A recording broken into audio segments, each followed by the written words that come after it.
Hello everyone, I am Tacit and welcome to the Brighter Shores live stream day. I think the thumbnail might be wrong if this is looking at it correctly. Wait, 1 second.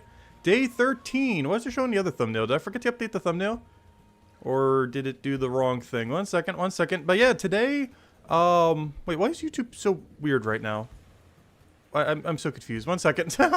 Technical difficulties. Oh yeah, I just forgot to change the thumbnail. It's one of the situations where I made the thumbnail, then proceeded to forget to change the thumbnail. Wonderful. Alright, now it's changed. There we go. Anyways, hello everyone, and welcome to, now properly fixed, day 13 of the Monument Grind. So, we are about halfway there, kind of, question mark. We're at tier 7, though of course it is starting to get increasingly slower as we go, and passes are starting to become increasingly better. Today, our main goal is to go and get all of the wall plants, or get to wall plant and then start doing wall plant combat.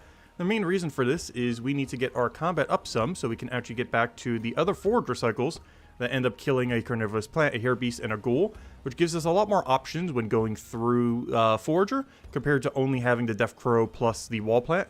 So today is going to be a lot of Death Crow plus wall plant. We're going to spend the first few hours, or however long it takes, on bell plant to go and get ourselves to this point. And then on stream and off stream, I'll be grinding this, as well as off stream for tomorrow. I'll be grinding this because tomorrow, of course, our main goal is only to do Fisher Bounties. Fisher Bounties should be released tomorrow, unless they delay it for some reason. But Fishing Bounties should be released tomorrow, and we'll be able to go and start doing those. And that's all we're going to do on tomorrow's stream. No Forager at all. It'll simply just be an all-in fishing stream with the new bounty system.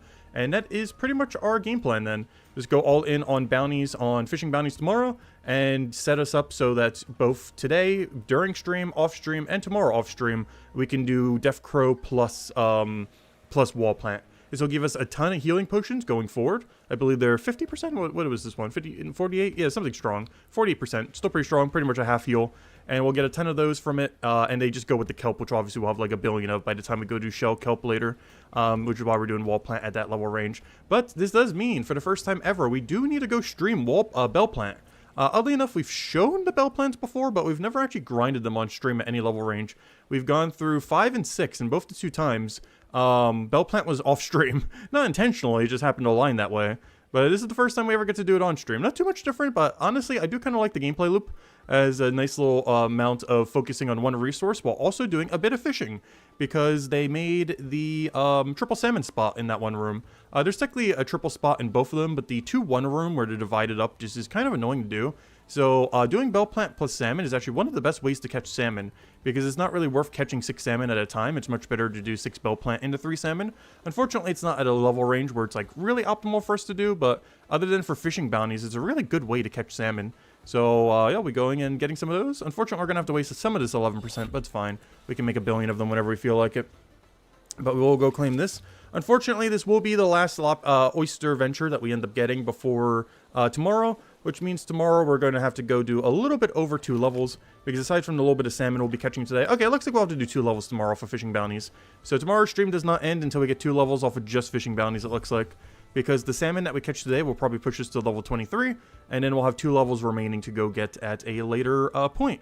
But anyways, let's go get the first time bonus on the bell plant while we still have the XP thing going. And yeah, we gotta go camp bell plant for, what, 3 hours? I have no clue how long it's gonna take. But for some amount of time, we need to go camp bell plant, and then we can go do the combat with the wall, and we'll end it on doing that for a little bit, and then continue to proceed to do that for the next 2 days until Tuesday stream, since yeah, we're gonna need a lot of those. But so we can start getting synergy on things like these, so instead of them absolutely obliterating us, we'll actually have a fighting chance, and be able to get some synergy on that later. But anyways, the bell plant area. This area mostly uses the bone spikes in this room as 0 time to fill up whatever extra spots. And then you grab 4 bell plants into 4 bell plant into the 3 salmon into just the bell plants again. So we mostly just use the 3 salmon in order to set up our timer. Because trying to catch all of these in these rooms is really annoying. There's 1 there, there's 2 there, and there's 3 in the other room. So realistically, if you can route for it, you should only really be catching salmon in the upper room, as you have the triple spawn there they can end up utilizing every single time. The only big issue with this is the salmon's not at like the best of level range right now. Like, it's not the worst thing I could be catching, but it's far from the best. But, you know, it's better than nothing, and we need something to offset the timer a little bit, so it kind of works out. Obviously, this hurts our XP a little bit, in the sense that we're not getting as much, what do you call it? We're not getting as much Forager XP. However, we only come in here when we have the double. We do not come in here a second time because we do not have double. So we only come in here to catch the 3, which is technically 4. When we have the double mechanic, then we go back. And of course, the main thing that's really useful about these bell plants, and I already got about several hundred of the kelps, or not kelps, the pondweed off stream, is these make the enrage potion. Every single one of these is a 8-minute AFK potion, which is very, very, very good. Given that I ended up banking about, oh, that's not a plant, or it is, but I already claimed it, whoops. And then you come back over here, claim all these, claim all the other ones again, then grab a bone spike to offset whatever you need. And you need to manual click this one and this one, so it goes a little bit better pathing, but let's let it go auto. But anyways, hello everyone! Hello Lady Sonny! Alfred, hello Isabel, hello Kiriato, hello everyone else, hello everyone watching after the fact. Hope we all had a wonderful, wonderful weekend. And yeah, that's pretty much the game plan for today. We can't bell plant until number says 7, or until both numbers say 7, I should say. So we can't bell plant until both numbers say 7.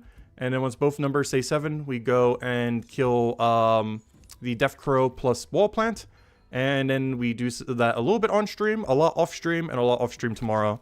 And then hopefully we have big combat level, and hopefully by then I would have wall planted all the way to 15 between all that. Hopefully. I think I can wall plant all the way to 15 there. That should also be over 1,000 healing potions for later. And we're already going to have all the kelps. It's over 1,000 free half heals. Technically 48%, but close enough. It's basically a half heal. So that's not too bad. And we'll be doing it with the combat synergy so that we can maximize as much value as possible. And that's pretty much the game plan then. Also, I didn't really think about that. Our tools have a quicker cooldown. So the set that we do for this is actually a little bit different because I think I might always be able to get the double. I'm not 100% certain on that though. Maybe that's just the first route. Because I know before it wasn't possible to always get the double. Like, you know, the double the bell plant. I think it still isn't. It's hard to tell. I think if you had a max tool, you probably could. But we are still 2 tiers away from the absolute max. That's still pretty good value. But yeah, it's pretty much the game plan. Grab 4 bell plant, grab 2 bell plant, grab 3 fish, or technically 4 because of the double. Grab the other 2 bell plant, come back, grab these 4, go back up, grab those 4. If there's any inventory space left, grab a bone spike, double it because you probably can double it, and then repeat. And that's pretty much a gameplay loop here. Which also, of course, gives us some free bone spikes, which is nice, but it's mostly for the enrage potions. And for a little bit of salmon. It's way better to try to catch salmon while doing bell plant rather than doing salmon only. Salmon only is really bad with how it's divided. This pool is fine. The problem is the pool below it in the southern room is not like this pool. So catching like only 6 salmon is the 6 salmon and the 6 salmon is really slow compared to something like eel. Because unlike most fish where you have to go in and out of the water like once or twice, you have to go in and out of the water 3 times for salmon. It's the only fish that's like that for some reason. I guess just to make it unique. But in doing so, they kind of made it one of the most annoying fish to catch in the entire game if you're bothering to use the bottom pools. The top pool is fine. The bottom 2 are the problem. Because there's 2 in there and then 1 in there. Honestly, I think you even just skip that 1 regardless. Even if you wanted all 6 of these. I'm pretty sure you still skip that 1. And would just do 4 bell plant into like 5 salmon or something. If you cared about the salmon more than the bell plant. It just seems like such a waste of time to go there for 1 fish.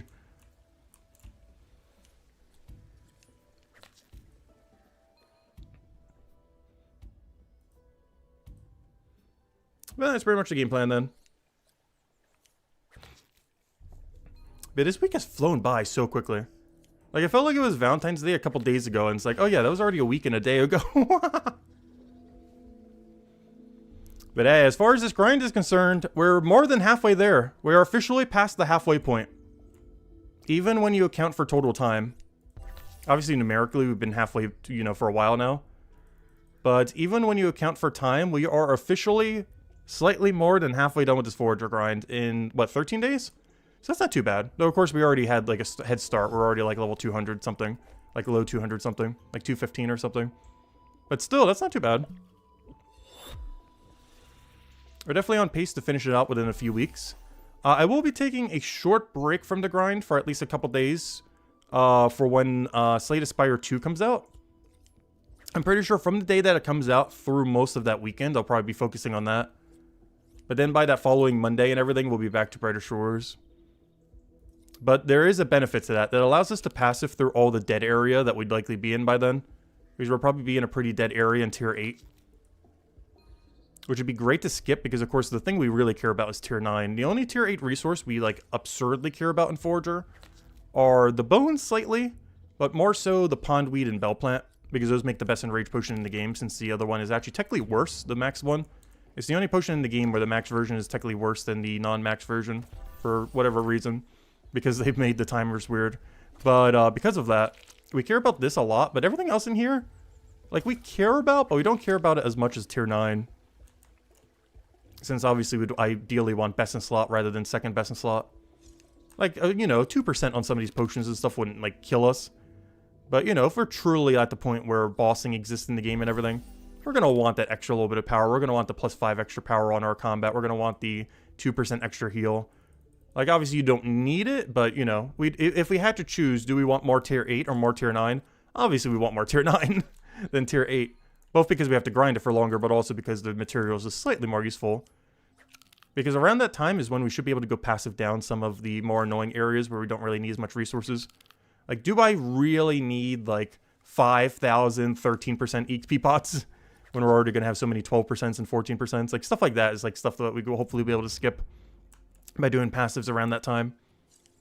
And that's pretty much going to be the game plan, because it'll pretty much align perfectly to about when we're around, like, late tier 8 or early tier 9. Both of which we don't really need to worry about as much. Because early tier 9 are the weaker enrage potions, and late tier 8 is nothing that we really care about. Other than the bone zone, but we don't need that many bones. We mostly care about the tier 9 bones. Oh wait, I did not mean to catch these fish, by the way. No! You're only supposed to catch the fish once, don't catch them twice. Don't do that. Rip. Not too big a deal, though. What's the name of this game? Brighter Shores. Cozy little MMO. Made by the guy that made RuneScape originally.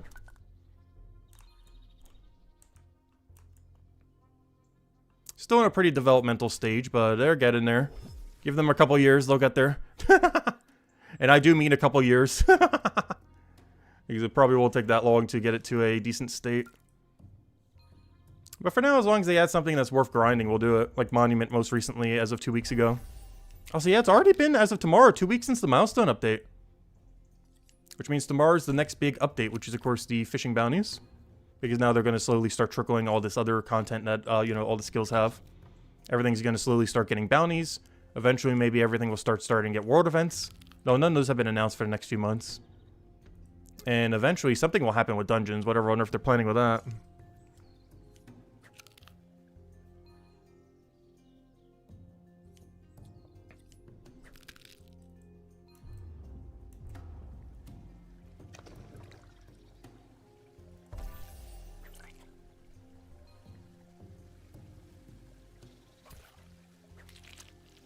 I'll say, hey, we will gain a level today for fishing, which is nice. So that means tomorrow we only have to worry about 2 levels. And unless the bounties are set up really weirdly for fishing bounties, we should be able to get a level per hour. I don't see why we wouldn't be able to. Unless fishing bounties are just really bad.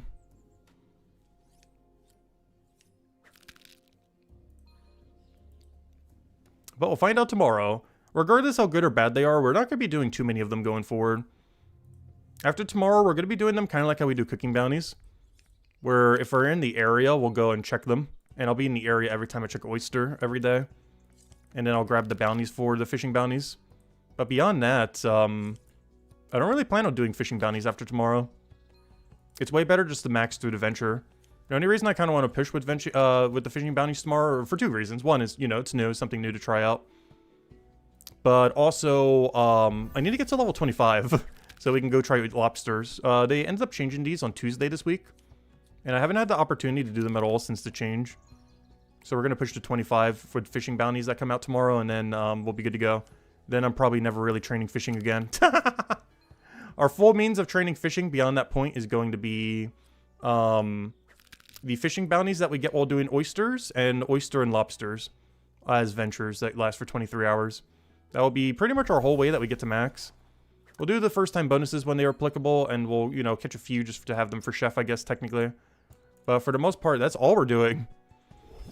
This might leave a little bit of an issue because we're not going to have as many fish supplies when it comes to tier 7, 8, and 9 for cooking. But that is a later issue. And hopefully one that will have an alternative plan for offsetting. But it's the only really big downside of that plan. is we will have almost 0 fish for tier 7, 8, and 9.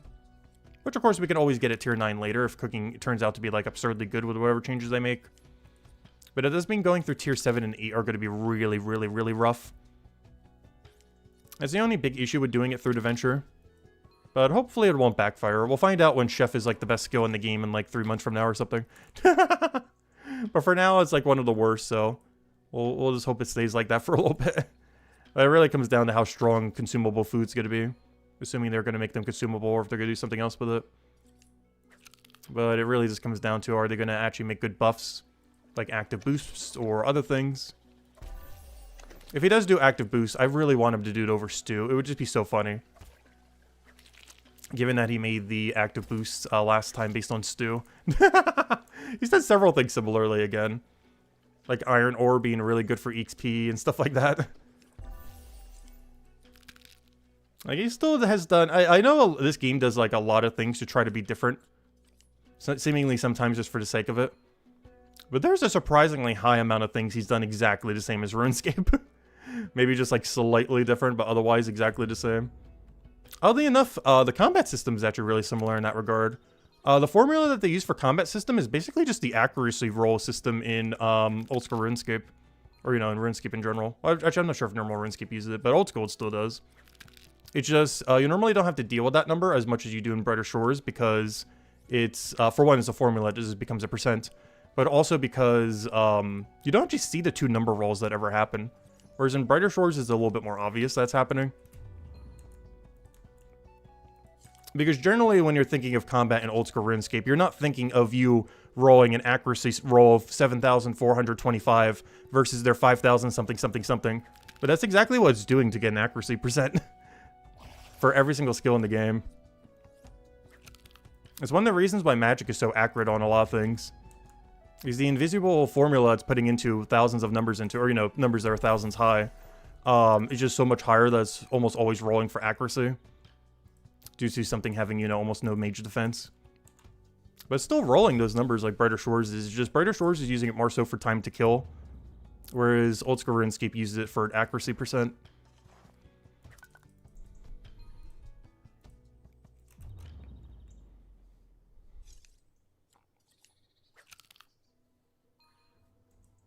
I'll catch you later, Carriata. Thanks for stopping by.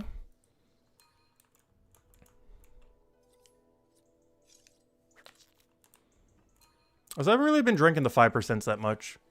Ever since we've gotten down to 5%, I've been so much less tempted to drink them. Is the amount of brain power to remember to drink them every time is just not worth it. I still do occasionally.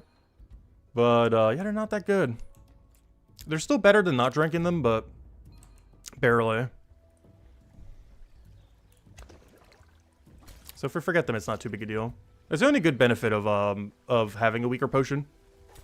Is the downside to forgetting to drink them is a lot less compared if this was like a 10% or something. Or the downside would be pretty substantial.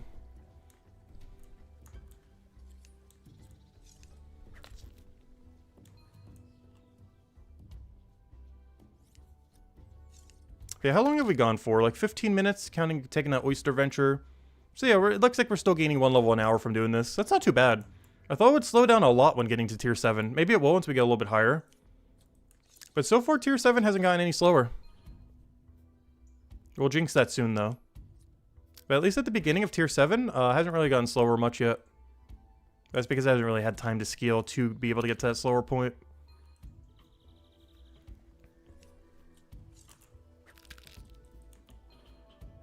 Also, one thing I do have to check before we end these, before we go to wall plant. I need to make sure that my pondweed equals my amount of bell plant. Ideally. It doesn't have to be perfect, but I do want them to be pretty close. I believe the number we're aiming for is about 700, roughly.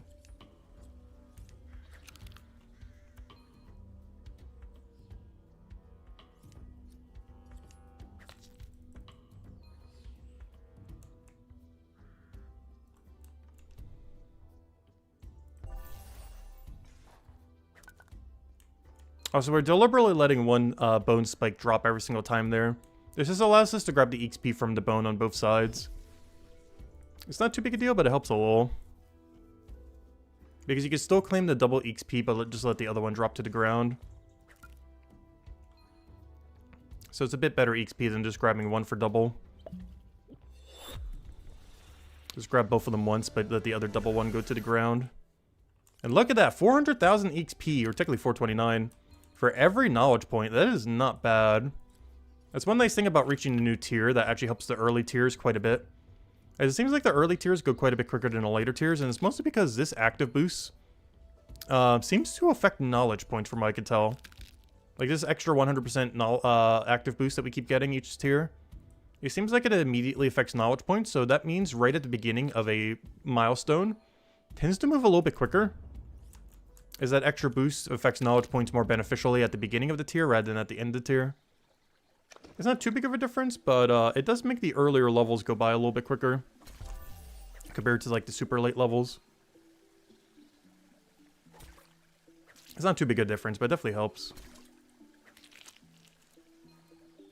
And it does make every 50 levels kind of feel like its own thing. That's one thing that it does do pretty nicely. Like every 50 levels is basically its own grouping. And you even feel like the full progression throughout where the, you know, the earlier ones are easier and the later ones generally are a little bit harder.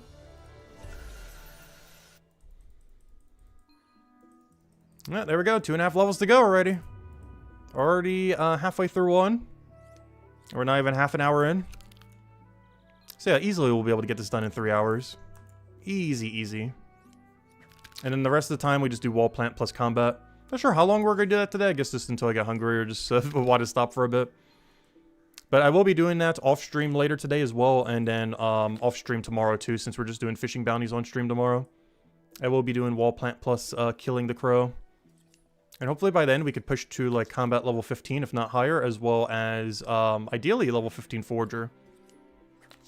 Which means off stream I'll probably do like at least 7 levels of forger through it. If I can. That'll be the game plan. And that should be over 1,000 healing potions as well. Maybe even closer to 2,000 or 3,000, not sure.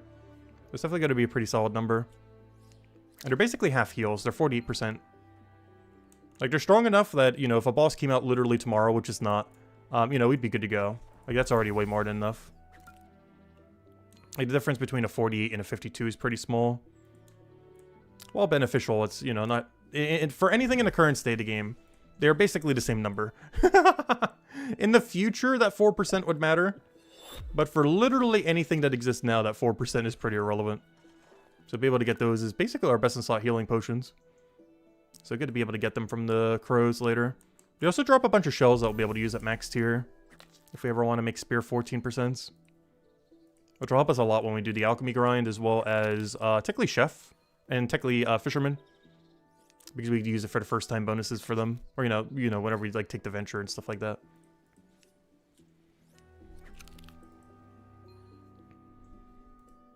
Though that does require the alchemy level to use them, which I'm not sure if I'm training alchemy anytime soon. I definitely want to pivot something so that we can start getting resources to start doing the alchemy grind. But as far as actually pushing alchemy up to like tier 9, I'm not sure if we're doing that quite anytime soon yet. As much as I really badly want to, the longer we wait, the more resources we'll have. And after the most recent rework, I don't think they're going to change alchemy. They did it with botanists. They did it with milestones. And I don't think they're going to do it a third time. Hopefully. Fingers crossed. We'll find out when they do it a third time. So I think we can finally be safe that whatever alchemy supplies we have banked are just going to be the alchemy supplies we have banked. Also, by the way, I did send a support ticket about approximately 50 gold that we lost from the transfer with like all the grapes and everything from earlier. I've still not heard back from it yet. So I'm not sure what's up with that. Because we did get about 50 less gold than we should have from the thing. But, yeah, still never heard back on that. So there's a good chance we're not getting it. As no reply has been given. That's not too big a deal. Like, 50 gold's a lot, but, you know, like, it doesn't take that long to go get it back. We basically have infinite gold for all needs at the moment anyways. It's not like we're in dire need for 50 gold that we end up losing. Because the amount of gold we have right now, in the current state of the game, would realistically last us until max. Like, I can max with this gold. Plus the little bit of gold that we get from, you know, merchant, detective, stuff like that. But between what we have now and what we'd get from the other skills, we have enough money right now to max.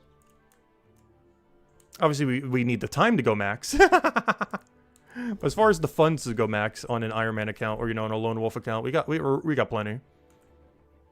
As far as gold sinks to happen after the fact, we probably won't. But at least for the gold sink of maxing, we're pretty much good to go. As long as we make sure we do alchemy by getting a lot of the resources, we should be fine to be able to keep all the potions from it. Hello, Mulu. Welcome, welcome. Are we streaming Gems of War tonight? Tonight, no. Tomorrow night, yes. Because I don't think they leaked. One reason I may have end up doing it tonight, though they didn't end up doing it, is I was considering going over the 9.2 patch. But they still haven't done a thing on it. I was trying to find it yesterday, or earlier today, actually. And I couldn't find it because it doesn't exist yet. I'm surprised they haven't done that yet. They haven't done a post for next patch. I thought that would be up by now, but maybe it's not coming out this Tuesday then. Because they said probably by the end of February. Well, originally they said sometime in March. But then they said probably by the end of February. And based on the fact that it's hasn't been posted yet, I guess it's been re-delayed until the end of, or, you know, sometime in March again. Because I wanted to go over that on stream, but, yeah, they haven't posted it yet. So maybe we'll get that info this week or next week or something. But there's almost no way we're getting a patch this Tuesday for, Gems of War. But yeah, no stream for tonight, but we will tomorrow. I'll still be finishing up the weeklies tonight, but there's, like, almost nothing left to finish. I think the guild cleared out, like, every other event I needed.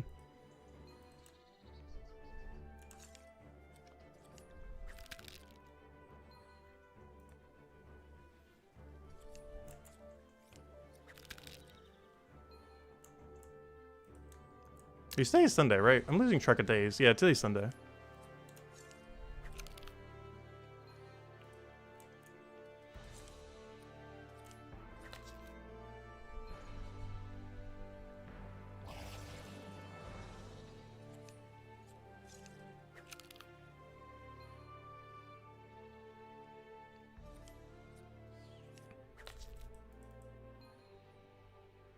How much XP do we need total?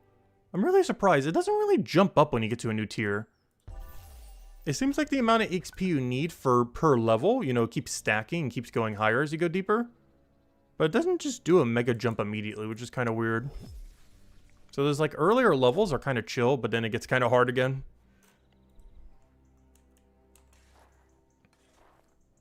This is almost how much XP we needed earlier.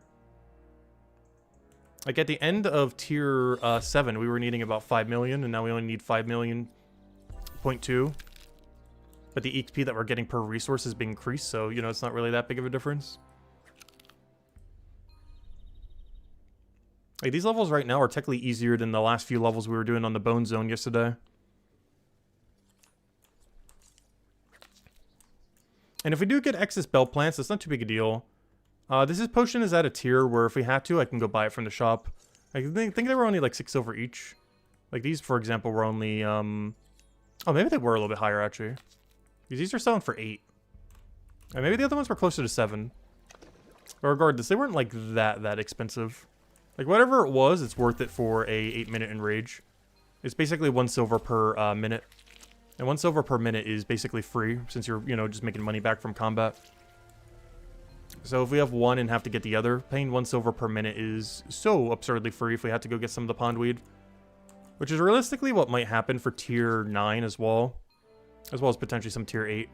There's a good chance we're going to get way more bell plants than we get pondweed just because how the levels end up aligning and everything. And because of that, yeah, we're probably just going to have to buy all the pondweed. But the nice thing about it is buying all the pondweed still comes out to about 1 silver per minute for AFK.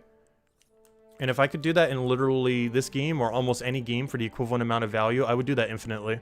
That is basically like 0 cost for infinite AFK. And you're getting alchemy XP for it. So very solid. 8-minute AFK for only 1 silver a minute. And you're getting alchemy XP for it for free.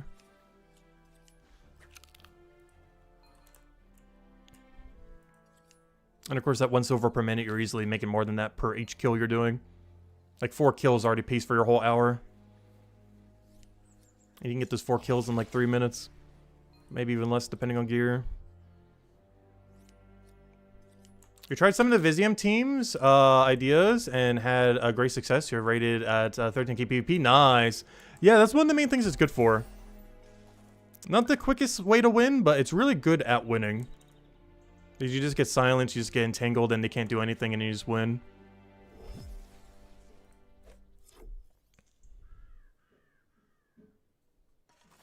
I'm not sure how much I'll be utilizing it in the future, though.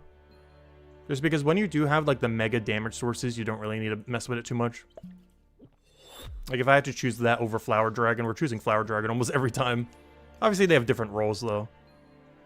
One's, like, pure damage, the other one's more utility.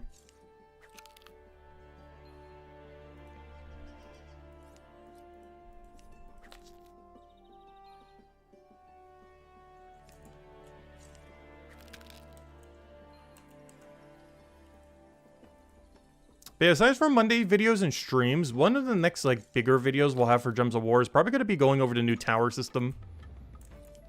We'll have that going up probably, well, whenever the patch comes out. Probably the week after. I'm just hoping it doesn't happen during Slay the Spire 2 week. Because I do plan to go pretty heavily into that game for the first few days and so. Where we're not going to be doing Brighter Shores, we're not going to be doing Gems of War. It's just all going to be Slay the Spire for that weekend. Also, that better not be a Vault event weekend. I sure hope not. Because I'm dropping, like, almost everything in my free time to go do Slay the Spire 2. At least for the first few days. After that, I probably honestly won't stream it until, like, 1.0. I'll still be playing it here and there off stream, but as far as streaming it, I probably won't do it until 1.0 after we go crazy with it for a few days. Or we'll go, like, 10-hour days, 3 days in a row or something, or however long we go. I'd probably do it from the day that it comes out through the rest of the weekend, I think. And then we'd stop until 1.0 in like a year from now or whenever that is. And then anything else I do for it will just be off stream.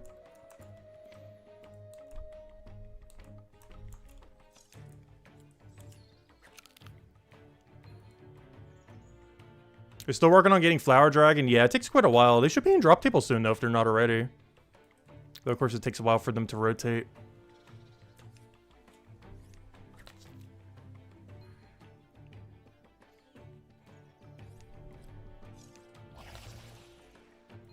Wait, let me double check. Was Slay the Spire 2 on the 5th or the 6th? I literally watched a trailer that gave the release date and I already forget. Google. I'll just do Google. Google. Slay the Spire 2 release date. Slay the Spire 2.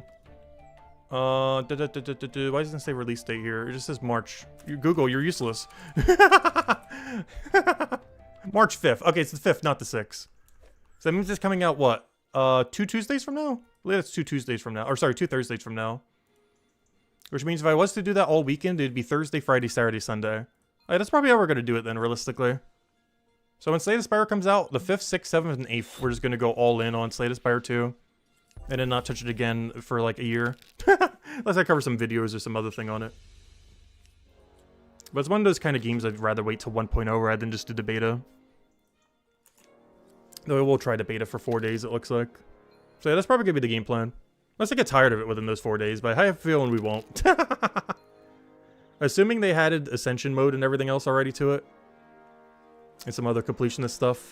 Because my goal for it, probably within those 4 days, is win with every character and reach max difficulty with our favorite character. It's probably going to be my goal within those 4 days.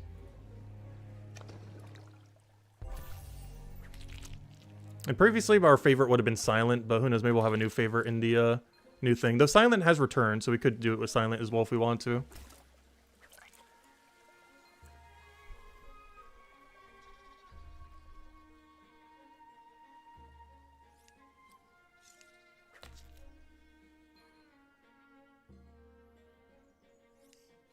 And after that, we'll be back to normal Gems of War and Brighter Shores schedule.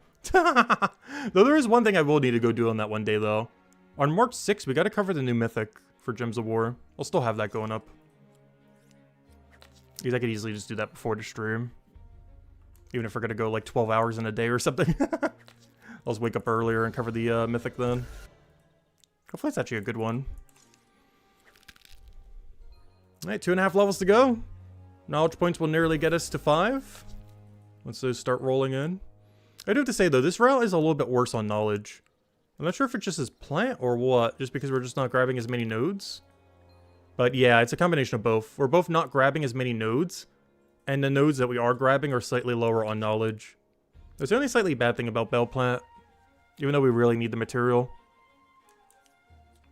is it's obviously nowhere near good as the Shell Beach. It's even worse than the Bone Zone at the, you know, optimal level ranges. But I need the resource. It's one of those that you have to grab because the resource is good, not necessarily because the rate for it is the best. The only thing that kind of keeps it from being completely dead content is it gets the benefit from the 100% bonus at the beginning of each tier. So right at the beginning of each tier, it's not that bad, but it's the only time that you have any opportunity to take it. Because anything beyond that's kind of underwhelming. So you basically, before like tier 7, have to get every single bell plant and pondweed you ever want. Otherwise, you're kind of out of luck. And I am considering for the next tier to only get bare minimum pondweed and then go all into bell plant and just buy whatever pondweed we still need. Because it's going to be the best potion, and I want to get as many of the best potions as I possibly can. And to be able to maximize, be able to get as many of the best potions as we possibly can, I'm going to try to get more bell plant than pondweeds, because I'm pretty sure the bell plants are more expensive from the shop. So it makes sense to get more of them. Especially since you can get them 8 at a time, rather than just 6 at a time like the other thing. Banking is also slightly more convenient for these compared to pondweed. Pondweed is more AFK though, I do have to say. We were doing that some off stream, just kind of click, click, click, click, click. Wait, click, click, click, click, click. Repeat. It was pretty nice. But bell plant, if you don't mind being a little bit more active, is better than trying to get pondweed. Both because it's it makes it cheaper to buy the secondary, but it's also slightly better XP, and you're getting a little bit of fishing. And technically some bone spikes, so neither of those are too relevant. But they are a little bit of an extra benefit.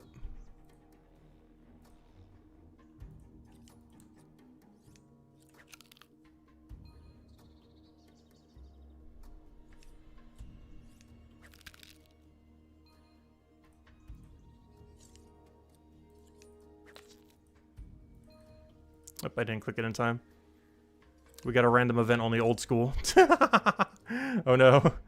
It's getting in the way. The tree vine thing. Gotta get all of our bark. Gotta get that point shop points. I'm still really surprised Andrew Gara hasn't done a single point shop yet. I feel like I mention that almost every day this week. I just find it really funny given how many he's done in the past. He has somehow resisted doing a single one for Brighter Shores yet.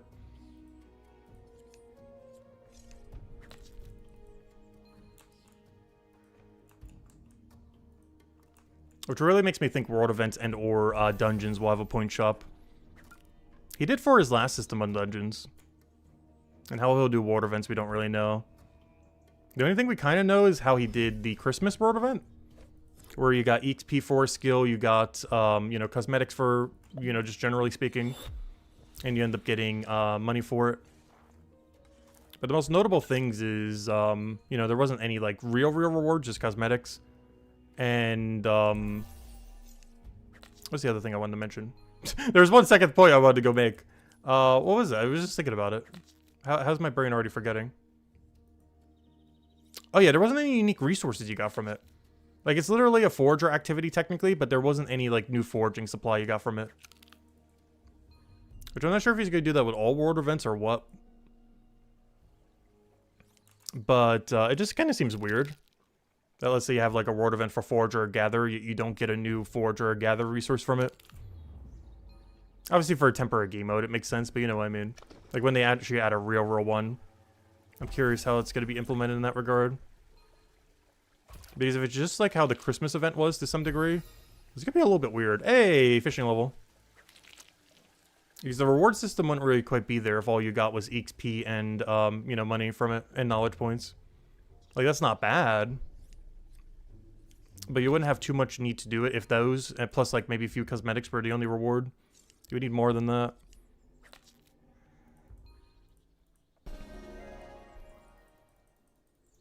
I do have to say, though, I wish every AFK potion in every game was as easy to make as in Brighter Shores. Because it might not seem like it based on what we're doing right now. But if you count the entire gameplay loop of getting these bell plants, getting the pondweed, and I mean like manually getting them, not buying them from a shop, I mean like actually manually getting every single one from scratch for free. If you were to get all your pondweed, get all of your bell plants, and make them into potion, you're making over 10 hours of AFK per hour of input. That is really good ratio. Or at least compared to most games I've played in the past. Where you can AFK for 10 hours for a full hour of all three of the inputs combined. And I mean like 1 hour total, not one for each. Like 1 hour total of gathering, production, everything ends up making upwards of 10 hours of AFK, depending on how strong your potion is. Like even at our current level range, we're making over 10 hours. It'd be even higher at the, higher level range.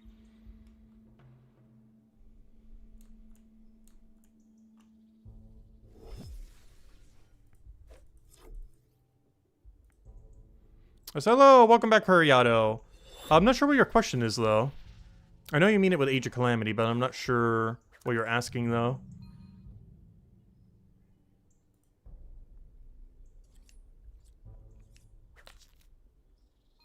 Because some modifiers on that game is only unlocked on certain weapons. So I'm pretty sure the one that I think you're trying to refer to is not... You can't put it on Link's Master Sword. I'm pretty sure. I'm not 100% certain, because it's been years since I played that game. But I know some of them were locked to some weapons and you couldn't put it on the Master Sword.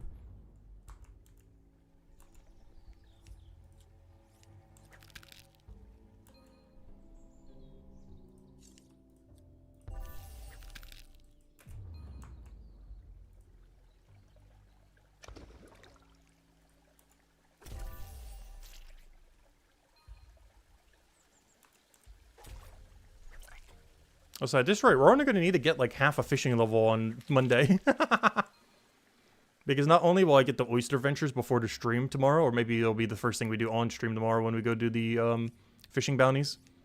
But not only will this boost us up a bunch, but, we still got like 100 plus salmon to go catch today. It might not seem like much, only catching 4 salmon. Technically 3, 1 gets doubled. But it might not seem like much catching 3/4 salmon every single time.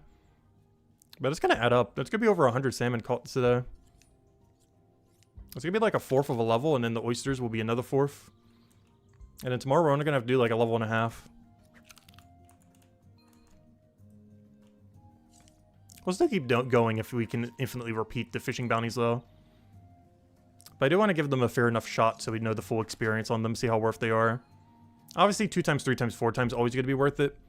My biggest concern with fishing bounties, as well as most bounties in the game, other than skills where you primarily do it like merchant, is I have a feeling most bounties in the game are going to be useless to take on 1 times.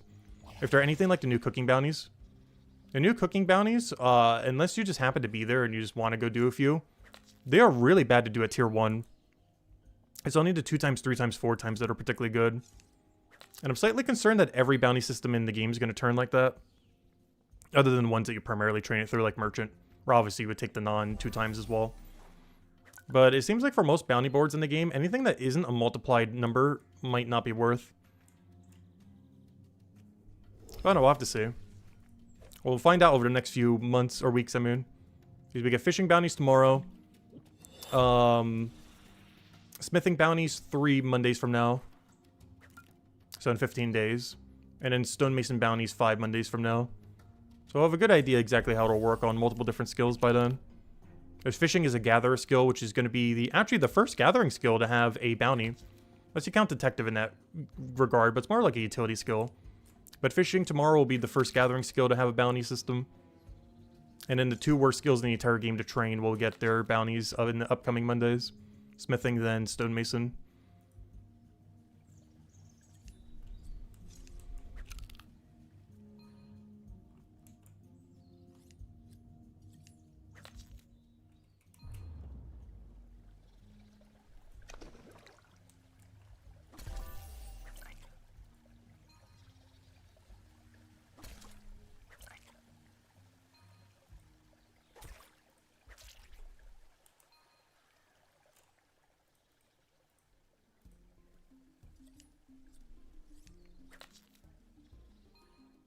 I just realized we're already on the next double on our next set. That should be a level. Which means we gained a level in roughly 45 minutes. That's not too bad. I'm actually really surprised. That means we still gained a level in under an hour. That'll probably change soon. Because based on the math I did earlier, based on someone else's numbers when they were talking about their bell plant, they were talking about a number that would have taken them 2 hours to get a level at tier 9. But at least for tier 7, it looks like it hasn't like completely gone crazy yet.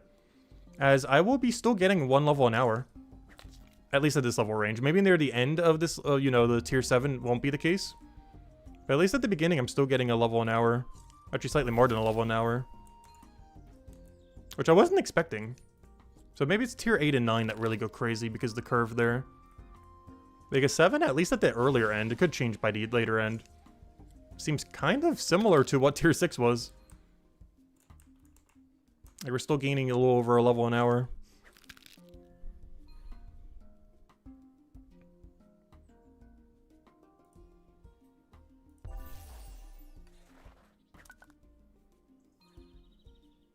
Which means we're going to go through tier 7 a lot quicker than my original estimate was.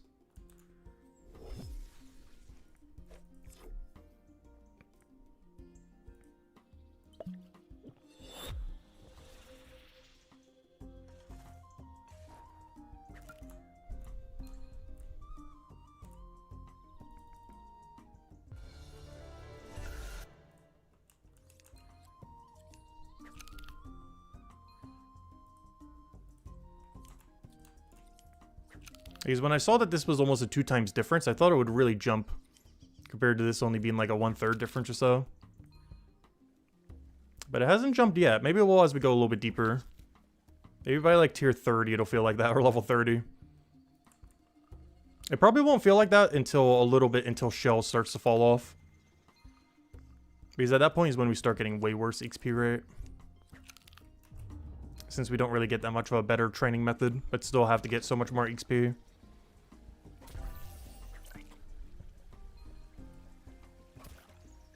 Oh, he was gonna walk right to us, then he walked away. Almost perfect. I was hoping he would just stop at that tile, but he went to the corner and then walked back. Or fished, or swam back, I should say. I almost said fished back.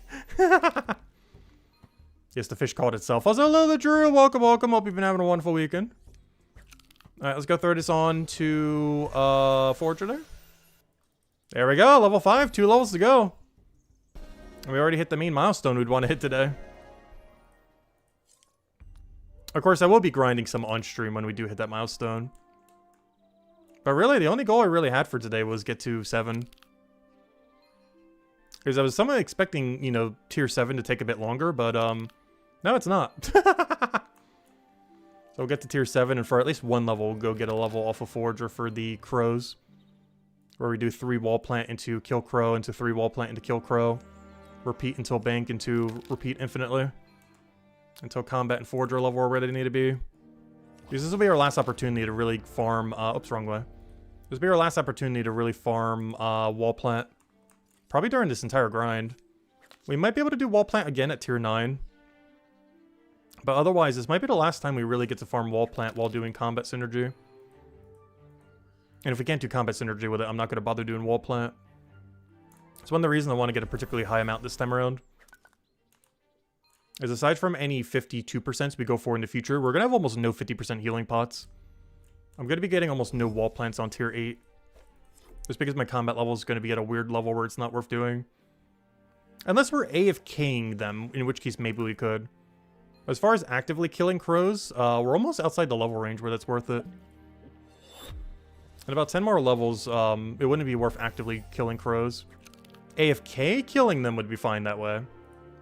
But actively, like, full focus killing them would not be worth it in, like, 10 more combat levels. So I wouldn't be able to get the wall plant synergy then. And it'd be slightly too far for us to be able to get the next synergy of the carnivorous plant with either the 2 things that it could drop. You can either get the hogberries or the potatoes, depending on which one you want to go for. And you can also route it into beach if you wanted to. I don't think we would, though. I'd rather just camp beach for better XP and just go for, like, 1 single fish or something. Well, we can offset the beach loop with 1 single carnivorous plant kill each cycle. If we're at a level range where it's relevant.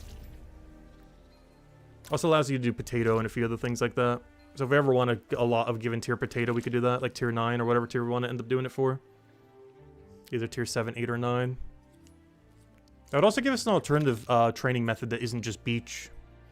Because right now we're kind of stuck at the beach all the way till, you know, all the way there. But it gives us other options, like camping water lily if we can kill here beasts. Or camping potatoes if we can kill the carnivorous plant, which is pretty easy since there's a blue weakness. And we're, of course, the blue class. The blue everything. We got a blue cape, we got blue armor, we got the double blue symbol. We are the blue class. We're not a Cryonite. Our class is blue. We are all the blue things.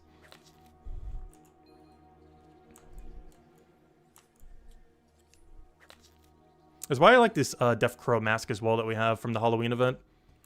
Because the two main damage sources that Cryonite uses is Ice and Death. And, of course, the Death Crow mask combined with, like, the icy armor and everything.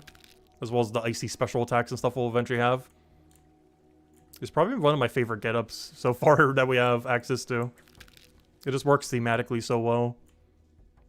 And this isn't even our final tier armor. There's one above it. I've seen it occasionally, some other people wearing it, but I've never gotten to wear it myself yet in any iteration of the game. We'll get to wear it soon. I need 42 more combat levels. Some of which we'll be getting today, some of which we'll be getting in the next few days.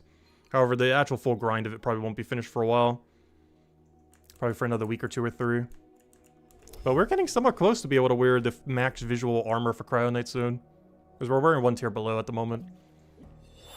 It's not like any stronger, but it looks cooler. I do have to say, his final 3 tiers do look really similar though. But it does look slightly more elaborate than what we're wearing now. Also, I still never recolored the pants. Though we're going to be getting a lot more gear in the next few days, so we're going to have to recolor it all again later anyways.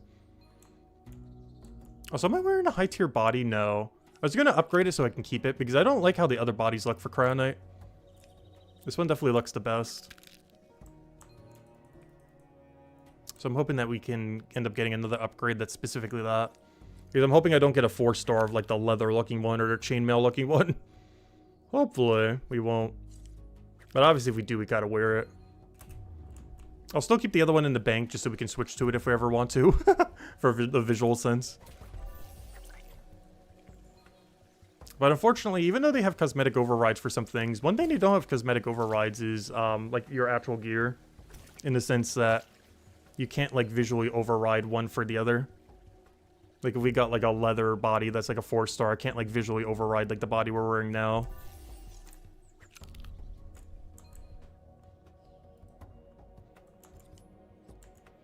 Which to some degree that makes sense. So if there's ever more distinction between all the armor and everything, stats-wise, you know, there'll be a little bit more of a tell if someone's wearing it. But for stuff like that, I assume they would just make it so you can't see their cosmetics anyways. Like, you know, for PvP and stuff like that, where it matters to see the enemy's gear. Alright, just 2 more levels on Bell Plant. And then we can finally go back to combat again. It's been a while since we were able to train it, but we'll finally be able to train it again with Wall Plant, Death Crow. And we should be able to just nuke them down as well. We have a lot of strength potions, many of which even stronger than these 60s. I'm just trying to use up the weaker ones at the moment. The way that I've been trying to use my boost potions that I still have remaining in the bank at the moment is I'm using the weaker ones when we are strong against the enemy, and I'm using the stronger ones when we're weaker against the enemy. It just kind of makes sense to do that. So I'm still using them to increase our speed where applicable. But I'm saving the stronger ones when we're at disadvantage. For example, if I try killing the carnivorous plant at level like 20 or 25, obviously we'll be bringing out the best one we currently have banked. So we can kill it early, more conveniently. But if I'm killing a Death Crow that we're like 5, 10, you know, whatever levels above, you know, we're just bringing the basic ones. We don't need anything too crazy. Still doing it for the kill speed, but we don't really need it because of the kill. Like, we're going to get it consistently done every time without them, even if we drank none.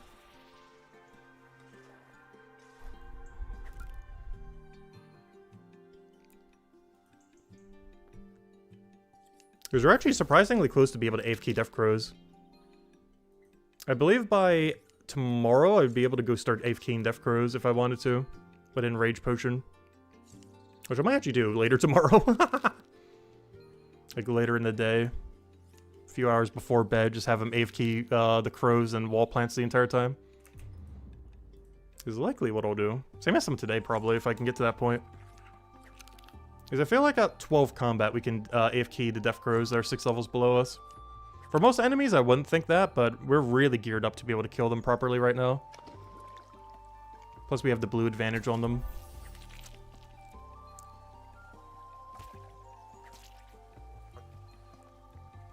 Because this is the best we've been geared in a very long time. Mostly thanks to the luck potion, the 50% extra loot drops on everything. Which reminds me, given I'm going to have to do combat the most with how I distributed it, I really should have put 1 point into Hope Forest. Because I want to go check what all the Hope Forest things are. But I can only check some of them by doing this, I think. Because I wanted to check what the enemies were in Hope Forest that are the 50% droppers. Let's see, Outlaw is a 50% dropper. Problem with Outlaw is... Are you immune? No. Okay, so Outlaw would be one of the things we kill. Great thing about Outlaw is he has Tree Synergy and is the only one that also has Botanist Synergy. It's for Fear Potions, specifically, if you wanted some free Fear Potions. But he has both Botanist and Woodcutting Synergy, the only one in the entire chapter with it. And he's one of the ones that are good to kill. Goblin is awful. Wendigo is neutral, but he's immune to blue, so he's very not neutral to us. Viper, please don't be good. Please don't be good. Good. Viper's awful. We weren't going to kill it anyways. It's awful because it does yellow damage. You also can't enrage it. Okay, so Sprigaton is another one. And I'm not sure what the third is, unless it doesn't have a third. I hope it's Beer. I would need to go unlock 1 point to actually find out. But, yeah, that's not too bad. We're neutral to Outlaw. We're neutral to Sprigaton. They're also both in a really good location with decent synergy. Spriggan should have Oak Tree unless they moved it. I forget what tree's in this room these days. And Outlaw has it with some tree, either teak, mahogany, something that was there. Plus it has one of the 2 ingredients for Fear Potion, which I don't really need more of, but, you know, if we wanted it, if we're at a level range where Botanist is good for, I guess we could do it. Unfortunately, we're not at that level range right now, I don't think. No. You would have to be, it's Glow Plant that he ends up giving. So you'd have to be at the early stage of Botanist for it to be worth it. Actually, I just realized, Glow Plant is the combat synergy of Wall Plant. I just realized that right now. Wait, what? I did not notice that till just now. You have the, I wouldn't say the same synergy, but you have a very similar combat synergy with Wall Plant plus Death Crow in Chapter 1 that you do with Outlaw plus Glow Plant in Chapter 2. The main difference is the one in Chapter 1 is way better. Because Chapter 1 is Healing Potion and Chapter 2 is Fear Potion. And while you want some amount of Fear Potion, you don't need that many. Whereas you do need, like, infinite healing potions. So the synergy in Chapter 1 is way better. But yeah, I didn't realize that till just now. They have it at the exact same level range as well. It's like they intended it. Because they're both a combat room that their corresponding gathering skill gets the combat plus gathering synergy at level 7. They're both exactly the same, except the one for Chapter 1 is way better. But cool. That's nice. But I'm not sure what the other 50% is from that chapter. I hope it's weak to blue. That's one nice advantage we got from Chapter 1. Is 1 to 3 is weak to blue. But so far, 2 of them are neutral. As long as it's not immune to blue, it should be fine, though. But we need to go put 1 tier into it to be able to check. That or hope that the wiki is updated. I don't know. Do we think the wiki's updated in that regard? I feel like the answer is no. I feel like anything I've checked on the wiki has not been updated yet. But let's give it a shot. Let's bring up the page. So we'll go over here. I'll go to a web browser. Let me go type in the page of Faux Pack or something. I want to see if it'll, combat. I want to see if it might be updated. A lot of work. No, they didn't update it. Monsters. Maybe here. No, I'm not seeing a, I'm not seeing its percent breakdown. Oh, unless we click on them directly. Wait.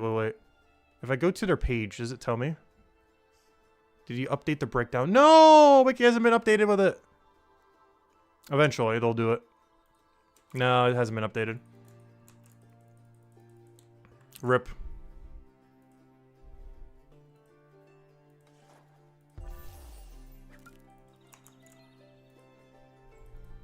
But I really should have put 1 level into Hope Forest just so I could see what the enemies were. That That one level that I did at the beginning, instead of putting it into Hope Port, I should have put it into Hope Forest. Because now whenever I want to like reference something for it, I would need to go check like a third-party source or something, or ask someone.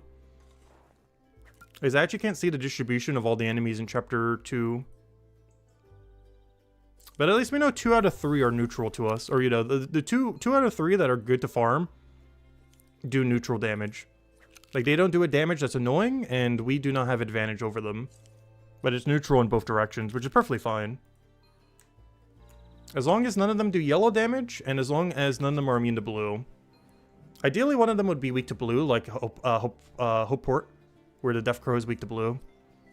But if all of them are just neutral but don't do yellow damage, that'd be perfectly fine for Chapter 2. Of all the troops that give, or you know, all the enemies that give 50% extra loot modifier. That wouldn't be as beneficial as Chapter 1, but it would be very neutral for our class.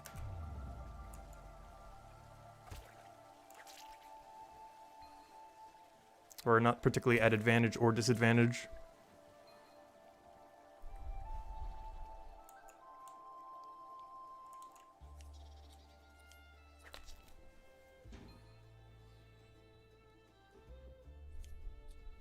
And one nice thing about that too is some of those drop some okay secondary drops. I believe the Outlaws still drop apples unless you change that, which is used for cooking.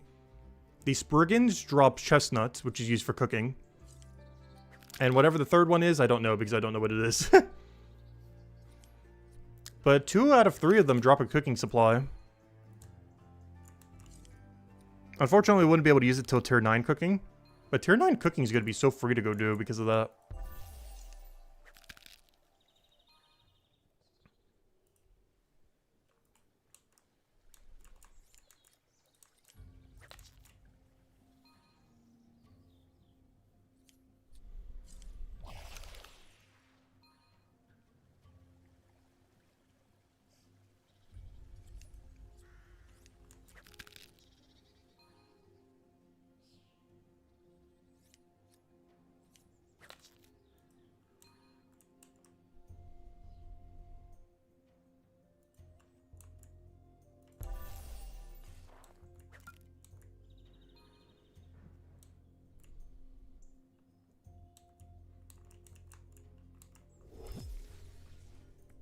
So unfortunately, that one knowledge point we just got earlier did set us back a little bit on knowledge. However, that should be the only knowledge point we have to waste all stream. Because I don't think we're going to need one for combat, do we? No. Let's say somehow gain 4 combat levels to stream. Which by the end of today, I probably would. But as far as the end of stream, I probably wouldn't. So yeah, that's the last knowledge point we have to waste on nothing. So every other knowledge point will go straight to 4 XP then. For the rest of the stream. Because we're past the point where we need to allocate it for anything else. Which at this point, it seems like we need about 6 to 8 more knowledge points to get us to 7. And then we can go do wall plant combat again. I'm not sure how much we'll do on stream of that today. Maybe like an hour or 2. But off stream, I'll be doing that for like... Between now and Tuesday's stream, I'll probably be doing it for like over a dozen hours off stream. Either actively or AFK once we can start doing the AFK Death Crows into wall plant. The only problem with doing an AFK, though, is, well, aside from it just being slower, because it'll be somewhat AFK. But, we get 1/3 the knowledge point if I do it that way. I still get the full knowledge point from the wall plants, but I get 1/3 from every kill. Which is not ideal.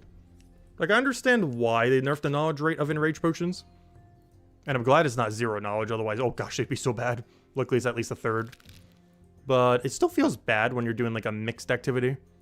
Where you're doing like forager plus combat, or you know, like woodcutting plus combat, or something similar. Where you're like half AFK but half not AFK, but you're being punished as if you're like fully AFK. That's the only big issue with the enraged potion giving 1/3 knowledge. Is it basically makes it so you kind of have to do full AFK, or you're just might as well not even be using an enraged potion. Because doing a partial mix just isn't giving you as much reward for a somewhat similar amount of effort. Which is really bad when trying to synergize a skill with another skill. If you're doing combat only, then it's really good. But if you're doing like 2 things simultaneously while somewhat AFKing, it's not as good.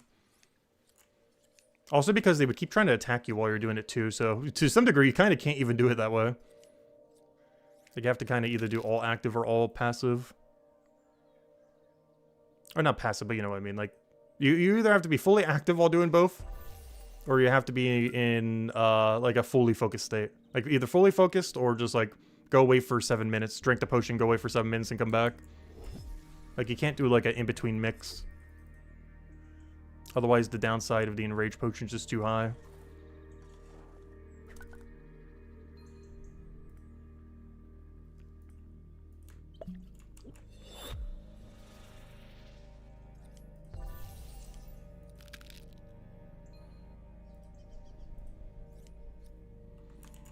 But it is something that will be happening this year. Almost entirely because of Enrage Potions. I believe by the end of the year, we will reach max combat. The only thing that would probably make that not happen is the fact that I'll be away for like 2.5 months. At which I probably will not be AFKing much during that time, or even playing at all. Other than, you know, resetting dailies and such. But between the time before then and the time after I get back, we are going to be using like every Enrage Potion we have. I might even go train Alchemy just to tier 7, so I can get the Enrage Potions we're getting right now. As I believe this is over 100 hours of Enrage Potion that we're getting between the two. Which I can tell you exactly how many. We were going to get about 800, even a little bit more if I buy these secondary ingredients. So let's say 1,000. Which this will be really easy to do because they're 8 minutes each. So that's 8,000 divided by 60. And it'd be 133 hours of AFK. And when I say AFK, I mean like mega AFK. Like, drink an 8-minute potion, come back in 8 minutes, and drink another 8-minute potion, level of AFK. Like, I'm talking like mega. Like, we drink like, what, 7 of those an hour? Level of AFK. It's gonna be really solid. And we can do that for 133 hours. That's basically about 133 combat levels, roughly, give or take a little bit. Maybe a little bit less because you're fighting something a little bit weaker than that. But it's still pretty solid. It's not quite a combat level an hour when you're using those, but because you have to fight a weaker enemy. But it's still pretty solid. So those 133 would convert to like 2 whole milestones worth of levels, basically. Roughly. And that's just for 1 tier. That's not even counting, you know, whatever other tiers we have banked and everything. Or if we wanted to make a few more or something. Yeah, it's 2 whole milestones. Which is pretty good given that we only have like 21 more milestones left. That's like 10% of the total grind completed just with the Enrage Potions we have from what we gathered in the last 2 days. Like between the pondweed I got last night and the bell plants we're getting right now. That alone is covering 1/10 of the rest of our combat grind. 100% AFK. That's how good the Enrage Potions are. And of course, that's not even counting the knowledge points. So the knowledge points I will not be putting into combat. I'm not sure what I'm putting them into, but it's not combat. I guess technically in the near future, obviously, that'd be Forager. But after Forager grind, I'm not sure what I'd be putting them into. I might put them into Alchemy during our 1 dead zone. But we need to make sure we process all of our potions before then. And get to like level 30 so we could then, you know, do the dead zone of those 20 levels or something. That's probably what I'm going to do it into, so I can go and get the Enrage Potions again. Also because I'll likely be 8th King in Chapter 1. So I'd already be able to double dip the potion for combat and for the Alchemy. Because generally when you're doing combat in an area, you want to be using the potion on... you want to use your knowledge points on something in the area. Not on combat specifically, but something else in the area so you could double dip it. For example, if I was doing combat in Mines of Batubin, I would want to put it into Smithing or into Stonemason, for example. Or if we were doing combat in Chapter 2, we'd probably want to put it into Botanist during the dead zones. Or put it into Carpenter if it falls behind Woodcutter. If we really want to, we can put it into Woodcutter occasionally just to speed things up. Because there's some dead areas in woodcutting, like brambles, where you don't really care that much. Luckily, they're really short, whereas they used to be way longer. But like these 3 levels of brambles, pretty dead. Like it's good XP, but it's you don't get anything else from it. It's literally just XP. A little bit of knowledge. They're really good for XP though. They actually made them above the curve, like by like 10%. Like they're absurdly good for XP, but you get nothing other than XP from them. I don't know, maybe they're still worth doing. They're really short. If you only have to do them for 3 levels, that's like none. I guess you would mostly do it for things that you don't really need, like bamboo stakes. I don't really feel like are worth it. Like bamboo stakes are pretty dead. Actually, what is every dead resource here? Willow branches are dead. I don't see any reason you would ever need to do the venture other than once. So willow branches are completely useless. Cypress branches, you would need some, but not that many. They're just for catching pufferfish. Oak logs are good, ash logs are good, pine logs are good, hickory logs are good, bamboo sticks are pretty useless. Brambles are literally just EXP. Junipers are okay, poplars are okay. Mahogany, we don't know how good it is, but it's for Chapter 5. Suaves are good, yew logs are good, teaks are, once again, for Chapter 5. So that's like 3 things you would kind of skip. Because the main things that are kind of dead are willow branches, bamboo stakes, and, what was the other one? Brambles, technically, just because they're not really giving you anything, it's just XP. But willow branches, bamboo stakes, bramble, and wasn't there a third? Or is that it? Oh, and willow branches, if I didn't mention it. So the 2 right at the beginning, bamboo and bramble. So you have a double area. Okay, good. Both the 2 dead areas are right next to each other. Because you have a dead area right at the beginning where you have willow branch and cypress branches. And then you have a dead area again where you have, why did I get logged out? We're disconnected from the server. Wait, what? Why? It hasn't been 6 hours, has it? My connection's fine too. This one's, that's so weird. Anyways, that was on the other thing. But anyways, what was I going on about?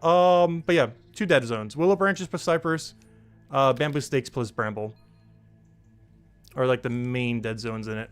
Doesn't mean you would do none, but they're like the lowest priority things out of all wood cutting to go for. Is they don't really feed into anything that's relevant. Willow branches, you just need once for the venture and then never again.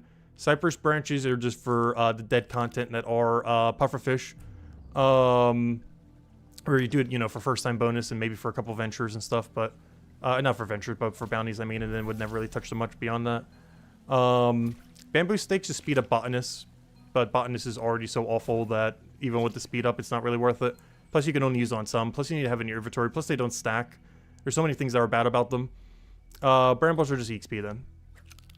And then, you know, you just have everything else. As far as what would be the highest priority, I'm not sure what the highest priority logs really are. I guess it comes down to your class and priorities. There's a couple ways that you could break it down. You could go and really care about all the supplies for Chapter 5, which case mahogany log and teak log would be the main things you would prioritize. You could do it where you prioritize your class. So, for example, for something like a cryonite, I believe we need pine, hickory, and yew, I think are the main ones we need. I need to double check that. It's been a while since I made some of those. But I believe those are the 3 main ones a cryonite ends up needing. So we could end up prioritizing those if we wanted. It's probably the weirdest skill as far as how you would go about it. In the sense that every class would want to go through woodcutting probably slightly differently. As well as what your priorities are for Chapter 5. If you just want to be completely loaded on carpentry supplies or just want to have like an average amount. For a builder, I mean. It's definitely the skill that has the weirdest variance based on your class. Because I don't think there's a single other skill where the pathing that you would do through the skill would drastically change just because you're using a different class. That's probably the only one in the current state of the game. It's mostly because most of those materials feed into weapon making. And every class needs a different distribution of what they want the most for weapon making. Where you always need a little bit of all of them, but every class uses some of more specific ones. And that's one nice thing about Cryonite and why we could be able to kind of ignore Carpenter for the most part. For now. Is, almost nothing for Cryonite uses carpentry supplies. There's a handful of things, but until special attacks come out, we don't have a single best in slot that is, uses a carpentry supply. The closest thing we have to that is there is one enemy in Chapter 3 where the two-handed axe is really good to use. So you might end up on the craft one, which requires the U-log for carpentry. And that is the, for some reason all this mess. That is the Metalith. The Metalith is really, really weak to the very slow two-handed Def Axe. It's actually the best weapon in the game to kill them with, oddly enough. So what on earth is that pathing? But the main reason for it is he did it again because of a movement priority. These fish are getting smarter. They're moving me out of the water. But that's funny. But yeah, the Metalith has a really high attack speed. So using a really slow attack speed def weapon is really good against them. And the strongest one in the game, oddly enough, is Cryonite's two-hand sword. Like that giant axe thingy. That's like the only thing that uses carpentry supplies that's technically a best in slot in current state of game. Everything else is just, you know, for the sake of having it. Until special attacks come out. But it's the only one that is technically a best in slot currently, but you fight them so rarely that you don't really need it just for that. And worst comes to worst, you could just use a 2-star axe that you found at some point. Or even just use a 1-star if you really wanted to. At that point, you'd probably have a better weapon to use against them. I believe they're like immune to blue, which is why I normally don't use the other weapon. Pretty sure they're immune to blue. Otherwise, we could just use our 2-hand sword. Are they immune to blue? I completely forget. It's been a while. I'm pretty sure they're immune to blue. I'm like 80% certain they're immune to blue. Yeah, they're immune to blue. Okay, that's why you would use the Def Axe. That is why you use the Def Axe on them. Because our primary weapon they are immune to. Otherwise, you would just use that. Because Hammer Mage could end up getting away with that. Just use your big yellow weapon rather than switching to your Def weapon. Because their Def weapon is really quick attack speed, which is actually really bad against that specific enemy. Because they are also really high attack speed.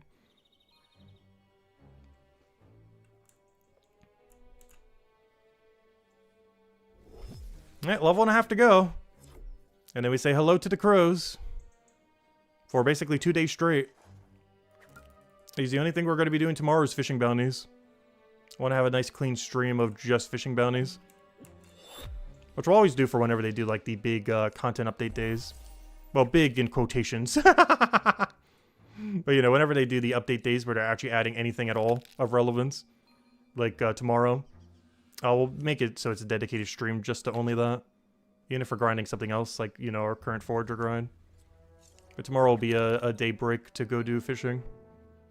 Fishing bounties. And look, I was about right. The salmon is going to get us to about a 1/4 of a bar there.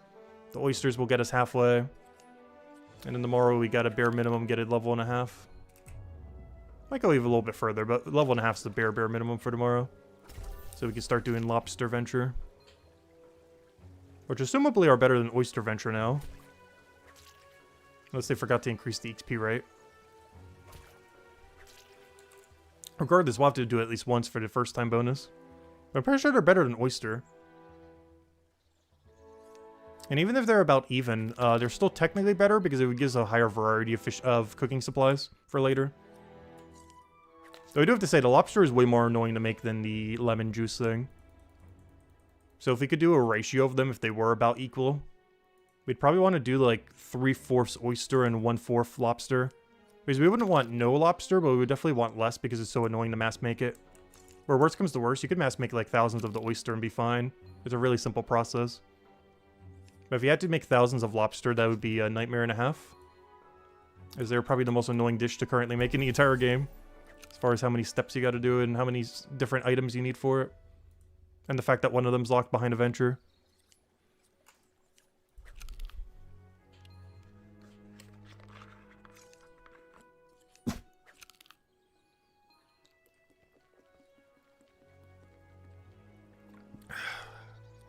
I know, I'm almost out of water again. It's becoming a reoccurring issue. I keep not grabbing enough water for every stream. I've never, like, ran out. But I'm running low. Might have to make a water run. We should be fine, though. Because honestly, at this rate, we're probably going for only, like, another, like, 3 hours or so.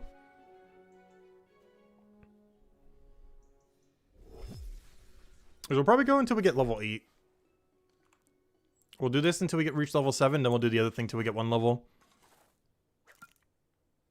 And then we'll probably grab dinner and just keep grinding it off stream.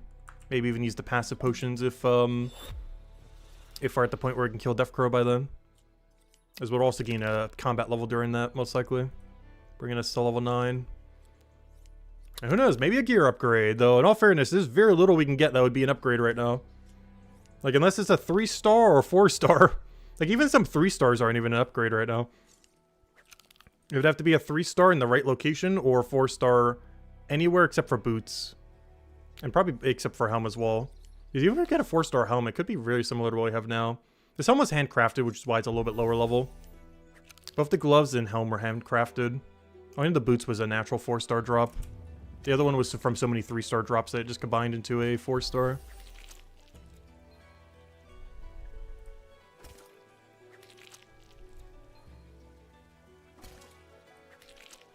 Which I do have to say, I was not expecting something like a luck potion from this update.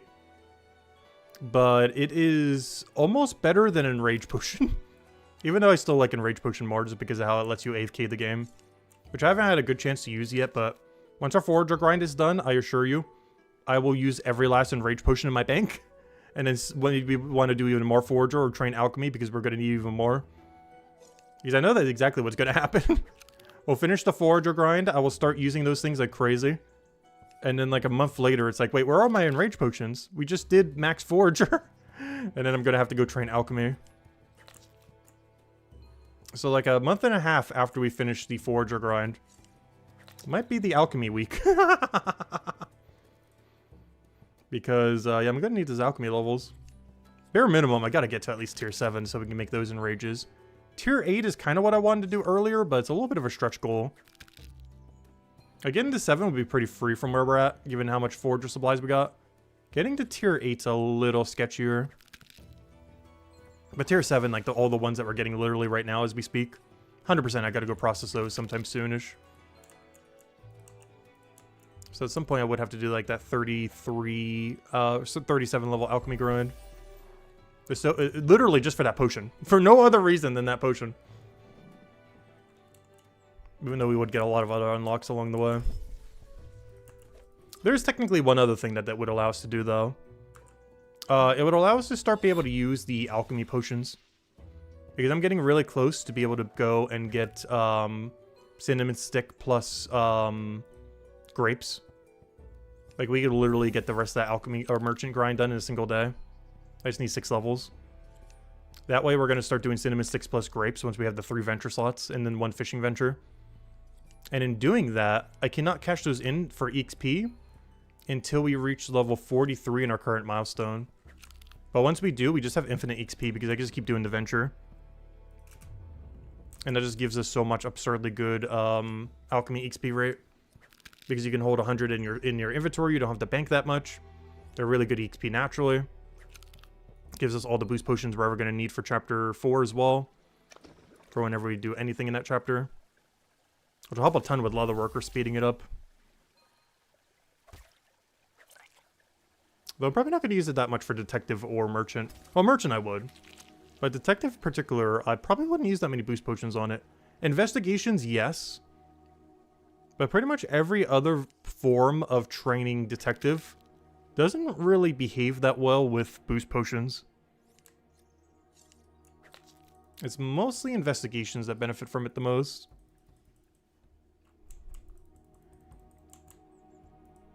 Especially if you get like a 2 times, 3 times, 4 times investigation. Though I guess those don't stack any higher with those as of the update this week. I don't know, there's still a lot of XP. It's just the potion doesn't help you anymore in that investigation compared to any other. So I guess it's all investigations then. Because most other things as a detective, like you're not really getting like a burst amount of XP in the same sense. I guess technically raid dens, but they're really annoying to use. Because you gotta deliberately leave combat, then drink the potion. And by the time you do all those things, like you almost like depleted all the value that the XP pot even would have given you. The only exception to that if you're trying to use a double knowledge point. Like if I'm trying to use a Chronopolis potion to double dump into like, you know, Leatherworker or something. In that situation it'd be worth it. But if you're doing it just for the detective XP drop, it's not really worth. It's because you have to end the combat, then drink the potion, then re-engage combat. And during all those processes, you would have ruined almost all the XP bonus you would even get, even if you use like a 10% or better potion. It's only when using a knowledge point that's really worth doing on raid dens. Also, I do have to say, while raid dens are nowhere near as strong as at launch of the game, from my experience of messing with raid dens for a couple hours, just AFK and just kind of messing with them a little bit, they are not that bad. They're not great if you're past the level range where they're really relevant. But they're a lot less worse than I thought they would be. They're not like launch level broken. But yeah, they kind of are worth doing if they were at the level range for it. But the second you get your investigations, you would stop doing them 100%. Like right now at my level range, yeah, it's fine. They're like 8 levels past, they're fine to do. But the second we hit that level 8 on that next milestone, you would never touch the previous raid den ever again. As at that point, it would just fall off way too hard.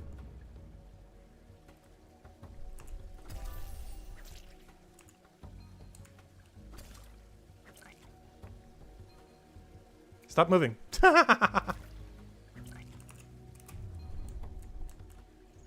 Also, I'm really curious what they'll do for amulets in the future. We were joking about utility amulets, and one utility amulet I really want is like some kind of fishing amulet that lets you move at full speed in water. Like literally no deterioration to your movement speed when you go into water. Both getting into water as well as, you know, moving through it. I'm curious what they're going to do with it. I'm really hoping that they're more than just stats. Like, I hope it's not just like simply a 7th gear slot in a sense.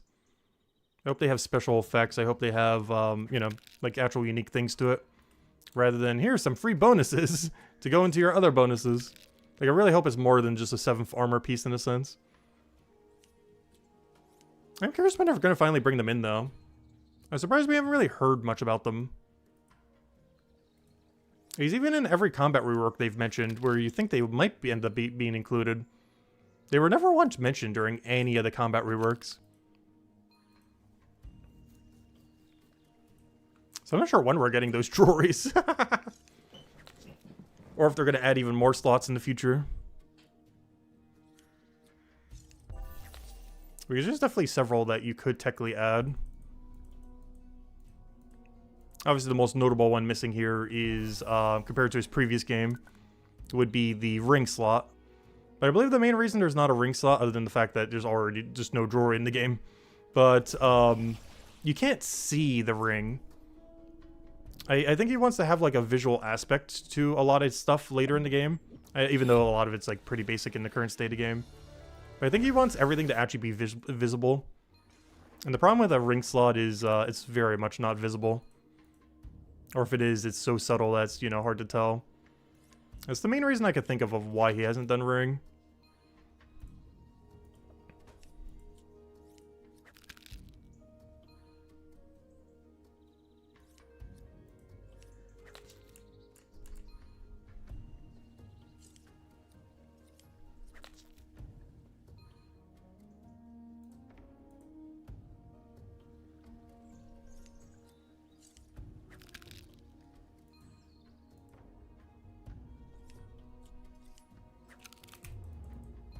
Come here, little fishies. Slowly but surely, we will get our level.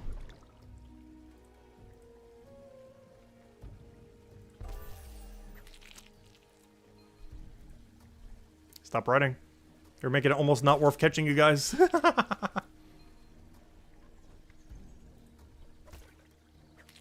still gonna keep catching them, though. Oh, so I'm really curious how many tier 5 of this salmon I have. Because the answer is probably over 1,000. Because every lap for every bell plant I've ever done so far has been on this tier of salmon. So it should actually be a pretty sizable amount of salmon in the bank for tier 5. It might actually be the main way I get to tier 6 from tier 5 near the end. Is just making those salmon quiches, or whatever they're called. Unfortunately, they're tier 5 and not tier 4. But I think we would salmon quiche all the way from 44 to milestone 6 when we get there. On next cooking set. Because I'm pretty sure I'm going to have enough to do that. Where literally just salmon quiche could get us all the way there. I'm pretty sure it's 2 ingredients, right? I've never actually made it yet. I haven't had our current tier because I keep not grabbing tier 4 salmon. I keep grabbing the tier 5. But, yeah, what do you even need to make a salmon quiche? Isn't it just like the pastry dough? View recipe. Yeah, it's just pastry dough. You just put salmon and pastry dough and you're good to go.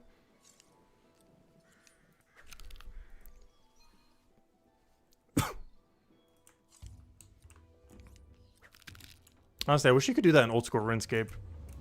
Sourcing pastry dough in that game is so absurdly annoying. To such a degree that everything that requires it is basically not worth making. Even though I've definitely made some of them in the past, just for the fun of it. It's just such a process that gives you almost no XP at all. Whereas in Brighter Shores, you just buy them from a shop and you're good to go. I know some people complain that like so many things are just like so shop heavy in this game, but honestly, I don't mind it. I don't think there's been a single instance of something that's currently sold in a shop that has really hindered gameplay. Though I do wish you could bank them even quicker. The fact you have to do them 24 at a time is pretty slow.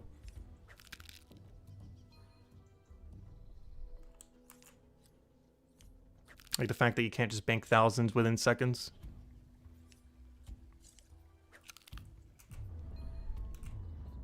Or at least have them stacked to 100, if nothing else. That way you can bank 2,400 in the time it would take to bank 24.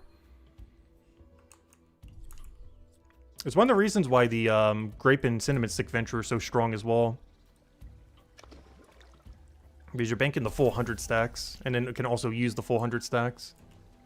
There's a lot less delay from, you know, shop to shop, as well as from bank to bank, when you're actually, like, processing it.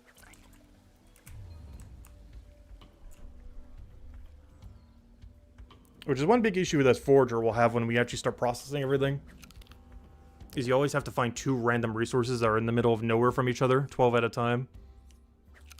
It was something I mentioned in the beta feedback too, because I made 2 posts to it. One that was really straightforward about the Enrage Potion, and then a bit of a longer one. But in the longer one thing that was mentioned, which I'm pretty sure many people have mentioned in the past too, is having some kind of favorite system or something similar for some of the skills so it's easier to pick up whatever you need at a given time.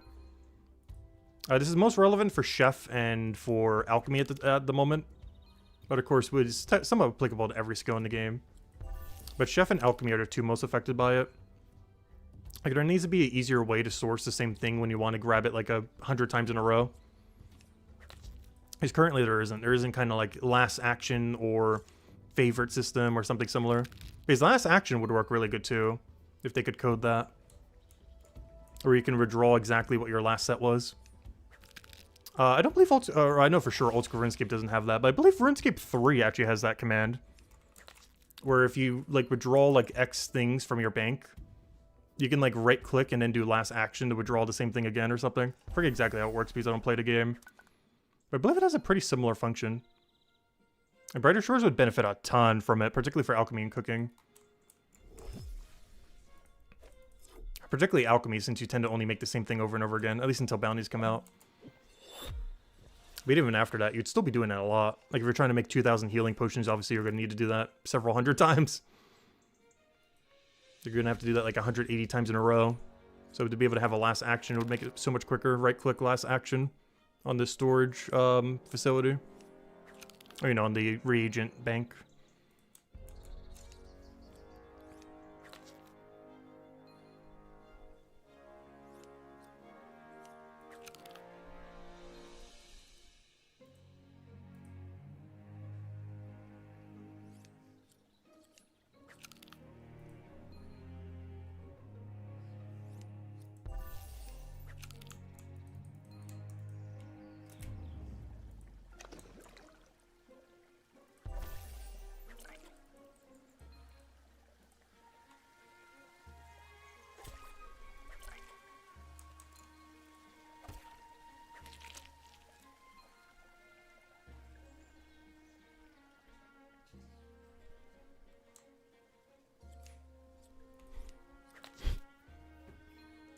I feel like I have a stuffy nose. It's almost pollen season, which is unfortunate. It's going to start affecting it a lot in the next few weeks, probably.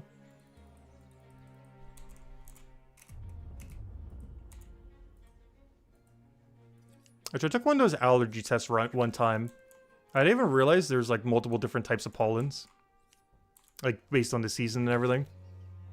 And I'm allergic to, like, literally every single one in existence. Or at least every single one that was tested. Not, like, severely, but enough to get a reaction. I think I'm severely allergic to his nuts.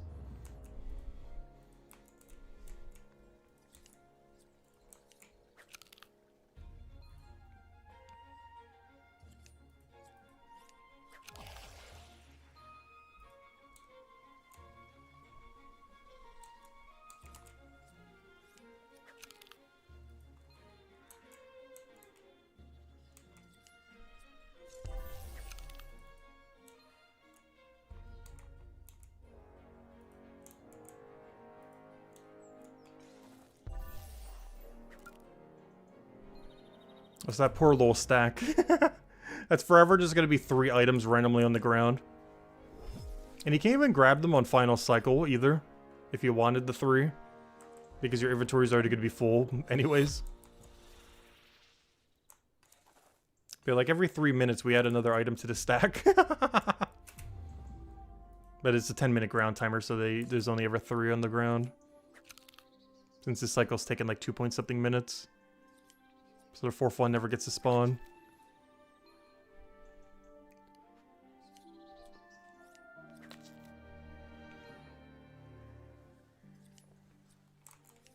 It's also because I think only every other set we're actually adding +1 to it. I think that's the main reason why it's not getting much higher either. It's not even every trip that's over encumbering, it's every other trip. So hello, Seam. Welcome, welcome. I've always been well. What do you think about the fact that the game doesn't have a player-driven economy, but instead relies on vendors? We were talking about this a little bit earlier. I personally don't mind it as much. Well, for one, we're playing Lone Wolf, so it doesn't affect us at all. And I would just gather everything anyways. But as far as the economy is concerned, they did recently make a bunch of things not buyable at vendors, though the reasoning behind it are rather random. Some of them make sense, like all shields, for example. All the shield-related resources aren't. But some of them don't really make sense, like why is Hope Forest potions not buyable from shops, but everything else is, as far as the reagents for it and everything. So they have been trying to do some things to work towards that. But yeah, I'm not sure what the current trading economy is, but there's only a few things really worth trading at the moment. It's 3-star equipment and basically every potion in the game are the only 2 things worth trading. All other reagents are not really that worth trading. Or at least it's not convenient to trade in the current state of the game. If there's like a grand exchange like system or an auction house system, it would be fine. But, you know, without it, you can't really trade reagents for the most part. It's basically just an entire potion and gear economy. Like 3-star gear and potions are the only thing really worth trading at the moment. Which we kind of actually pretty much knew before trading even came out that that'd be the case. But it's very much the case afterwards. There are like some few really key reagents that people do want, but it's very unlikely you'll find someone in the current state of the game that happens to have that stock for a price you're willing to pay.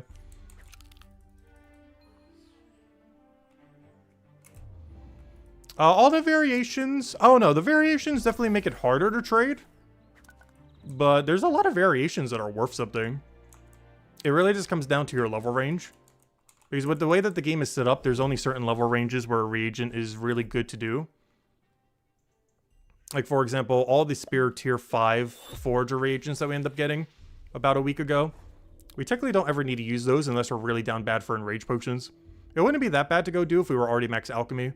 But while we still care about Alchemy XP, it would never be worth doing the Tier 5s. So like stuff like that we would just end up selling out or sell back to the shop since we can't sell it to other people with the game mode that we have. But the other solution to that is just wait till you're max level in the skill, and it's not as bad because then everything gives you 0 XP. So if you're making a slightly weaker potion for 0 XP but you're making it for free, it doesn't really matter as much. It only really matters while you need XP.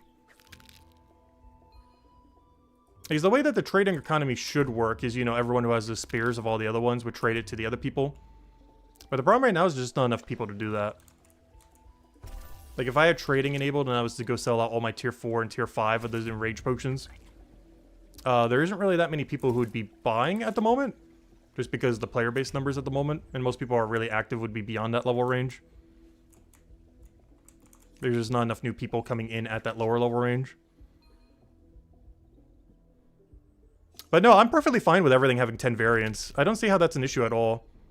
If anything, that's actually beneficial so that there's always a better XP rate for everything. As it makes every resource always relevant rather than falling off a cliff like before.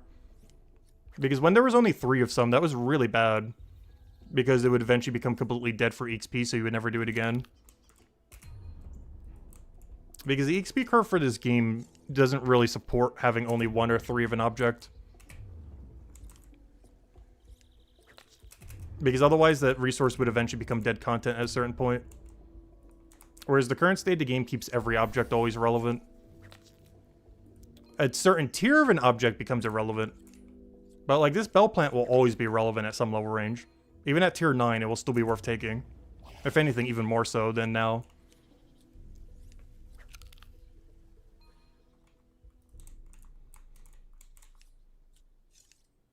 Because right now, the way that the system works is tiers of resources can become irrelevant, but no single resource in the current state of the game will ever become irrelevant.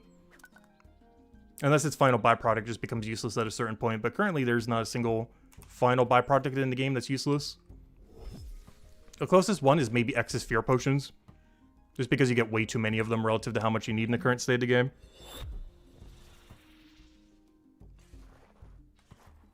But no, I actually personally enjoyed the tier system. Like, them extending some things from, like, 3-ish tiers to 10, I've seen as mostly a good thing so far. I guess from a trading perspective, that could kind of hurt some things. But from an overall progression perspective, it seems to have helped it. At least if you're doing, like, everything self-sufficiently. But yes, it would make a lot of trading things very useless. Like, basically anything that isn't max tier when it comes to trading is useless. Because everyone would want the absolute best.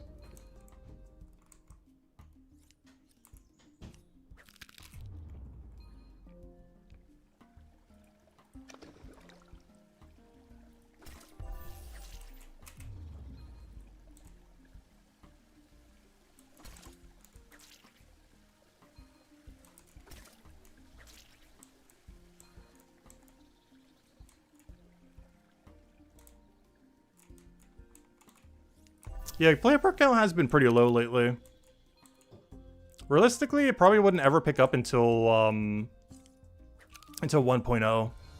Like, even when dungeons come out, I highly doubt it will go up that much. Nor would a proper combat rework really fix it that much until 1.0.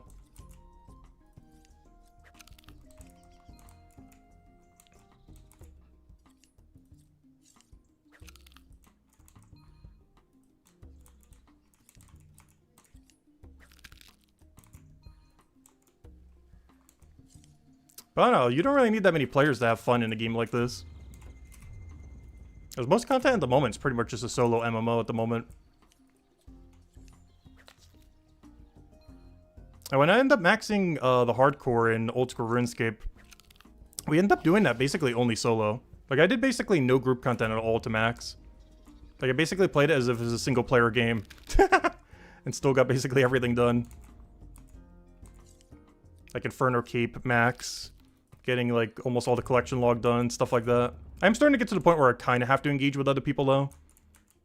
Due to various group bosses and raids and such. Though the only raid you have to do stuff with is 2 and 4. 1 and 3 can easily be soloed.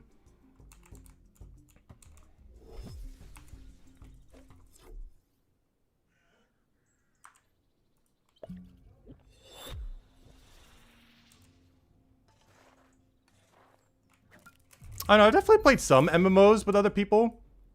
Like, Palia that came out is basically an almost purely co-op MMO, and I did that with a couple friends. Main reason I didn't really stick with it too much is because the end game is literally just, like, upgrading your house. This is one of those cozy MMO kind of things. But I've played some MMOs for co-op and such. Which is not really something I'm normally seeking in an MMO normally. I much prefer this solo content. And just progressing, you know, without trading economy or anything. So I'm like a bad person to talk to about trading economy. You'd absolutely despise the trading economy in every MMO ever. It just gets overly botted and people manipulating the market. Or in the case of Brighter Shores, there's just no trading economy. There's just not enough people at the moment. Like, there's always some issue with every game's trading economy. To a point that I just don't want to deal with it.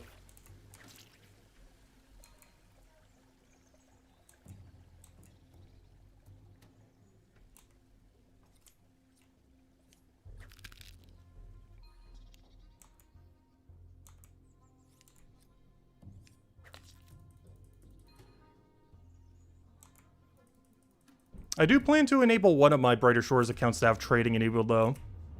Because, of course, you get 3 profiles, and one of the 3 I will enable trading on. It hasn't yet, but I probably will down the line just to experience what the trading economy is once, you know, it's actually 1.0 and everything. Once we actually know what the final trading system's going to be, you know, by the time it launches and everything. As well as how it interacts with dungeons or other content in the game.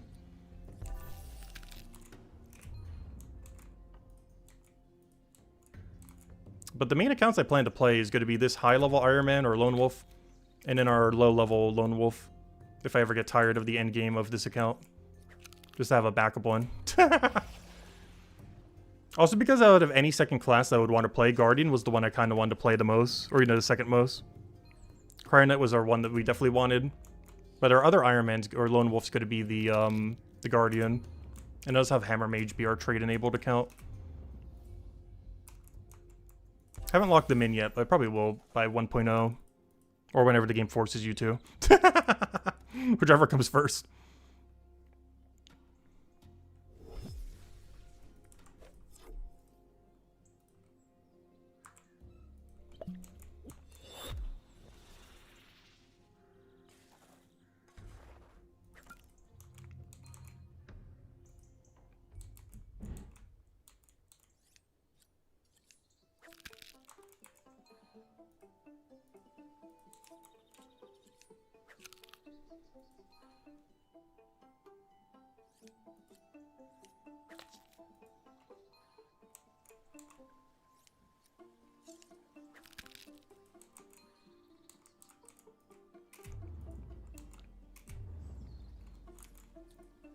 Oh, I forgot to grab the fish. Probably regret them.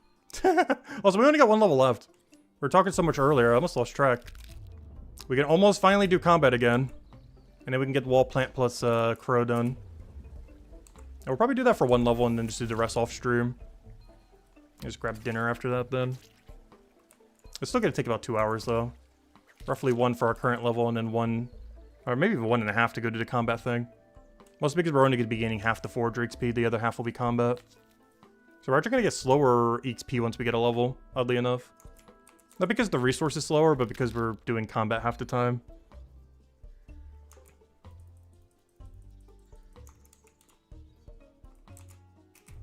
Like, the overall value will be higher, but our value specifically in the Forager will be lower per hour.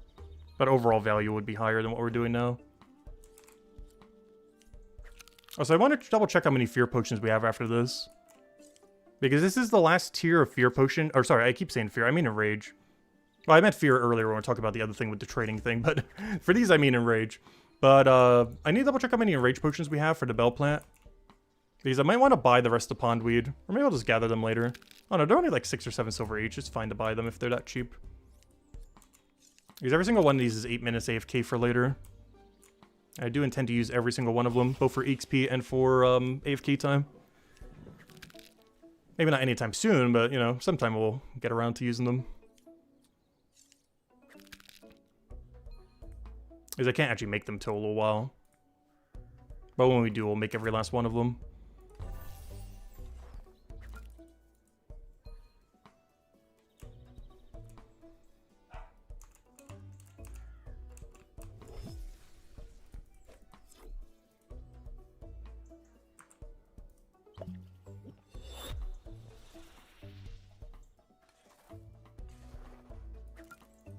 Alright, 2 more sets, then we can use the better XP pot. That should get us to half a level.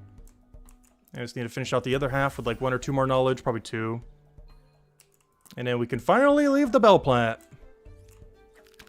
Also, based on all the XP curves, this might be the first and only time that we ever have to do bell plant on stream, oddly enough. I'm not sure how we've gone this long without needing to do bell plant on stream, but this might also be the last time that it ever aligns that way. But given that tier 8 and 9 might be slower, we might. It just depends if we're AFKing something else at the time. Like if Slate Aspire is out by then.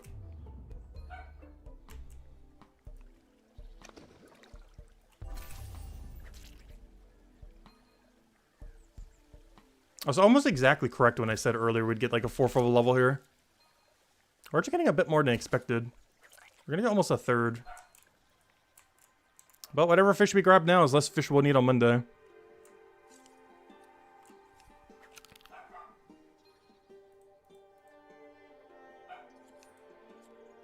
Which is good because I'm not sure how much time I'll have to grind on Monday. But if we do it in spare time, I'll probably go above level 25 if we're having fun with the bounties. I'm just not sure how viable they're going to be. Because realistically, I plan to do them kind of like how cooking bounties are, as we mentioned. Where, you know, we'll pass by occasionally, stack them up, and then do them all at a later point. And the great part about them is there's 0 time while doing oyster or lobster. Maybe not 0 time, but like, there are 3 seconds when doing them. One big issue that cooking bounties have is it's so far away that you normally bring a full inventory and it takes like a few minutes. Because you're going to do like a full inventory of eggs or a full inventory, I guess, chestnuts or whatever the other useful thing is these days. But, you know, you'll bring a full inventory of something that from the shop, process them, check what your bounties are, all that. And that takes a few minutes. But fishing bounties, literally like 3 seconds when checking these.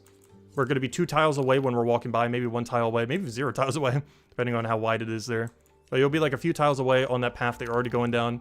You go and check them, see if any of them are good, take them for your venture slot, delay them till later, wait till you have 5 or 6 good ones, then you go do them. And they're almost 0 time just while doing the venture that you'd already be doing anyways. And that's probably going to be most of the fishing bounties I ever do realistically after tomorrow. Is we're just going to 0 time them while doing oyster and lobster. And that's it. Or if I'm across that street. They're a lot more beneficial than cooking bounties, or honestly almost any other bounty in the game, where pretty much if you're near the bounty board, you would just check it. Because if you see it 2 times, 3 times, or 4 times, it's probably always worth doing. And if you don't, you just ignore them. Because I highly doubt the 1 times are worth it unless you're like really spamming down fishing for some reason. I don't know, we'll find out tomorrow. And maybe the 1 stars will work differently than how the other ones do. Kind of like how it does for cooking. We don't really know till tomorrow. There's actually a lot we don't know about it other than where you pick them up from. Like, we know how other bounties are set up, but as far as exact details for fishing bounties, we know, like, almost nothing. Other than where you'll pick them up from, unless they change that location too. Which is right next to the fishing shop.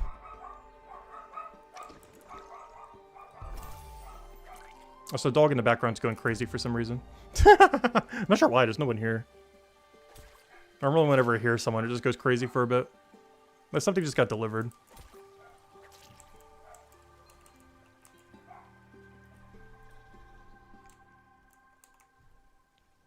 Alright, next route, 100%, we gotta go to use the 11%. Put that into double forager. A little bit less than half a level, but we're getting there. One more double will definitely get us there after this one.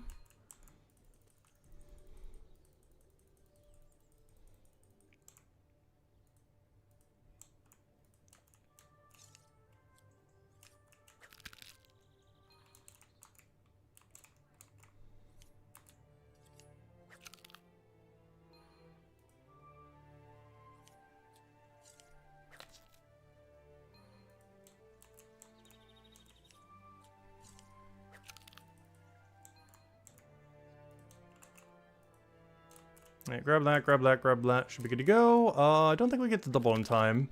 There's one nice thing that the final tool would end up doing. There's a lot of sets that until you reach final tool, you can't get the proper double-double. Like, this one is barely going to make it in time if it does. Oh, we actually are. Nice.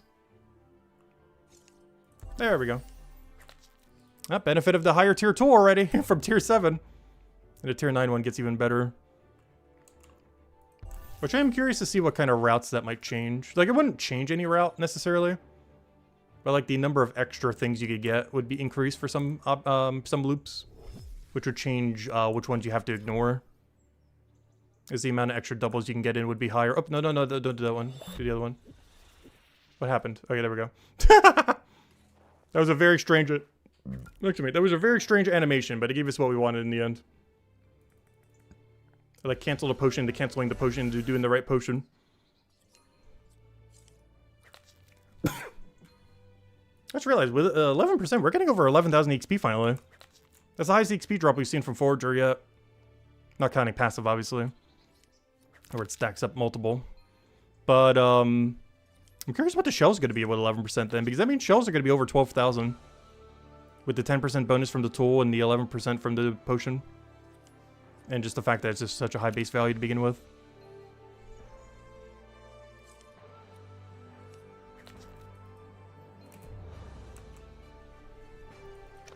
Come here, fishy. Stop running away. There we go. No, don't move on me. They're getting a lot better at delaying us. I think the funniest thing was that one loop where they double moved me out of the water because they kept going to that corner tile. Which forces you to move west.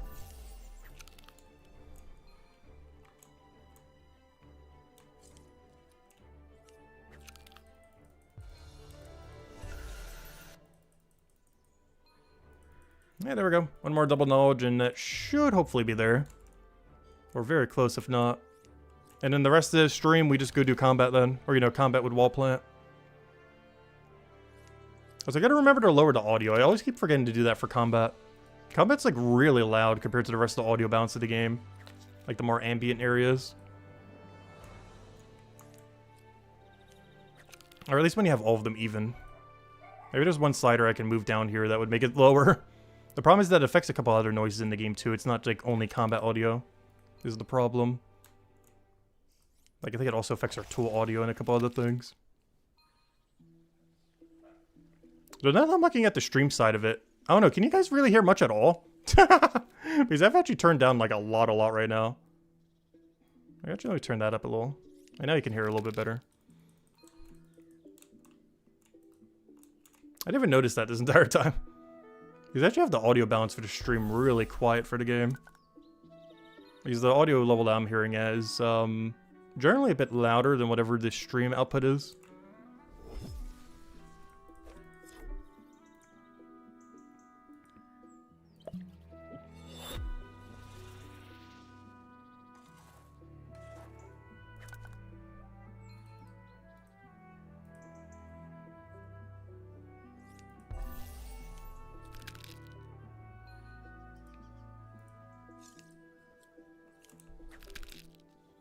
But yeah, final tally on these bell plants, if I had to guess, is probably around 1,200, give or take a little.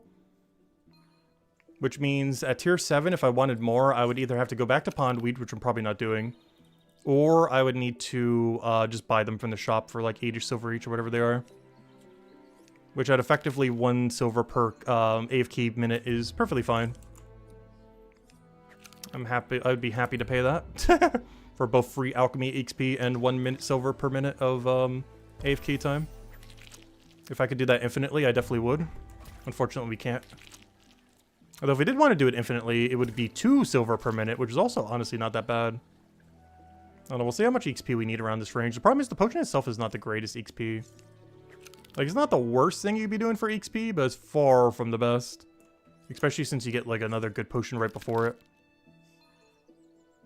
But you can make about 2 of them at the same time you make the other one. But for example, you get something like this Chronopolis potion, which is giving basically the same amount of XP. But you would have gotten it, like, you know, almost 10 levels earlier. Like, 7 levels earlier. Because even though that says 20,000, you'll make half as many per hour. Compared to Enrage. So they're both about the same XP rate, roughly. But one of them you got, like, almost 10 levels earlier than the other.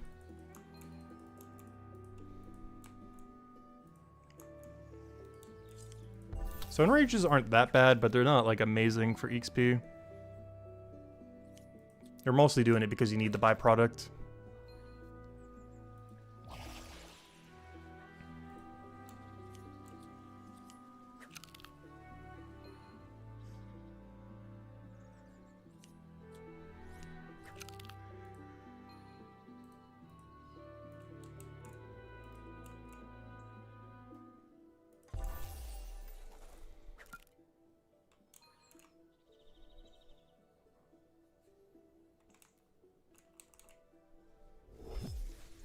So I do want to just check real quick.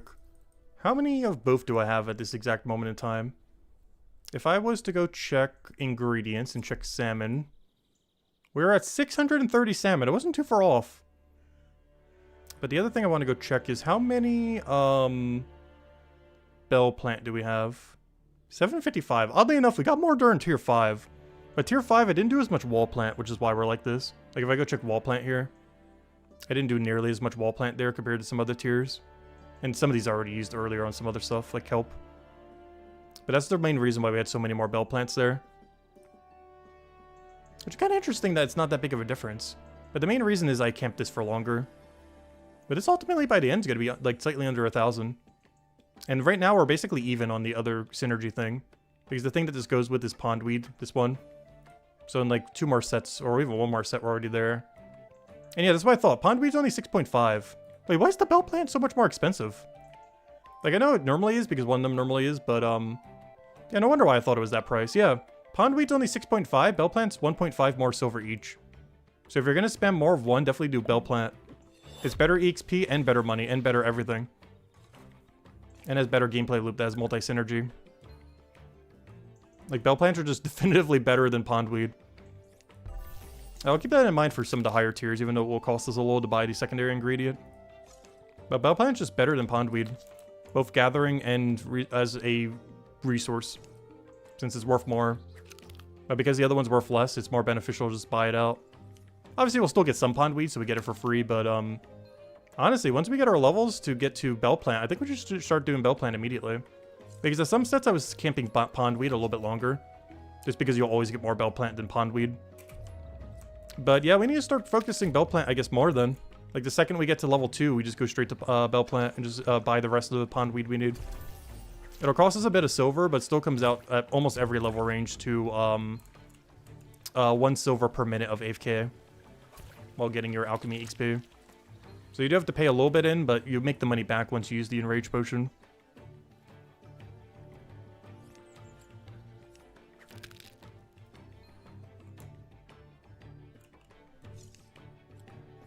So we're going to do that for tier 8 and 9. Tier 9 is particularly relevant as well to have more bell plants, because you actually get free pondweed from killing the Hare Beast.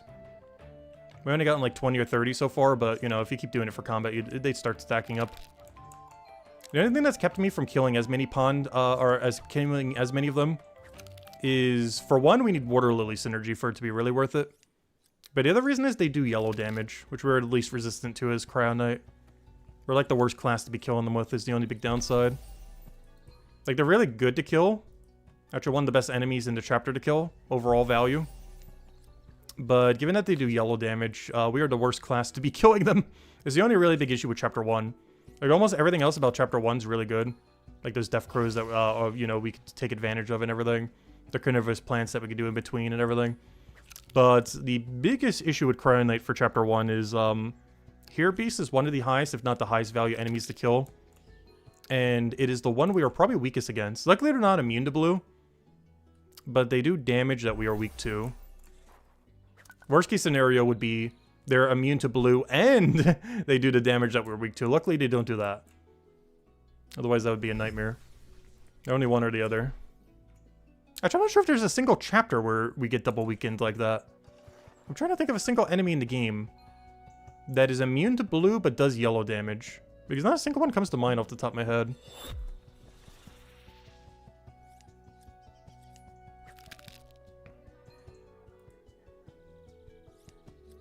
Actually, then again, never mind. That never happens, right? Because they have immunity based on what damage type they do. I'm pretty sure. Or at least most enemies in the game do, if not all of them. So that would never happen. That's why I can't think of one. Because I'm pretty sure every single thing's immunity is aligned to the damage type they do. So if something's immune to blue, it's because they do blue damage.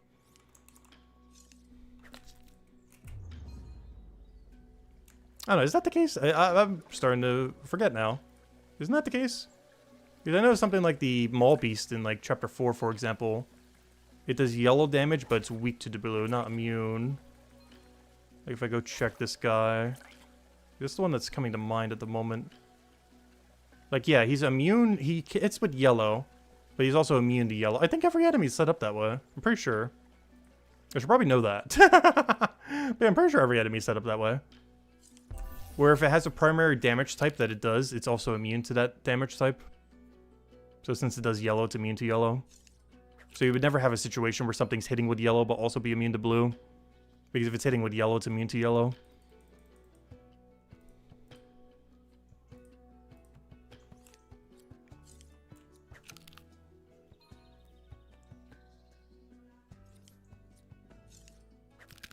Of course, they could change that for some enemies and stuff in the future, but pretty sure every enemy is following that pattern.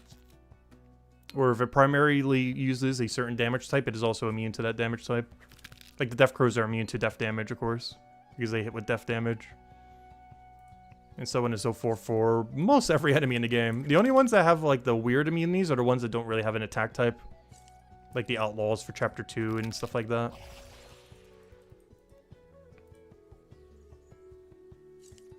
Where they're mostly just hitting with physical.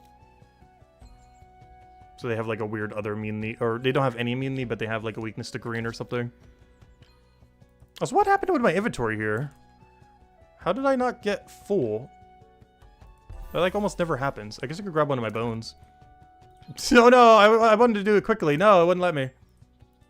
Oh, that wasn't worth it. I wanted to just go get in, get out, and grab one bone in like one tick, but that took way too long. From our spare bone stack. Of a bone I'll probably never use. Is the only problem with our bone rate being so high. Because unless I need a piece of equipment, most of our bones are going to be kind of useless. Tier 8 bones we somewhat care about. Tier 9 bones we care about a lot. At every other tier, yeah, they're pretty much just going to sit there. Because I don't really need them for XP, so they're just going to be on reserve if we ever need something weird in the future. Or if I ever cover guide videos, maybe we'll use like a deliberately lower level thing to show something as well. So we're more in like a mid-game scaling, potentially. Depending on how the combat system works later. Because I have a lot of supplies to make like any tier of bone rate level equipment. But the main reason I prioritized getting those productions up was because we would need them for 4-star weapons. And I was originally going to make them throughout the entire grind, but without special attacks. I thought would be like over a year ago when they did the combat rework. Because no special attacks, yeah, there's not really much we can do about it. As they needed special attacks on 4-star equipment to be relevant. But now all that production doesn't really do that much. Especially with the new luck potion that basically just gives you all your free maxed everything. Even the weapon I have now we got from combat. I'd even make this sword, even though it's almost a perfectly crafted sword. And I'm probably just going to waste the 500 silver from upgrading this thing to make it into a proper weapon. Which we'll need to do in about another 20 levels? Probably do that at level 25. I feel like that's the best way to divide out Chapter 1. For other chapters, we might have to do a little bit of a different distribution. But based on the enemies in Chapter 1, making an initial like sword around this level range, which we just got for free this time around, and then upgrading it to level 25 is probably our best bet. Because the second we upgrade it to level 25 at 25, we could easily just go nuke the plants at level 31. They got 6 levels on us, but with that strong of a weapon, with whatever gear we have, should be fine. And offset it with potions. We could just use one of the stronger blue potions we've been making, like the 85 or something. We should be able to kill it pretty easily with its blue weakness. Unfortunately, it's pretty neutral to everything, but I don't know, I guess that's an upside and a downside. We're not going to get good gear from the bell plant, but we'll get good XP and knowledge, if nothing else. So at least we get to get through bell plant quicker, since it doesn't have like a negative XP meter on it. And you can also start killing them way before you otherwise would be able to, at least as Cryo Knight. But in all fairness, even as other classes. Because it's a stationary unit, so you can always throw 4 hits on it. And every class is a blue range weapon. So you'd always be able to hit it with 4 blue hits if you want to. Or just whatever your range weapon is, as long as it's not green. Which is a pretty huge advantage. Because not every enemy in the game you can get 4 hits on before they reach you. But Bell Plant, since it's stationary, you always would be. Which is a nice little advantage on it compared to other enemies. I say that you can't use Enrage Potion on them. There's a perfect double spot to AFK. But Enrage Potions don't work on them. I hope they code it to work on stationary units at some point. I already know what the main issue is, obviously. As far as why they don't have it like that. It's because currently, if you were to enable it for those enemies, the Enrage Potion would try to pick enemies that are further than 1 tile away from you. Meaning that you would be in an endless fight of neither of you doing anything other than staring at each other. Which I think is the reason why it currently doesn't work. But, you know, they could make it so it only does it in, like, enemies 1 tile away. If it's trying to aggro a, you know, enemy like that. It would just take more work. But they definitely could code it in a way that would make it work. But with the way that it's probably just coded at the moment, they would have to make it so it doesn't end up attacking enemies like that, like it currently does. Otherwise, you keep drawing aggro from enemies that can't reach you, and then you just stare at each other forever. Because neither of you are, even though you're aggro together, neither of you are engaging in combat. But they could definitely fix that. Are they going to anytime soon? Probably not, but it is something that could be fixed eventually. Because that's going to be such a good AFK spot if they ever fix it. A double blue weak enemy, both on the same tile. And we literally just stand there for 7 minutes straight. And the best part about it is all the items that you kill on that location drop onto the same tile. Oh, I forgot to grab a plant. Did I forget to do that last time too? I think I might have. But all the items drop on the same tile, so you wouldn't even need to go anywhere. You would just click take all in the stack every single time. I believe it's the only enemy in the game that's like that. Actually, no, there's one in Chapter 4 that's like that too. Actually, Tentacles might work that way too in Chapter 3. Chapter 2 is the only one that doesn't work like that, actually.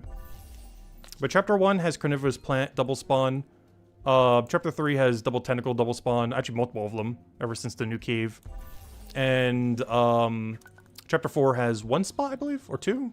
Definitely at least 1, where you also have a double adjacent. And what's nice about them is the items drop onto you. So if you kill both of them alternating, you only have to click a click all in 1 spot. But unfortunately, Enrage Potion doesn't work on them, so it doesn't work.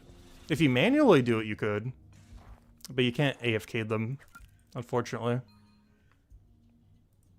Because they'd be great enemies to do that for, since they're all stationary. And I believe they all have a different weakness, too. The ones in Chapter 1 are weak to blue. The ones in Chapter 3 are weak to fire, I want to say? I actually forget. I think it's fire. Which is a bit of a weird one. And then the ones in Chapter 4 are weak to yellow. So everything except Guardian gets a good spot for that. Unfortunately. Poor Guardian. I do feel like since launch, Guardian has gotten the short end of stick for almost everything in the current balance of the game for combat. They only got quick attacking weapons, which are going to be worse for any kind of boss encounter in the future. With the changes they made, I think they have the most expensive boost potion now. Though they at one point had the cheapest. But now Cryo Knight is the cheapest. Even though I still don't buy them from the shop and just make my own. But if you were to buy them from the shop, I think Cryo Knight's the absolute cheapest now. Just because of how much closer the forager supplies are to a bank compared to the other two. And, I don't know, just the weapon distribution in general. Basically, Guardian just got the worst end of the stick for almost every situation. It's really weird. I think the only thing they got that was, like, absurdly good is I believe they got a two-handed physical range weapon. I think. I should forget. But if they did get that, then that's pretty solid. Because that means they never have to change out their range weapon. While still having really good DPS for it. Whereas we always have to switch between two because of immunities. Because our best weapon is green, so if something is immune to green, we can't use it.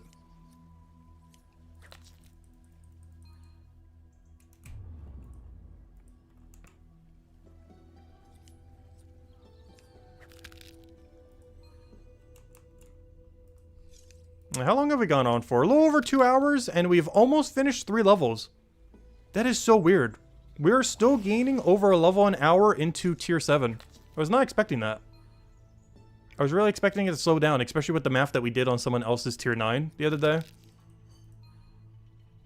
Unless it just really spikes at 8 and 9, I guess. But so far 7, we're gaining the exact same amount, if not even slightly quicker than what we were before. But you can pretty much say the same amount. It did not slow down at all yet. It probably will once we get to the point where we hit a little bit of a dead zone. Around like level 30-ish or so during that like 10-ish level range like before. But if nothing else, there's actually a good passive to do there. We're probably not going to passive skip it. But, it is an option. Because you have sprays. You could do sprays for like 5 levels through there. Oh no, it doesn't really get you anywhere though. Like, that doesn't get you out the hole is the problem, and these two are not worth doing.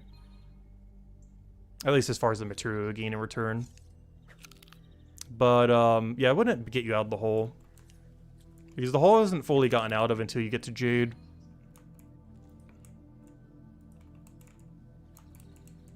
Because the main thing that fills that area as far as active, we would need to be able to kill the Hair Beast. It'd be kill Hair Beast and take 3 Water Lily and repeat. Or even 2 Water Lily if you want to focus on combat more. Over Forager.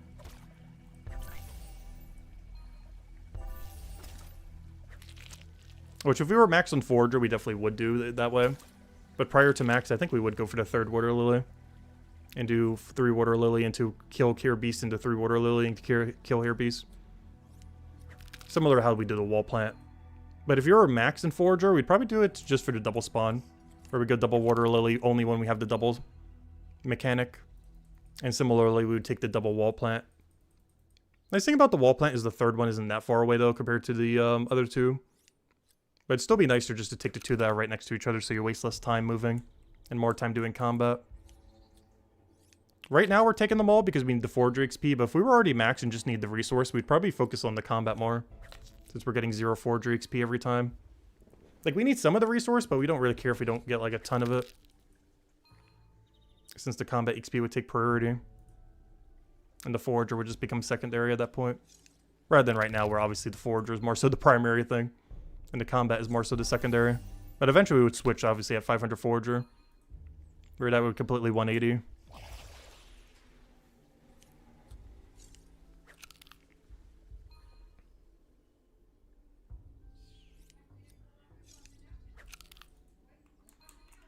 Alright, 2 more laps. We'll get those down. And then, boost potion.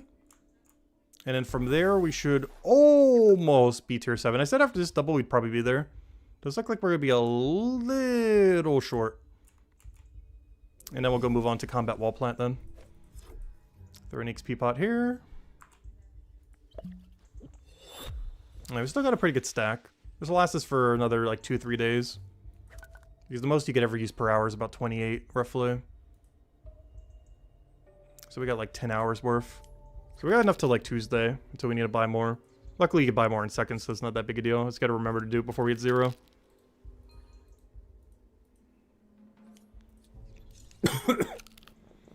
Oh, stretch. Oy.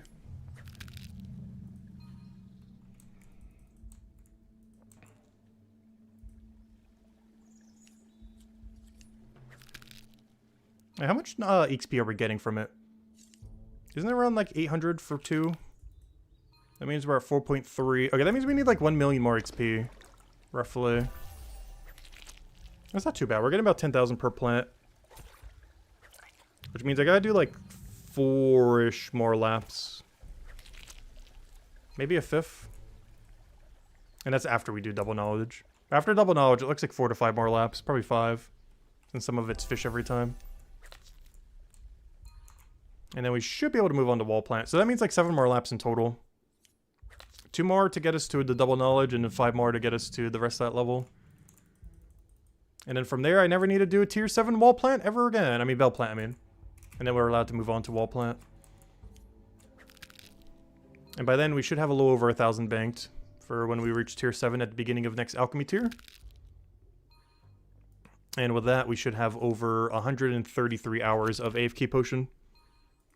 Which is not bad at all. Of course, we can go through that really quickly since they're pretty AFK. Like, if I was power doing them, we could finish those out in like 2 weeks. Maybe even less. If I was doing that off stream just while doing other stuff. Which is realistically how they're going to get used. Like, we get down those in like 2 weeks. Once we can make them in that alchemy level.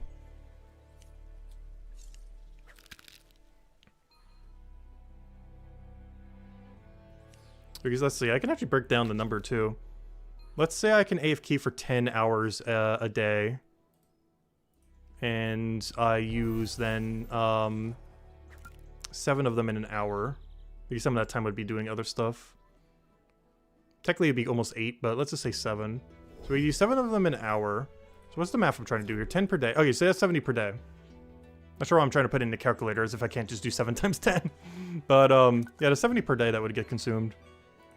I'm gonna have like 1,000 something banked. So we could end up doing that for like, what, 15 days then? So yeah, a little over 2 weeks. It's not until we get to tier 7 alchemy though. But once we do, we have effectively a little over 2 weeks of AFK potion. For whenever we feel like doing that at some point. And doing that should give us like 2 full milestones of combat levels. Depends on what we kill and, you know, our gear and everything else, but roughly that should be almost 2 full tiers of milestone. Out of 40 total. So that's not too bad.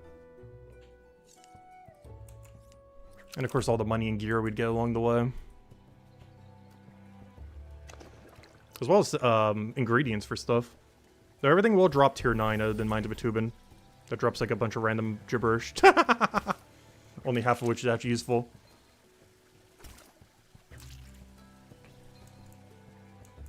It's one of the main reasons I tried to skip as many Mines of Batubin levels as possible. They just have so many drops that get in the way of real drops because there's so many reagents you don't need. Because out of anything we would get from Mines of Batubin, there are only, what, 4 drops we need? And it's for the 11, 12, 13, and 14% potion, whatever ones those are. I have no clue these days. Actually, I might as well go check right now. Let's see. There are only 4 enemies worth killing in chapter 3 at our current level range.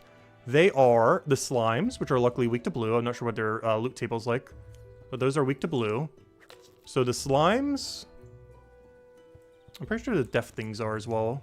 We're pretty neutral to them. So the slimes, oh sorry, that one's the slime. The other one was the death thing.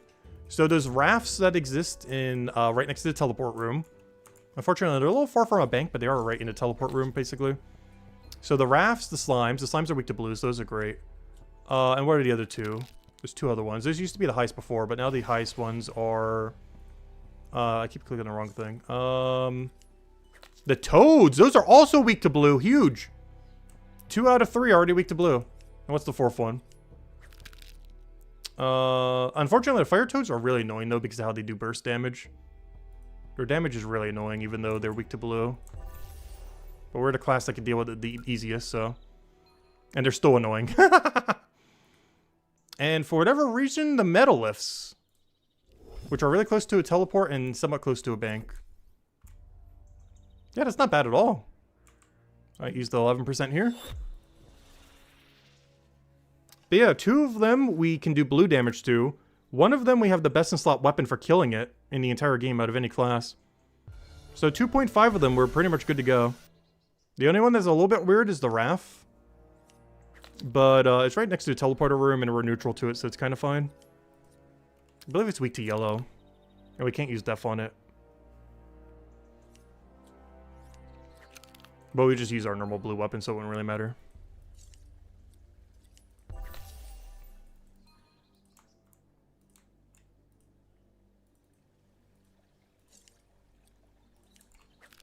But there's only 4 things in the entirety of chapter, in chapter 3 that we would kill.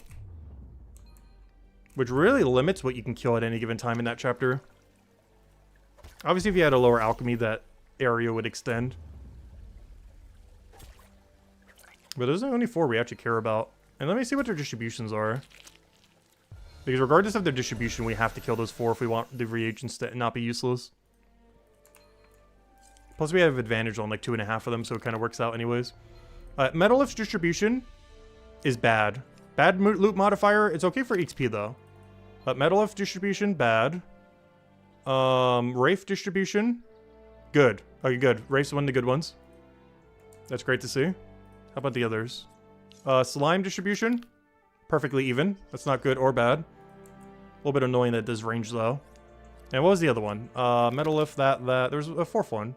Oh yeah, Toad. Ooh, Toad's also kind of negative. Alright, that's not the greatest spread. But at least they're kind of spread around. Toad you can do early.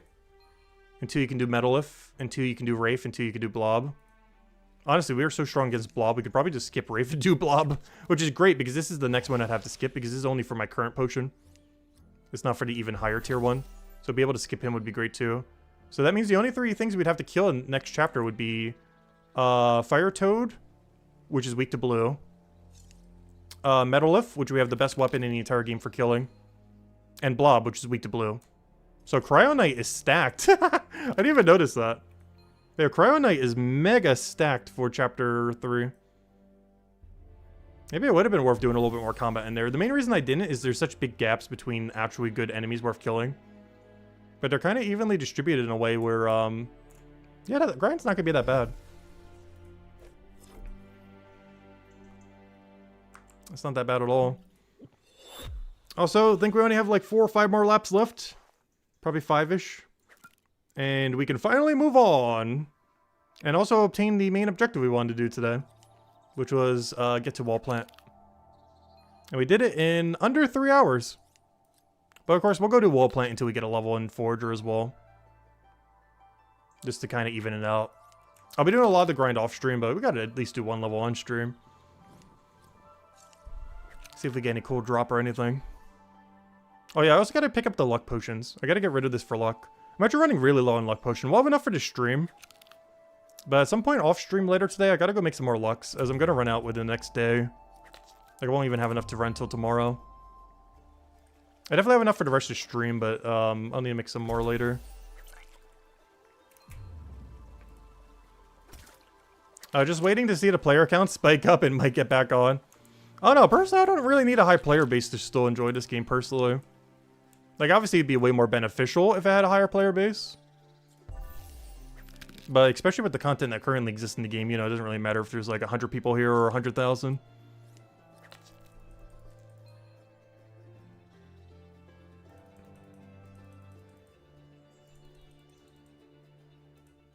But if I had to guess at any point, it would go up, probably around 1.0.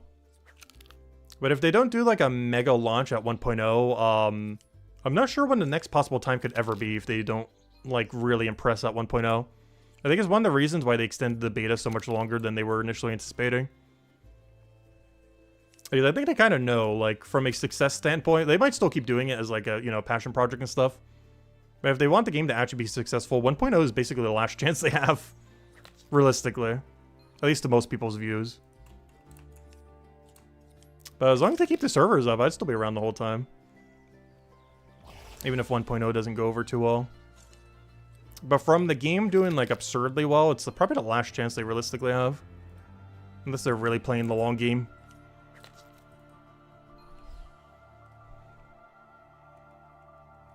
Yeah, they've been waiting till 1.0, I'm pretty sure, before they start advertising.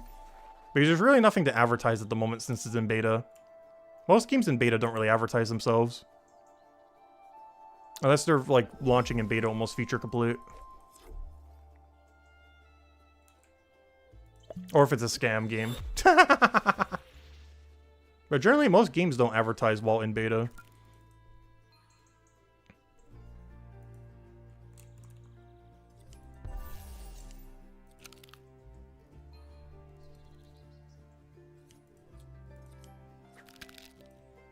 Like, I haven't seen a single ad for Slay Spire 2 despite it coming out in like a week for beta. Like, it's had a few pretty good trailers and stuff, but I haven't seen a single ad for it. Because they're probably waiting till 1.0 before they, you know, do an ad push. And otherwise just letting word of mouth until then.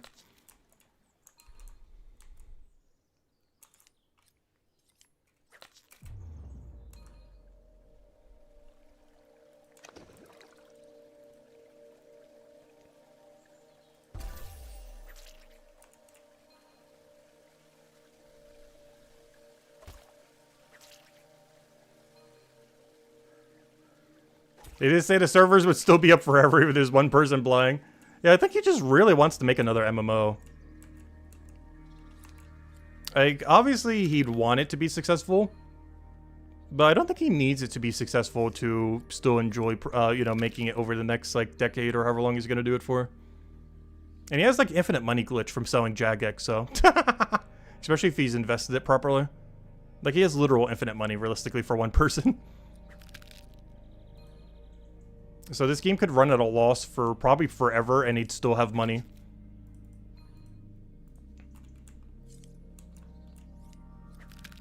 Like, he could literally run at a loss for 20 years, and he would still be a multimillionaire.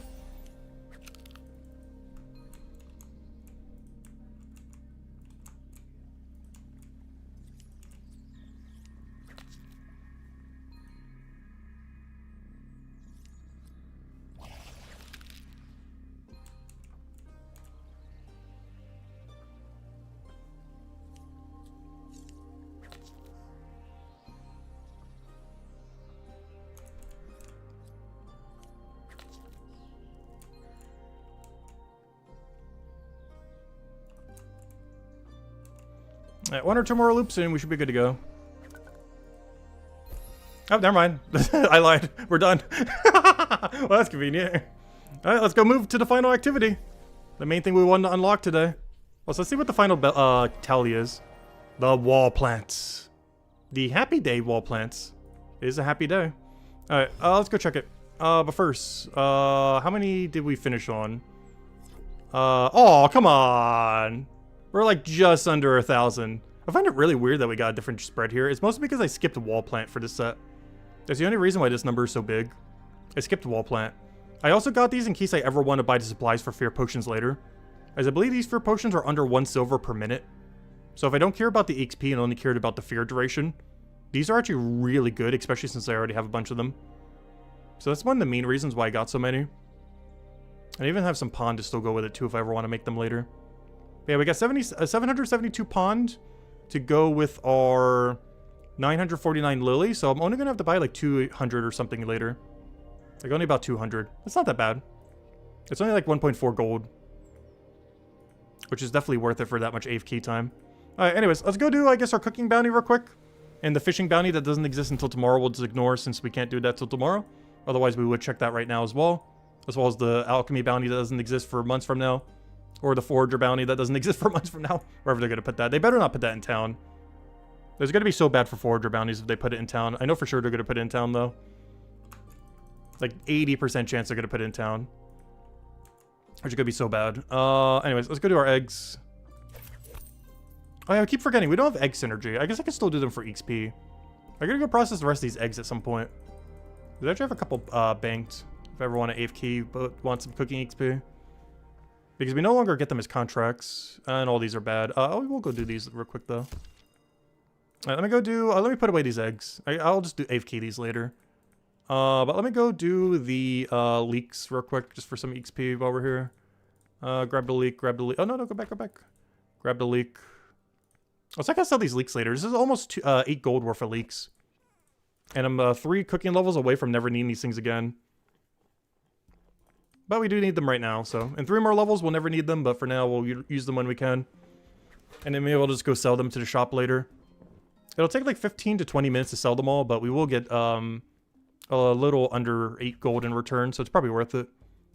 Like a little under or over 8 gold. For whatever reason, they're actually worth a lot. They're like 4.2 each. 4.4. Oh yeah, we'd easily get 8 gold then. Back to me. Since we're selling them for about 1,900 of them, roughly. Maybe 1,800 by the time we get there. Alright, so we do those, drop those, get these, do it again. We are at a level range where the bounties auto-reset. And since they do auto-reset, yeah, we should be good to go to just cook these. And then see what our replacement is. So we'll go cook all these, or actually we'll cook 12 of them, check the board, see if we got anything good. If so, we do it. If not, we go to the wall plant then. And I'll keep doing it until the bounty board just gives us 4 trash picks. And then we'll pick these up from the ground, cook 12 of them, check the board, hopefully get 4 more leek pie synergy somewhere. And until we hit a dead end, and then we'll go to wall plant. Grab all these. Cook exactly 12. Though I do have to say, the common level tasks, I really hope are not as bad for some of the other ones. Like for merchant, common tasks are still really good. But for cooking, common tasks are kind of bad. They give you so little extra benefit. They give you almost no extra money. Like for every single one that we're making 8 of them. We're getting like 200 copper each, or whatever it is. Whatever the lowest currency thing is. It's so little, it's not even a silver. Yeah, we're getting 192 copper per each of these. That's so low extra. The extra XP is nice, though. Like, we're getting almost 3k extra, and I'm not even using a potion. And at this level range is actually quite a bit. But the 192 copper is just a joke. Especially because if you were to buy all the supplies for this thing costs like 4.5 gold or something. Actually, even more. Because the leak costs, it's 4 if you sell it to the shop. I think it's like 6 or 8 to buy it. So these things are at least like 6 silver each if you were to buy it. Yet they refund you like 200 copper each. For doing the task for... Oh, whoops, I meant to stop. Oh, well, I guess we'll just do them all. It's not that big a deal. We'll just go get more if we need to. One benefit of this is we just bank all of them now. But if we have to do more leek pies, it's not that big a deal. They're pretty simple to go do with the supplies already banked. Nope, we didn't get it. I guess I'll grab this for later, I guess. We should have the one-time bonus to do that. Alright, there we go. Alright, next. Oh yeah, that reminds me. I do need to go clear these for tomorrow. Should I go clear them right now? I don't know. Do we go clear these? Sane Rodrigo and then go to Big Sheen into Scrap Merchant. I'm not sure if you can make that in time. We need to go make apple pie. I don't think I have the apples. Can I gather apple? No, I'd have to buy apple. Alright, we're going on an adventure real quick. We're gonna go make 4 apple pies and the therminade.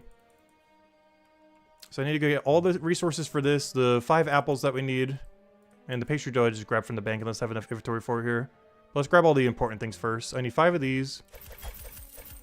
I need 5 of these. I need 5 of these. I need 4 lobster that I think I have in the bank, hopefully, from first time bonus. And then beyond that, I need 5 apple.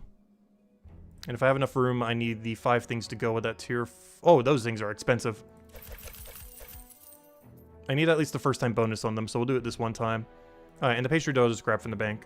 Alright. So let me first condense all this into a cream thing. Just to clear up some inventory. Then we'll grab the lobster, then we'll grab the pastry. I'm pretty sure just use it one single pastry. Why is there so many people doing chef right now?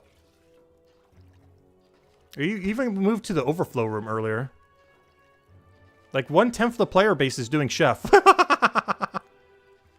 Like 1/10 to 1/5 the total people playing are in the chef room right now.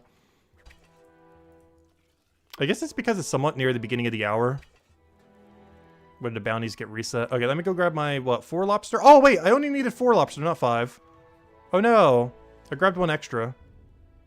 This is tier, what, 4 or 5 lobster right now? This should be tier 4. So give me 1, 2, 3, 4. Well, I guess 5 because I accidentally grabbed 1.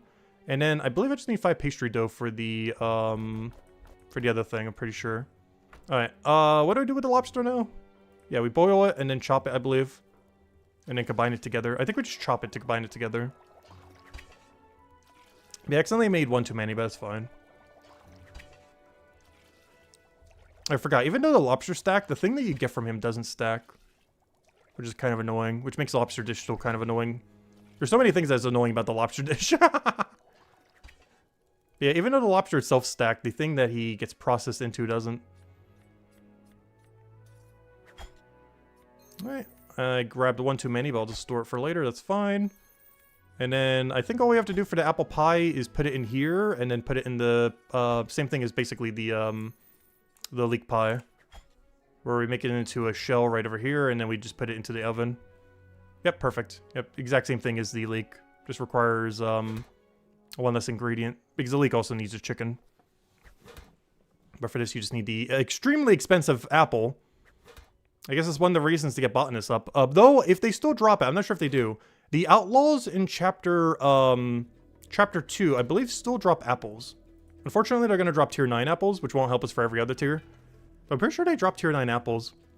Still. I don't think that's changed since the update. Alright, what's the other item I needed? I should already have it banked. I needed, I already cooked it earlier. Yeah, I need 6 chicken and leek. So I need to store away 1 lobster, but grab 6 leeks from the bank.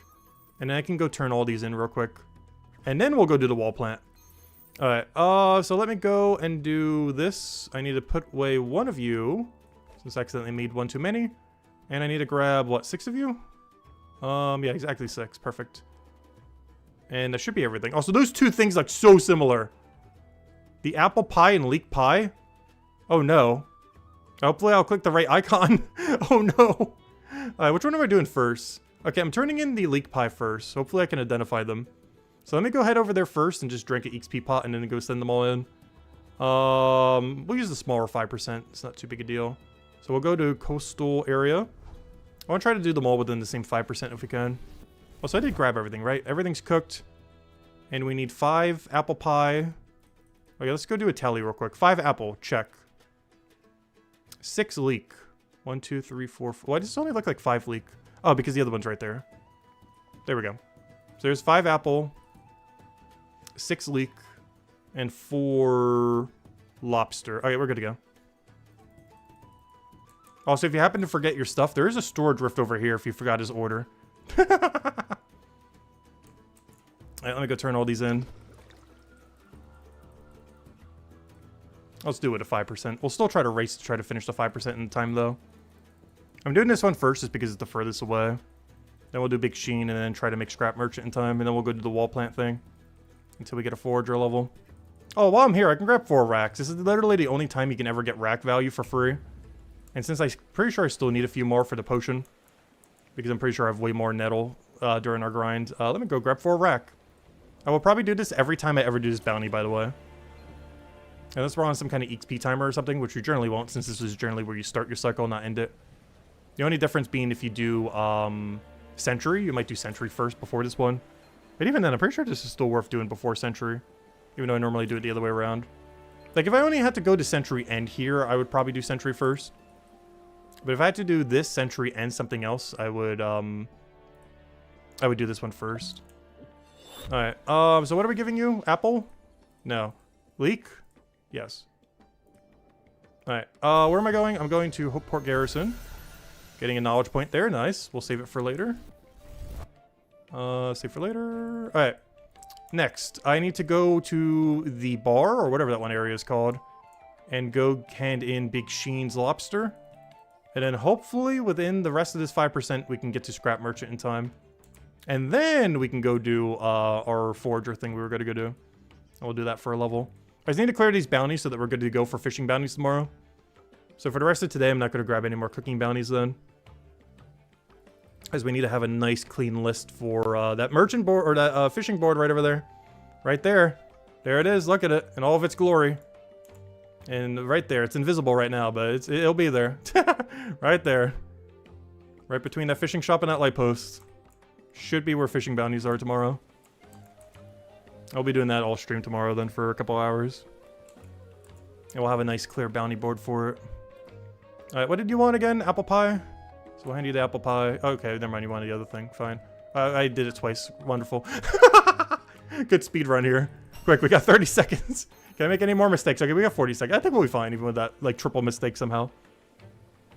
where I somehow gave him apple pie 3 times instead of lobster. We'll be fine. Like, it makes sense why I confused the apple pie and the leek. I'm not sure how I confused the apple pie and the lobster. Those are 2 very different things. No, honestly, they would taste good together. I know that's a weird combination, but I would totally have lobster while eating apple pie. Because the coldness of one would go so good with the warmth of the other. Alright, there we go, we did it. With time to spare even after those mistakes. Anyways, let's go and, yeah, let's go do the gameplay loop now. So this next gameplay loop, I'll be doing a ton off stream later, but I figured we'd do at least 1 forager level for it now. Which is, crow plus, wall plant. We've seen it before on stream. Oh yeah, I do need to go change up my potion. I'll use this bank. I think it's a little bit closer than going to the other one at this point, since I need to go down this way anyways. I do off stream need to go make more luck potions though. The stack I'm about to grab is all I have left. Let me see. Let me grab one of our 1 stacks and then grab whatever our like 10 stack is. You know it's pretty low. Deposit that. Withdraw potion, luck. Give me all of these, but also 1 of these. And I'll drink that one and equip the other ones. Because we just did that for the first time bonus. And then equip those. Okay, we got 10 potions left. And technically 1 sip of one other one. That should last us for the stream. We're not going that long for it. But I do need to make more almost immediately after. So we're running really low. Good, we got the aggro skip. And we are here. We have reached our destination. And we'll drink a 5% here. Grab our wall plant for the first time. These make 48% heals, which are pretty much half heals. 4% less than best in slot. Oh, they look kind of cool too. The Happy Day wall plant. I like their coloration. Really like that, like the cyan color. Alright, and now we just go and kill them. So we go and whack you with this. Drink a boost potion. Whack you with our real weapon. And just get completely nuked because it's weak to blue. And we're 2 levels higher than it. Though even when we're lower, we're still nuking it. And then just rinse and repeat. We actually have enough time to get 2 kills in. Depending on your gear and depending on if you're not Cryonite, it would probably kill at about the same time that this thing is ready. But because we're nuking it so hard, yeah, we kind of kill it too quickly. So I actually have to kill 2 instead. Because it dies too quick. But otherwise you'd kill it at the perfect time to go do 3 then 1 kill, 3 and 1 kill. And if we were doing it more AFK, we'd do it that way as well. But we do have the damage to go 2-1 rather than 1-1. Unless we get a really slow kill. Or of course it's going slow when they're already respawned. Come on, get your damage in there. And you can also just do the wall plants whenever you're off cooldown. You can also just do the double instead. Unfortunately, the double's a little bit further away from the combat area. As long as there's no one else doing combat in this room, you shouldn't really be competing with people. Unless it's crowded on a given day. But if they haven't done a combat rework recently, there probably won't be anyone else here. Unless there's some reason to specifically kill these things. They are pretty good to kill though. They have 50% extra loot. Which does stack with a luck potion. I'm not sure if it's multiplicit or additive, but it definitely stacks. I'm just not sure if it's like mega stacking or just partially stacking. But we're getting double from the luck and 50% more from the, oh nice, as you can see, I already got something from it. And we're getting the extra 50% just from their base modifier. And that's pretty much the game plan. Always get Forager up a little bit. Obviously this is really slow Forager XP is the only problem with this. But this is the most realistic way to do wall plants. Is if these are worth killing at your level range. And if the wall plant is worth taking at your level range, you can do them both together and get really good value. Now we'll do this until we get 1 Forager level, and obviously we'll dump all knowledge into Forager here. And just double where applicable.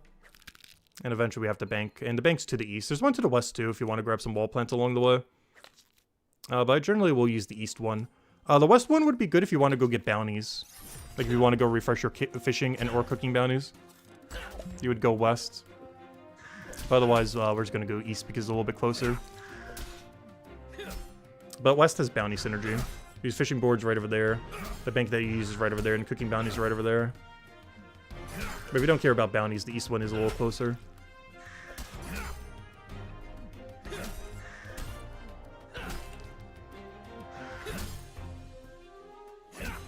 Alright, let me drink a 11% here. So I can go use this on Forager. And hopefully by then the lilies things would have been grown. Perfect. Then we go for another kill. Also, keep in mind, XP pots do boost corresponding to whatever chapter you do when you do combat. So even though this is a Hope Port potion and combat is global, we do gain extra XP per Death Crow kill. We can actually see that off the bar right over here. Like if I go check how much XP they're giving me. They should be giving me slightly under 250,000. But you'll notice when we get an XP drop here, it's going to be over 250. And it's because we're under 11% Hope Port. And since we're technically in Hope Port, it will still count even though this is a global skill. That works the same way when you use boost potions as well if you're putting XP into knowledge points into combat. You should never do that though. But if you were to, it would work. Right here, it should be over 250,000. Yep, there it goes. Good, it's still working. I haven't actually checked that since after the beta. I just assumed that was still working, but yeah, it does. It still works just like after the first combat rework. It's actually the first time I bothered checking that since then though. But yeah, it does work still. They changed that with the combat rework last year around this time, like a year ago. Ever since they made it a global skill. And they did not change it with milestones, luckily. Still works the same.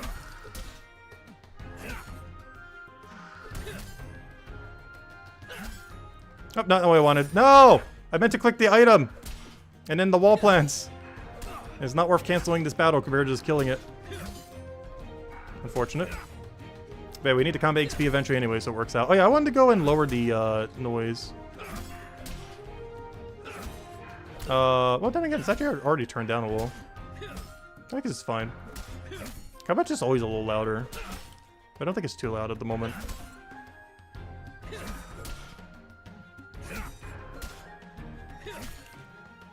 Come on, get the double in time. Yeah, I got the double right before the XP went away. Oh, also, we got a big stack here. That means we got a shell drop. So I guess it's time to go bank. Or at least storage rift. But yeah, that means we got a shell. There we go. And of course, if you get too much gear, you just store it away. Actually, let me double check. Is this an upgrade? Good, it's not. Because I prefer how the other one looks. Alright, let me go store all this away. Boom, boom, boom. Deposit all. You sell it later. And then we go for another kill. And then we can get a nice clean bank with a full inventory of wall plants here. And yeah, this bank over here is slightly closer than the west bank. The main reason for using the west bank is you want to go reset your bounties. Alchemy bounties when they eventually exist, cooking bounties which already exist, and fishing bounties that will exist as of tomorrow. And who knows where to get about forager. Who knows, maybe it's in this room. That is one thing that would actually be not horrible though. This method gets buffed if the forager bounties are like literally in this room, like right in front of that door right over there. Because there's a non-zero chance they put the bounty board right there. Which is bad and good. It's bad for forager overall. Because no gameplay loop of forager other than what we're doing right now would ever use a bounty board if it was positioned like literally right there. But there is one thing that benefits from it, and it's exactly what we're doing right now. That's like the only key. I did not mean to attack this, by the way. Oh no. That's the only bad thing about the auto attack thing. But that would be the only good thing if they put the forager board over here. It is bad in every single situation for forager, except if you're doing wall plant plus Death Crow. That is the only gameplay loop for forager that would technically be buffed by if they put the bounty board over there. Otherwise, that is such a bad location to put the bounty board for forager. But there's a good chance they're just going to put it there. There's even a hole there waiting for it. Waiting for the moment they add it. That we don't know for sure if it's going to be there or somewhere else, but the amount of empty space there makes it suspiciously likely that the bounty board is right there eventually. That one we don't have confirmed. The only reason we know about the fishing board is because they've teased it a couple times. They've never teased the location of that board yet. But that is looking like prime real estate right there for forager board, right in front of the forager shop. But yeah, if they ever do that, this method gets buffed like crazy. Because that means you can get 2 times, 3 times, and 4 times forager tasks constantly. Which, while I'll have max level by then, the benefit of that is you can still do it for the money. Even if we already have max level, you can do it for the money and the knowledge points. And the fact that we still need healing potions from these wall plants. Because generally speaking, you're going to get way more kelp from the beach than you are the wall plants from this wall. And I'm trying to make sure we get the number a little bit more even this time. For the thousands upon thousands of kelp we're going to get later down in the level range. Which is why I plan to camp this quite a bit. We're only going to do it for 1 level on stream today, but over the next 2 days, almost all my time off stream is going to be doing literally this. And we'll have a bunch of gear upgrades, because these things just drop gear like nothing. They have a 150% modifier, if not 200%, depending on how they stack. And we'll get thousands, hopefully, of wall plants during that time. Which also, hopefully, will get us to level 15 so we can start doing shells. And by the end of today, I gotta get to at least 10. For this stream, we're only gonna get to 8, but by the end of the day, I need to get to 10 so we can do the better AFK. Because that one starts working for the boost potion. I believe it's plus 8 boost potion? But the feather starts giving us plus 8. Plus it's better than sheep rib anyways. And like every metric. It's a better resource, it's better XP. The only bad thing about feather is you don't get the tool bonus. But I believe even without tool bonus, I'm pretty sure we're still getting better XP there. Let me double check. 260. So that means the other one would have to be at least, math. The other one would have to be slightly under 290. Yep, perfect. Okay, it is slightly worse for XP by like a few thousand per hour. But the resource is like actually usable, so we'd still do it feather.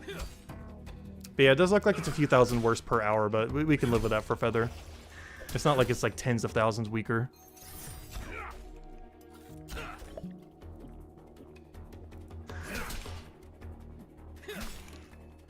Oh yeah, my luck potion expired. I should probably be drinking them. It's pretty important on these enemies. Especially if they stack multiplicitly. Which I'm not sure if I've gotten confirmation on that yet or not.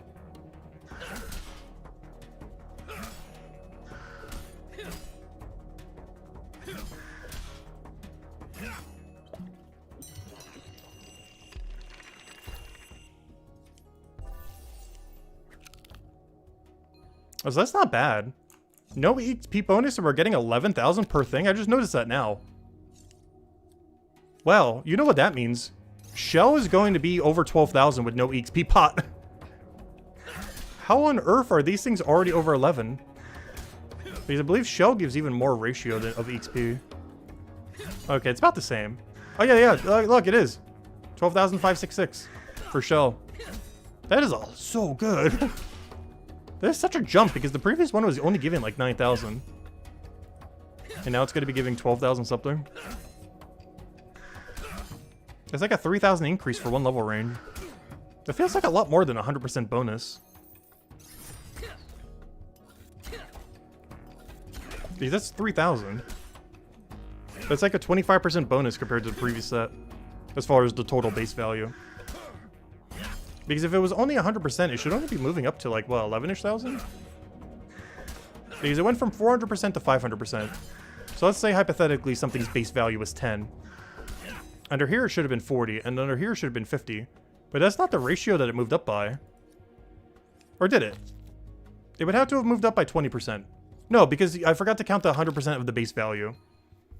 So it's basically the equivalence, because you have to add another 100% to it if you're counting base value. I forgot to account for that, because you're adding it.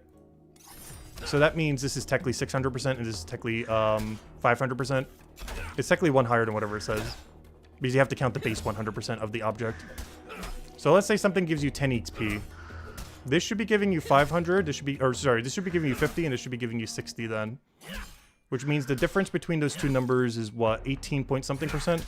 Not gonna bother putting a calculator in there, somewhere's around there. It's like 18 point something. But yet, the current tier is moving up by like 25%. That is bigger than 18 point something. So I guess they're moving up by two metrics. They're moving up by that bigger percent, but they're also moving up by just some random, let's just make number bigger percent. Because you should have only moved up by like 18.2 or something, like 18 point something. But it moved up by like 25%. Because we can see the difference right here if we click on this. The shell was only like 8,349. So it moved up by over 25%, almost 30%, when it should have moved up by 18 point something. So it's moving up by some other metric. Beyond just this. Like this active boost isn't the only thing that's boosting it. Which initially I thought that was the case, but it's actually not. It seems like just the base value is going up too. Otherwise, it would be a smaller disparity between how much XP you'd be getting.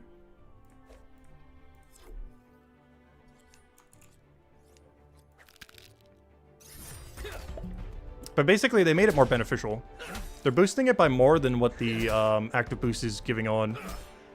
As the active boost is going higher, but also the base value of the shell is also moving up. Because before I thought it was just staying the same base value and the only thing affecting it was the active. But no, both the base value of the shell is moving up and your active boost is moving up.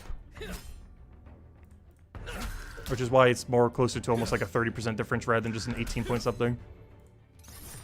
But I didn't realize that till just now. I knew something like that was going on, but I didn't realize it was like that big of a difference. It's hard to tell just by looking at that menu until you actually start doing the math on everything. But yeah, what looked like it should have been like an 18 something percent was over a 30% improvement.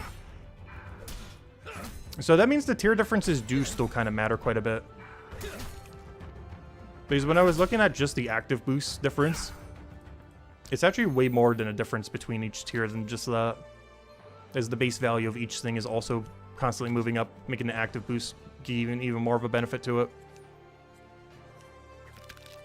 Because initially, when it first came out, I thought, oh, everything's just staying stationary and the active boost is affecting it. But no, it's still like before where the base value is going up and the active boost is moving it up. So it's moving up twice. Long story short. Alright, there we go. Doesn't matter too much. Number go up. Just do whatever your highest tier is for anything. That's all you really need to know, honestly, at any given time. If the resource you care about, if it's a resource you care about, and it's the current highest you can do at any given level range, it is worth taking. There are a few, like, really bad examples of not doing that, though, like Periwinkle, or just has no synergy whatsoever. But for the most part, as long as you're doing anything within your highest action, like if I was to do any tier 5 thing, right, or sorry, tier 6 thing for Forager, as well as any of my new tier 7s, like all those are fine for XP if you care about the resource. As long as you're not moving down by like a double tier.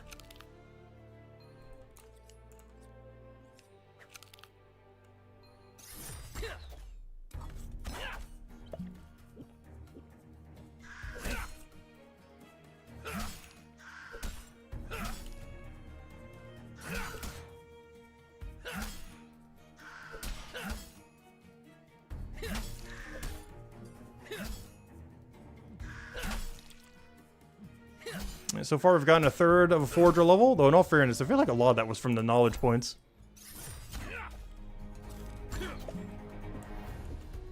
Oh, so you can hotkey these. I normally just click them manually, though. When I play on Steam Deck, I normally hotkey them. But for PC, they're, you know, it's easy enough just to click on them. Boss thing down the line will probably do the hotkeys, though. Especially if that one weird shield stagger thing is ever relevant.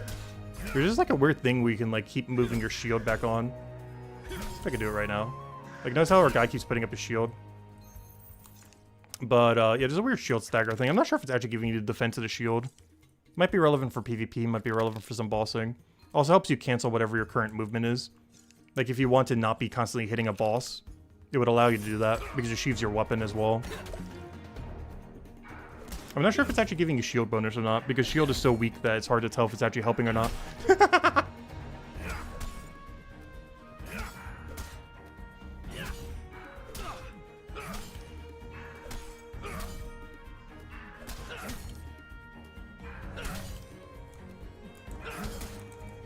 But it's been a glitch since launch that I mentioned ages ago that I still have never fixed.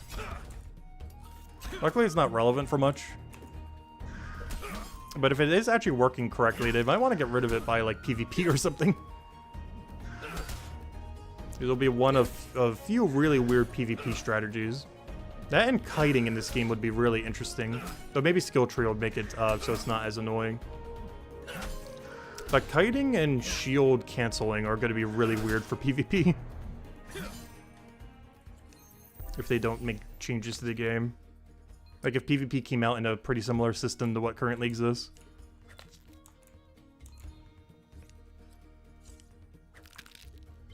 Oh, no, I wanted. Oh, I guess I'll still drink it. I was trying to hotkey my weapon, despite not being in combat. I clicked 3, but luckily that's also where my potion is, so I guess it works out. It's not too big a deal if we don't XP boost here. 5% is pretty low. As long as we remember to do the knowledge point is the main thing that matters. And hey, combat level's about to come in. Unfortunately, we don't really get anything cool the next several combat levels. Thieves are too annoying to kill because they're immune to blue. Goblins are like mega negative. They're so bad to go kill. Goblin chiefs are fine, but we don't have any advantage on them. They're great for gear, but I almost rather just be doing Death Crows for now until we can like AFK them. They were probably the biggest thing I AFK'd at the lower level range though. We had a lot of 4 stars earlier. Actually, my glove is made from some of their AFKs. As I combined some 25s with some higher level ones, it made it into a 35 glove. Like this glove, the only reason we have it was because we're AFKing the goblins at the previous tier. Wait, these guys are really nice. Honestly, anything with a 50% modifier is, but that's the main thing we'll use them for, is gearing up. But killing them early doesn't really matter because I can't wear their gear until level 25 or so.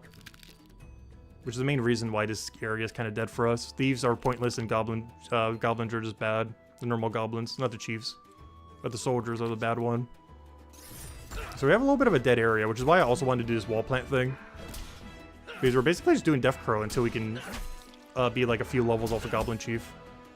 And then we could do the Goblin Chiefs early, but I have to get a few more levels off of them to be able to wear the gear. But by the time we hit level 25, we should be geared enough to go do plant. And then from there, we're at the good area where we can start doing Forge or plus combat again. Aside from just this one. Because there's a big hole here where you can't end up doing it. Because the goblins have no Forager next to them, and the thieves have no Forager next to them.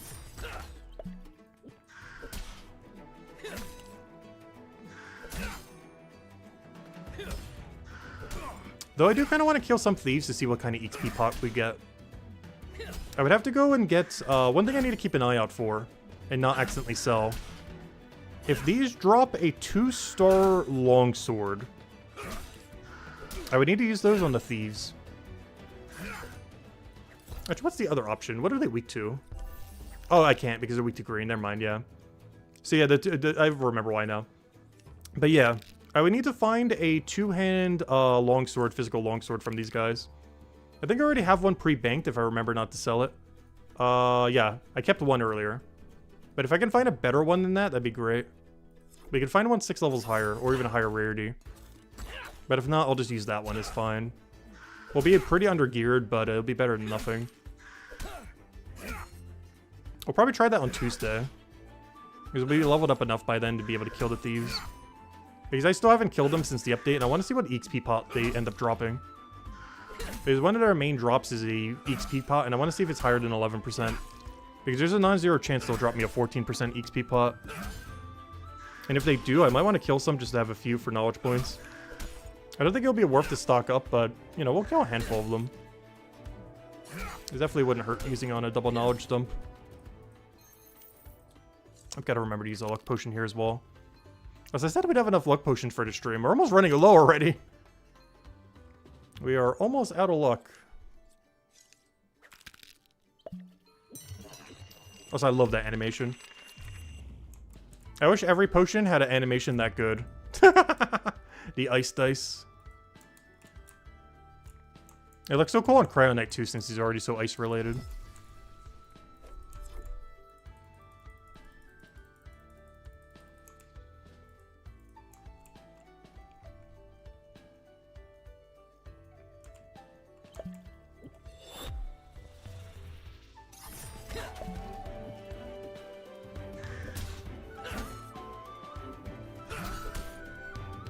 So combat level and a few more skills.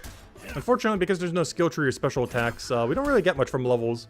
Until we can move up to a new enemy, we don't get anything cool in between. And something that skill tree should hopefully end up helping out a lot. Is giving more excitement to every combat level. Because right now, you do go a little bit of a way before you really get anything cool. Especially with the new distributions on a lot of enemies, just making some enemies never worth killing. Like these goblins. As a lower tier goblin is just not worth it with minus 50% modifier. Honestly, I don't think there's a single minus 50% modifier enemy in the game worth killing. Unless you're already so geared that you don't care about getting no gear at all. Because everything you're getting is just going to be a 1-star pretty much. Like, that cuts into your profit so much while doing them.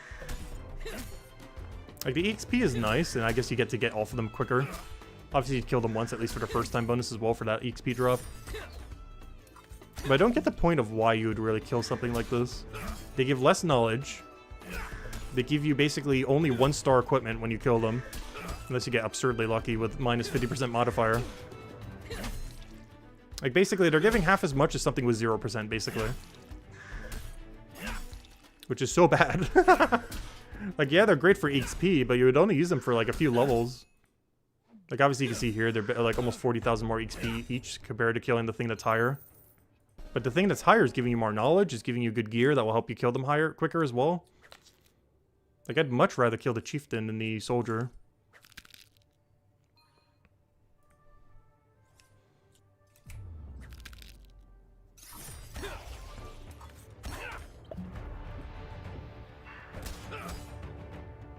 Even if it's like 40,000 less XP per kill. Which is, what is the percent on that? That would end up coming out to, even though it's a higher enemy. If we were to kill chieftains instead of that, it is about a 15% worse XP rate. But you get 50% more better loot and more knowledge points that would make up for almost all that XP rate. Not to mention those knowledge points you can use on anything, whereas the XP rate is only for combat. So technically killing those chieftains is better for our forager. I guess one thing to put into consideration though is, of course, if we're using an AFK potion, we don't get that knowledge. Or, you know, you only get a third of it. But you're still getting some. Because I guess that's one of the main use cases for these guys. If you're at a certain level range where they're good XP but also AFKable, which I guess for this guy would be relevant if you were a hammer mage because you'd have the yellow weapons that you'd be able to do that for it. But if you're at a level range where this is both your best XP and you can AFK it, because he gives so little knowledge, it would maybe be worth it, but you would have to already be geared for that to be relevant. And in that particular enemy's case, you'd have to be a hammer mage for that to also be relevant. Because the other two classes would not have enough DPS for that to ever be viable. Because they're weak to yellow.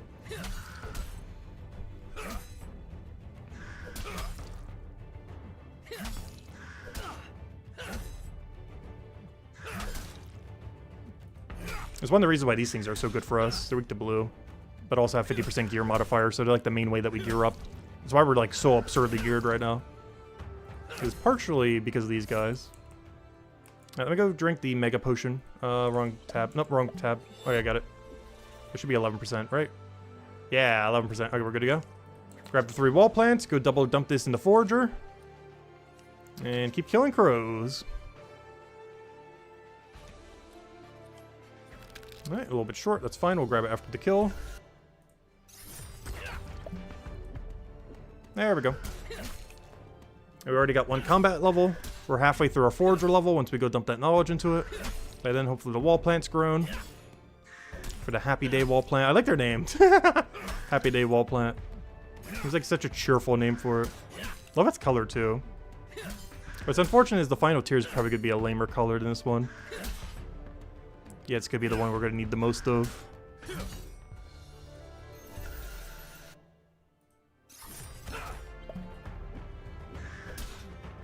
Which we can already see what color it is. Let me see. Oh, no, you can't. Well, you kind of can. You can barely tell that those were blue, though. These are pink.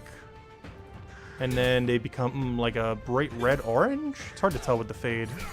Looks like a bright red. I guess that makes sense. They do make the best healing potion in the game. It kind of makes sense that the final tier would be red. As they do make a red potion.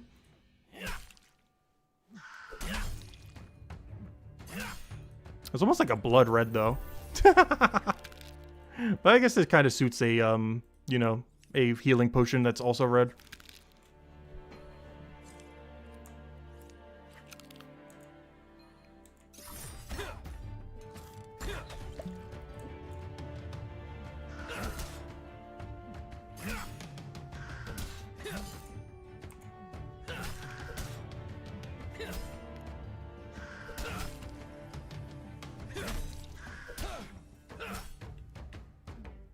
Oh no, we're not going to kill it in time. There's one issue that combat has quite a bit. Is healing potions, or not healing, XP potions never perfectly aligned with your kills, like ever. It's one of the reasons why a lot of times they don't even bother drinking XP pots for combat.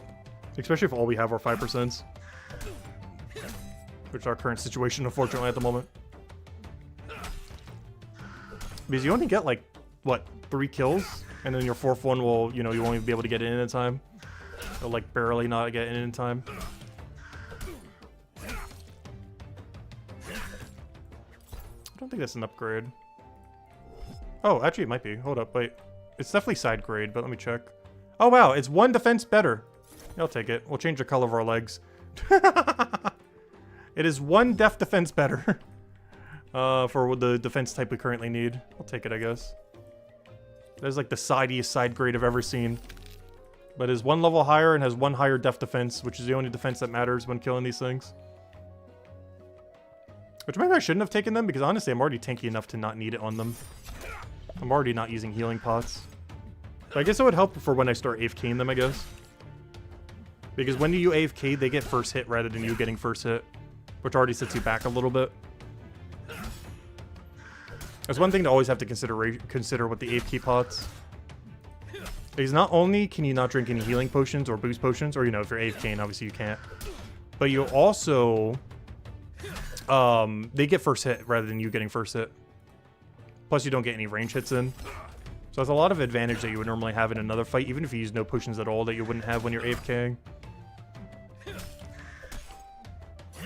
I just realized I have a weird ratio right now. I'm not sure how we're going to do this wall plant.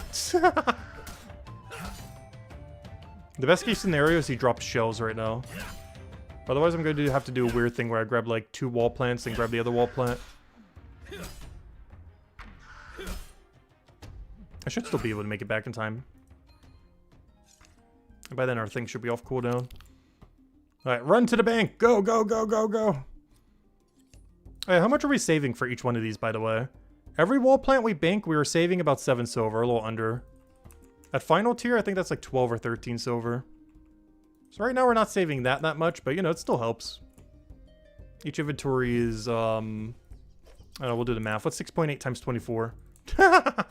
Put that in the calculator in a second. Or we're saving whatever 6.8 times 24 is per inventory.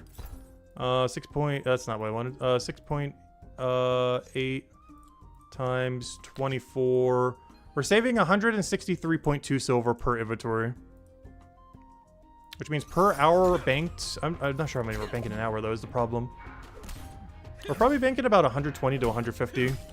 Let's just say 120 though. I'm pretty sure we're doing a bit better than that. But even if we're lowballing it, 19 silver?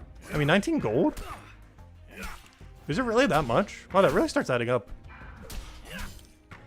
Is it really that high? It doesn't feel like it should be. No. Because I did it based on number. Wait, that was based on inventory. Wait. It'd be 5 inventories. I was gonna say, there's no way it's that high. I accidentally did it for per inventory and multiplied it by how many we're actually doing. No wonder why it's so high. Never mind. I was gonna say, that's way higher than it should be. I should have multiplied that by like, oh no, let's say 6 inventories. So 163 point, what the number did I have again? Where'd it go? Yeah, 1.63.2 times that by, let's say 6 inventories. Yeah, okay, that's better. Yeah, it's about 1 gold an hour. I was gonna say, there's no way it's that high. Per efficient hour banked. But no, per hour banked, or actually that's not even per hour banked, but that's how many we're getting per hour. Per efficient hour banked would be however long it takes us to go bank, which would be mostly that number times 60-ish. Let's say it takes us a minute each cycle. So we're making 1 gold per hour, but per effective hour banked, we're making about 10 gold. If you count just the time of us walking to bank. But during that 1 hour of effective banking, you're getting 0 XP at all. Because that's just counting bank time of, you know, the minute to go over there, come back. As well as all the time that we have to store drift and everything. But yeah, it's 10 gold per effective hour banked and 1 actual gold per hour in savings of alchemy supplies that we don't need to buy. And that's not counting anything we're getting from kills, of course. That's just the wall plant. That's not counting the shells they drop. That's not counting the gear they drop. That's not counting the gold drops they have or silver more so. Just the wall plant alone, we're getting about 1 gold per hour. And 10 gold per effective hour banked. And that's only at tier 7. Of course, that only goes higher once we reach tier 8 and 9.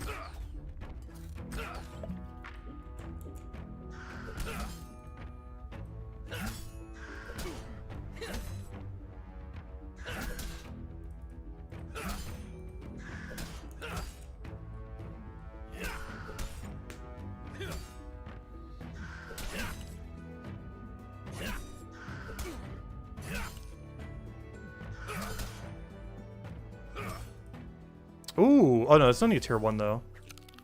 Oh, never mind. That's a broadsword, too. I thought that was the long. Never mind. I saw sword, and I was like, oh, but yeah, we have like a billion swords. That's not the right sword. Wrong sword. Unfortunate.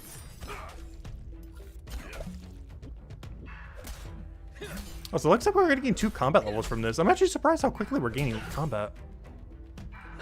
Oh, it doesn't show XP there anymore. That's kind of weird. But yeah, we're getting 244k. It's going to go down soon once we get a level, but at least at this level range. 244k into that. Let me get the calculator out real quick. What's that many kills it is per level at the moment? So 244k into like 13 million. What's the exact number? Yeah, that's basically 13 million.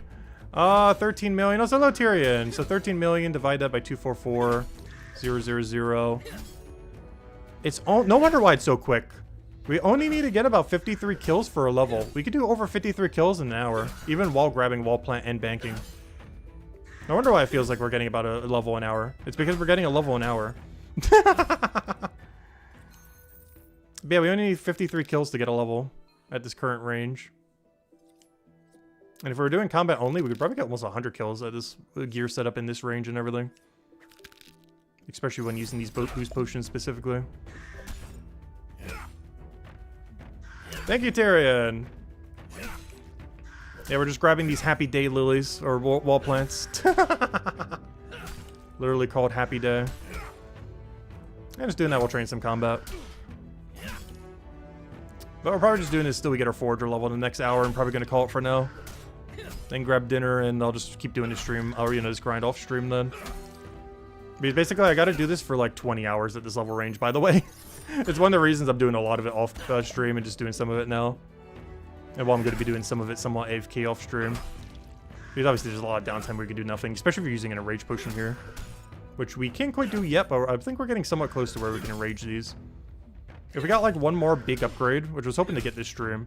But if we can get one more big upgrade on our gear, we can start AFKing these, I'm pretty sure. Otherwise, if we don't get a good gear drop, a few more levels we'd be able to do it, even if we get no gear drop. Just the stats from a few levels. But a gear drop would allow us to do it earlier. But right now we kind of have to do it actively. Until we reach that point.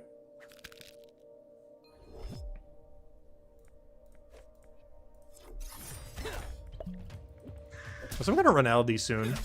Within the next 2 days, by the time we start back up on Tuesday, I'm going to run out of this potion. We have a few other reserves, but I'm not sure if I want to use a mega big one on them quite yet. I might just go start buying the plus 40s and just see how they end up working. It's always felt like a little bit of a waste, but now that they're cheaper than ever, I kind of want to do it. Because out of every boost potion you can buy, Cryonites are the cheapest now. Whereas before they were the middle priced one.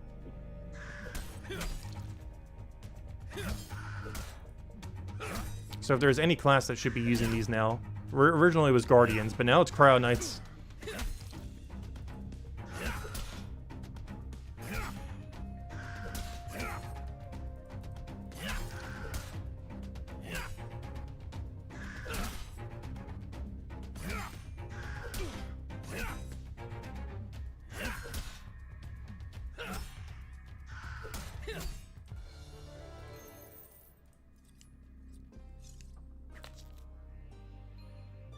Alright, next double knowledge. I think all we need is 2 more double knowledges and we're already good to go.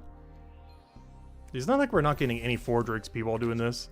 It's a little slow forager XP, but we still almost got a level in an hour, which is kind of crazy. While still doing combat. Not quite. It's like a little under 1 an hour. But we still got like 3/4 of a forager level in 1 hour from doing a mixed method. Where we end up gaining like a combat level and a half or so. Which is not bad at all. And we're not even using XP potions out of the 11%. Barely even chugging the 5s. Oh, which reminds me, I need to go chug a luck potion. Keep forgetting to drink them. I guess that's one of the nice benefits of having a bigger luck potion. I was saying before, you really don't need a bigger one. But there is one reason why you kind of do need bigger luck potions. If you're AFKing, it doesn't matter as much. But if you're actively playing, if you have a lapse of not having luck potion up, from not constantly drinking them, is very annoying. So having a longer duration one than just like a +6 or +7 would be pretty helpful. Obviously the ones we're using now are +10s, but if I was to process the other one I have banked, I think it's only a +7. Which is perfectly fine for a passive potion, but for actively playing, you just have to keep chugging them so often. It'd get kind of annoying. So I guess that's the biggest benefit of being able to make a better luck potion. Because the charges themselves, you know, doesn't really change. Like, it's not like you're going to get better luck with 13 charges compared to 7 charges. Obviously, the duration is longer by, like, double. But you're not getting any luckier from it.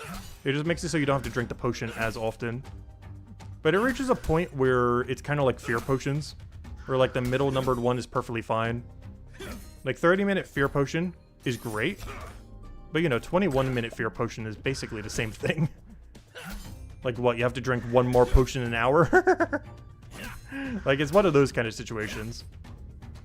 Where how cheap some of the lower-leveled luck potions are kind of makes up for the fact that, oh, I can actually make this one. I never did. I have all the supplies banked. Oh, no, I don't. Not for that one. I need to go buy that one. But anyways. But, you know, the cost relative to benefit just isn't really there for the higher luck potions. It has a very similar issue to what Fear Potion has. And that they're so expensive to make the final tier that the middle tier ones are kind of the best spot. I guess Enrage Potion has that issue to some degree too. Where you really don't need 10 minute, 8 and 9 minutes are better. Just to make sure that no items despawn on the ground.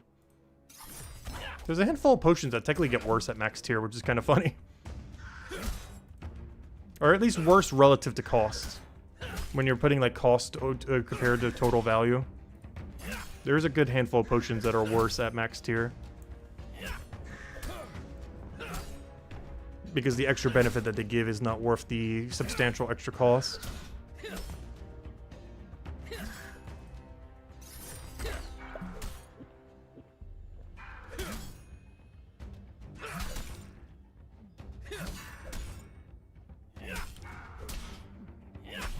So speaking of forgery XP, we're getting what, 11,000 per thing? How many more wall lilies is that combined with our thing? Looks like about 100 something. So that means we gotta bank like 4 more times after this time, and we should have over XP. After 4 more banks. Well, technically 5, because we gotta count this inventory. I don't know, maybe 4 if I get enough knowledge. It's hard to tell because we don't know how many kills we're gonna do in between every single one every time. Sometimes we kill 1, sometimes we kill 2, sometimes I accidentally kill 3.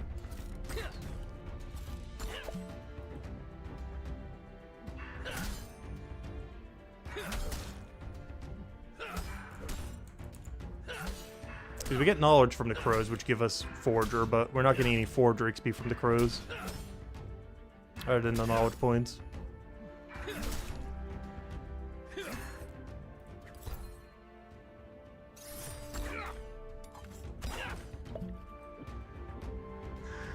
Also, I am so glad that this class got a bow. Like, I'm really glad I never picked Hammer Mage, or even considered picking Hammer Mage. Because I really love bows. And they actually did put one singular bow on Cryo Knight. It was one of the main things that made me actually pick Cryo Knight. There was like several things. Like for Guardian, it was like, oh, I really like all the range stuff that it has and everything. But this one had like the way cool armor and other just general weapons being more my speed, as well as just, I like doing like the mining smithing grind, which is why it's so high. But the fact that it still had a bow was like the main thing as well. I was like, oh yeah, we got to go for it. Only one bow, but better than no bow. Also, its bow honestly looks a lot cooler than Guardian's bows. It has like 2 different bows, but they don't look as cool as like the really big, hefty metal one that Cryo Knight has.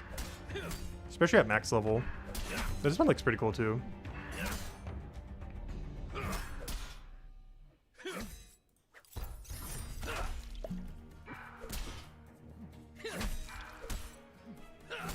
But of course, there'll be a bunch of other gear in the future that will have different appearances. But at least for now, it's nice. I like the aesthetics of Cryo Knight's gear probably the most out of any of them. Like the full package of what it has.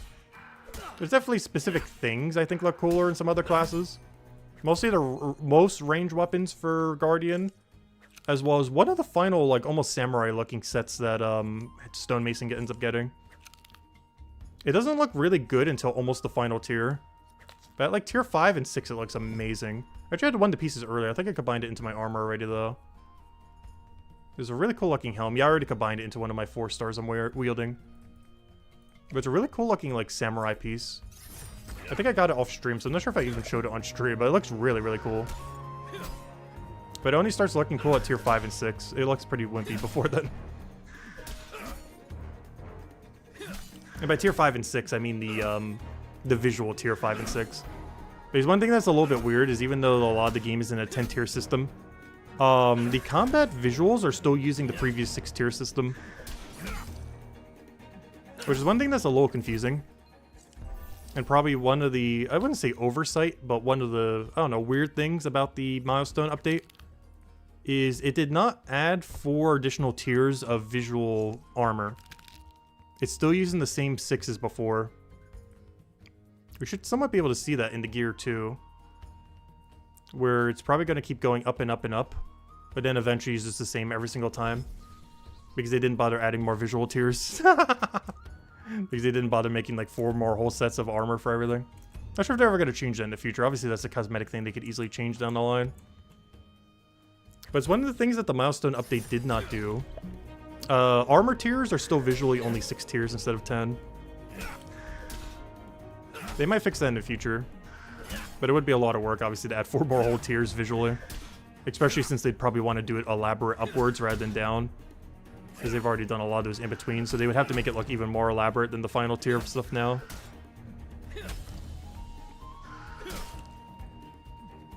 It's one of the weird things that was missing from Milestone update. Obviously, it's just purely cosmetic, but it would still be cool if they eventually went back around and did it.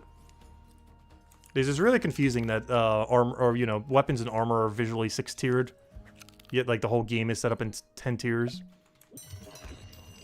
It's just a weird inconsistency that's in the game at the moment.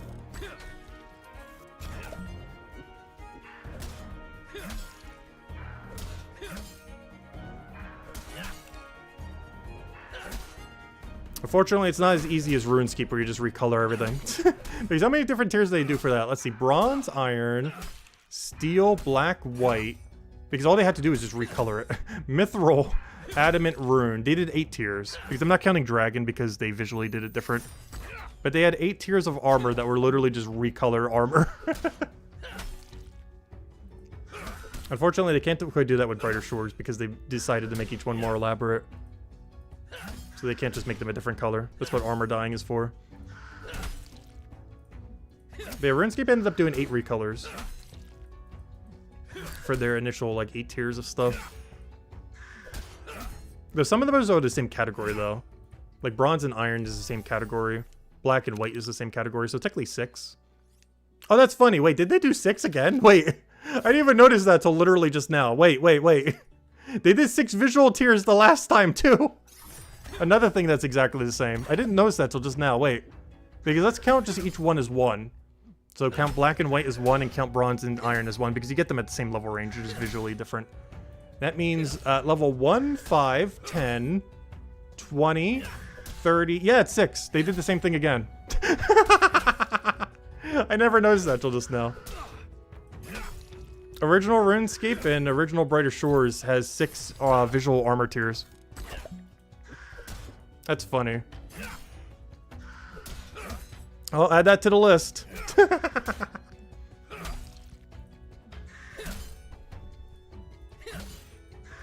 They really should extend it to 10 to fit the new system, though.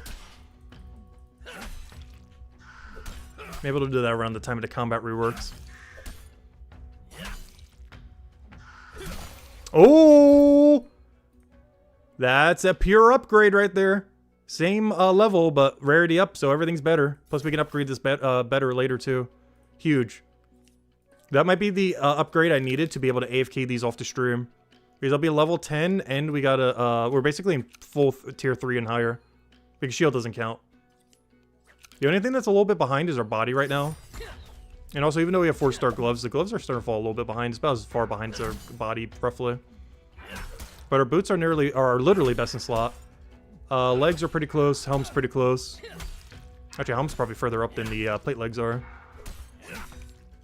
So we just have only like 2 pieces that are kind of falling behind a little. But otherwise, we're in like full tier 3 and higher.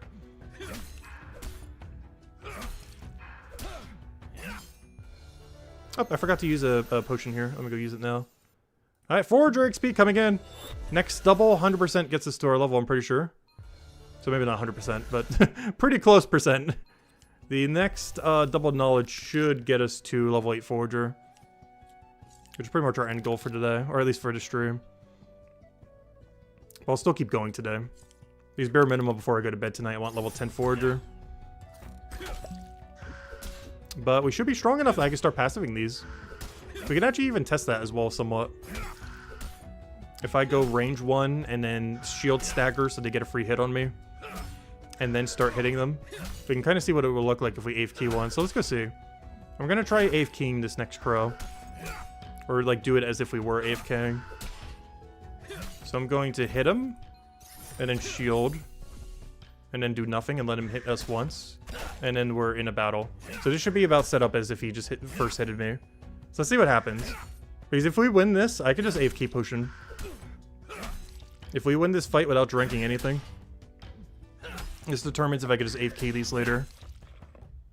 If we can consistently kill it every time. And it's looking pretty good.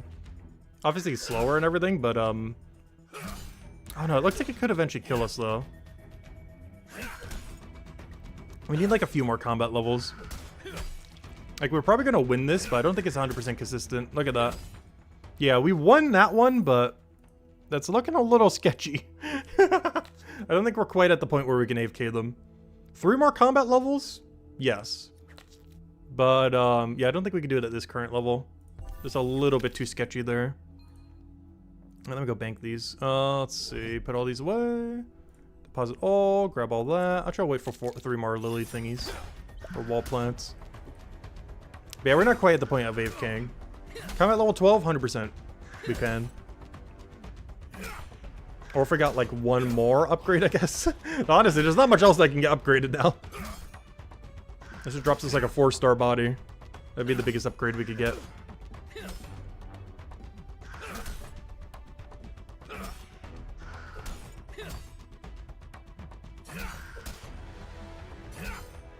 Oh, finally got a shield upgrade. I was wondering when I was going to finally get a shield that isn't 1-star. For a second, I thought they didn't code them. We've been so unlucky on shields. I've been stuck with this shield for like 30 levels. This 1-star shield replaced with 1-star shield. I was starting to think they just didn't make them have higher rarity or something, but we've just been getting that unlucky. Luckily, we don't care about shields, so it doesn't matter too much, but obviously we'll still equip the better one. For that rare circumstance where we might utilize it for some reason.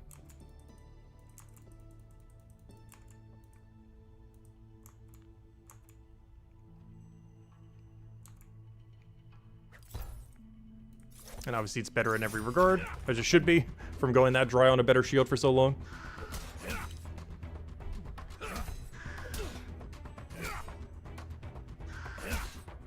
Oh, so I like that design on it. Ooh. They keep having a different design as they keep going higher tier. I forget what the final one is, because I almost never see anyone using a shield. But it gets this different design on every tier for that big kite shield. Which is probably the coolest looking one out of any of the Cryonite shields. Is the heater shield. Because the other one just looks like a circle, and this one... Oh no, I just never really cared for this one as much. But this one actually gets a cool design that's different every single tier.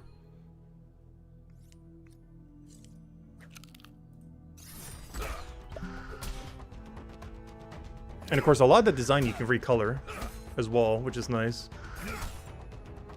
Of course, that's the effect on everything. Like, obviously, we covered this one blue, but the actual design itself actually gets recolored. Like everything around the trim thing.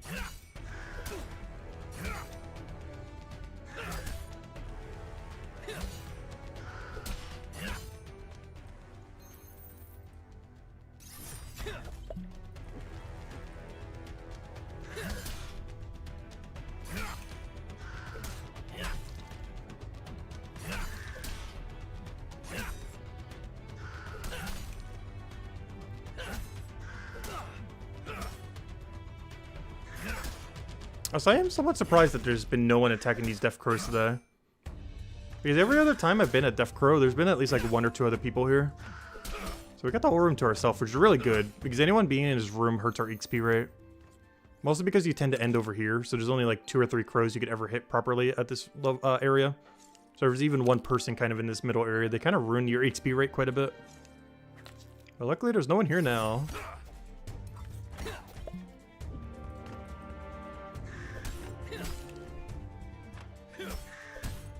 I do feel like in the long term they do gotta kind of figure something out about how combat is distributed.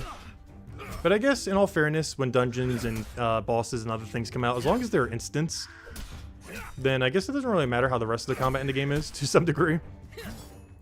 Because for one, there won't be as many people competing for it.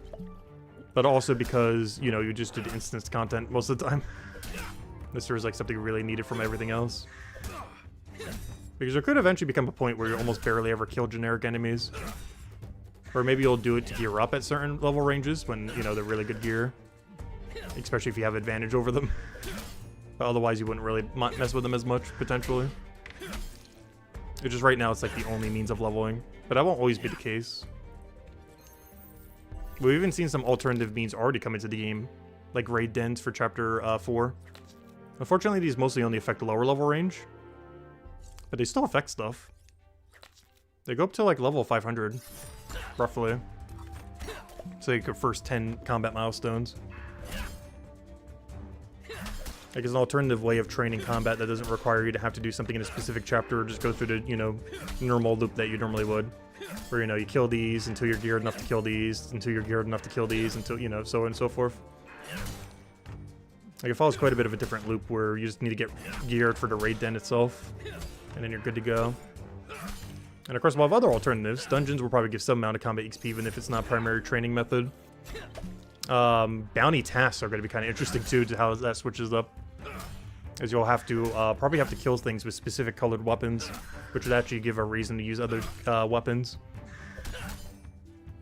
Because whatever system they set up for it will probably benefit you for using their weakness.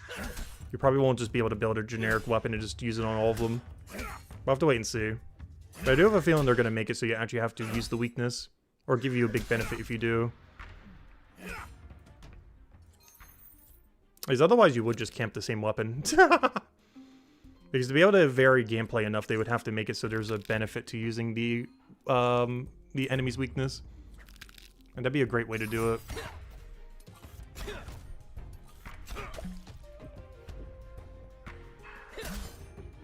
I am curious when we're going to be getting combat bounties.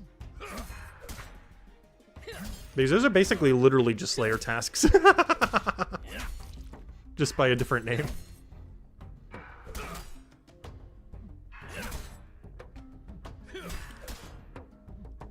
Because I'm curious what the benefit would be for doing them.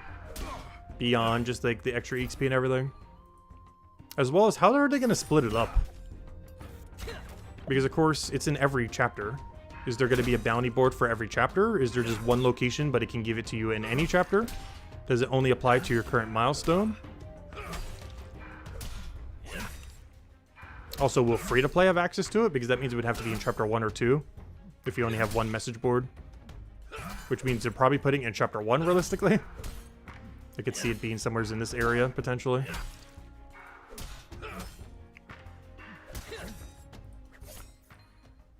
Because free-to-play would have to have access to it. So it can't be in like chapter 3 or 4 or anything like that. Unless each chapter has their own specific one, of course. But if they were to put one universal one, it'd be the most likely area over there unless they had a new area to go put it in. Somewhere's around the barracks.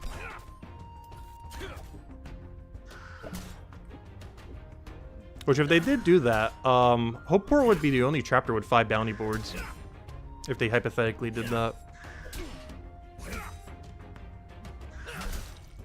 Obviously not currently, but you know, if they were to. If they put Global Combat and 4, or you know, the other 4 in there. It'd be the only one to eventually have 5. So I'm surprised I haven't ran out of inventory space yet. In my storage. But yeah, as soon as we get this next double knowledge, I think that's our level we wanted. And then I can go passive just for a small amount, whatever new one we unlocked. which doesn't give a good resource, but hey, free XP. Sheep rib. Oh, nice. 10% bonus, though. Similar to the other one. Oh, wait, it gives less XP, though. Oh, maybe I do skip sheep rib. I didn't even notice that. Wait. Because both of them have a tool applied to them. I might just stay on Sea Slug, then. Because they're both an equally useless material. But Sea Slug's giving me slightly better XP. Because they both have a 10% tool. I didn't even notice that. Okay, good. We'll just do some more Sea Slug later then. I think I still have like 40% left on it or something, or 50%. Ideally, I would go grind so we can start doing feather soon, though. I do need to go grab dinner after we end stream. But after that, I'll probably go do those 2 levels then. Because I gotta be getting that better XP rate. We can't just keep doing the Sea Slug. Gotta get to a good one. And of course, our main goal for tomorrow are the new fishing bounties. But for today, our last goal is a forager level. Which also gains us like 2.5 combat levels along the way. It's pretty nice. We'll grab the lilies here. We'll ignore whatever this drop is until we come back on the rotation. And go double the last one so we can grab the extra lily when I come by. And then that crow dies. That one specifically right there. I just realized I'm wearing the crow mask while killing the crows. Friendly fire.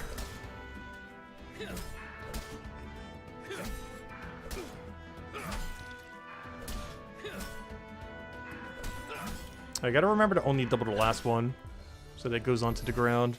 Combat level. Fortunately, aside from some extra stats, we don't really get anything from it. But we're one step closer to be able to AFK these things later.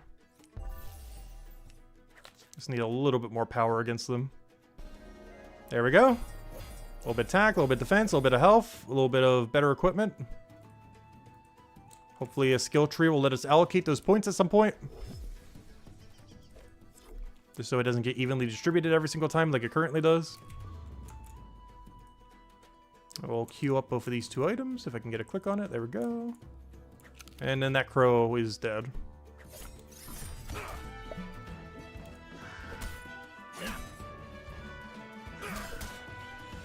And by the time we get this double knowledge, there should be like 800,000. And combined with whatever wall plants we have, we should be good to go.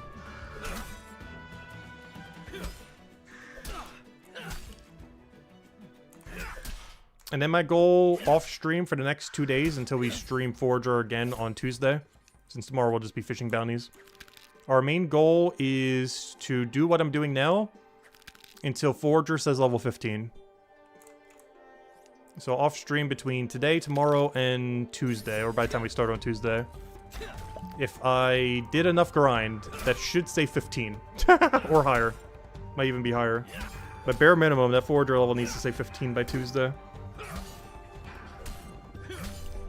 And then we'll be back at Shell Beach. Back on the beach. But yeah, overall, I do have to say, obviously this could change as we go deeper. Milestone 7 does not feel any slower.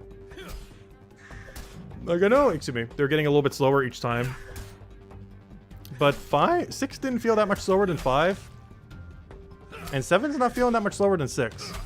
I'm not sure if this spike is just going to really massively hit at 8 and 9, which it probably will.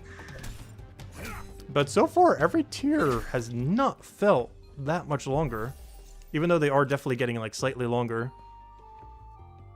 But it's such a minuscule amount of increase that you don't really feel it. Which I guess is what they were kind of going for. Like, it's nothing like the previous system where the second you hit 200, like, you know you hit a wall. But his new system, it's a lot smoother.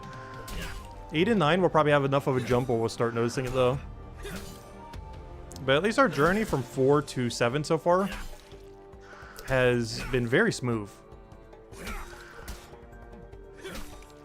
There's never been a single point where I felt like we've had to do like a mega extra amount of grind compared to the previous level.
So I wish it was, you know how they end up making the XP so you can actually see it per thing?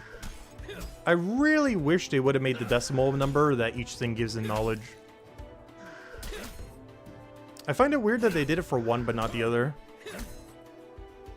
I know that would be like a really weird decimal for some things. But I really wish they would have done that. Just so you can kind of calc out the amount of knowledge you need for stuff. Like right now I'm trying to figure out like how much knowledge we're getting from a crow. And I have no clue. Like, it's so hard to tell for so many things because everything's giving like a partial decimal.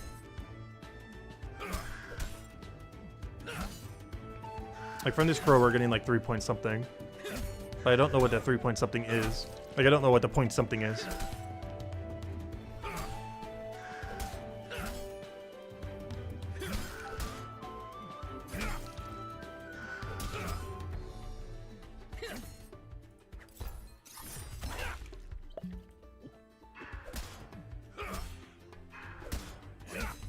And with everything else, it's giving like 0 point something or 1 point something. But again, it's like so hard to figure out what that number is. Since the game never tells it to you. The closest it does now is like a % of total. So if like something's better or lower. But even when you like kill something, it's not saying like plus 1 point, or you know, like right here. It's not going to say like plus 3.3 knowledge. It just simply gives you the points, but never tells you that you got the points. It's one thing I always kind of found weird about that system. And even when they were like adding one number for one, they never added the number for the other one. Also, I'm really surprised we haven't over-encumbered that yet. I feel like we've been here for an okay amount of time. Yet I still haven't over-encumbered our backpack, or whatever you want to call that, storage rift.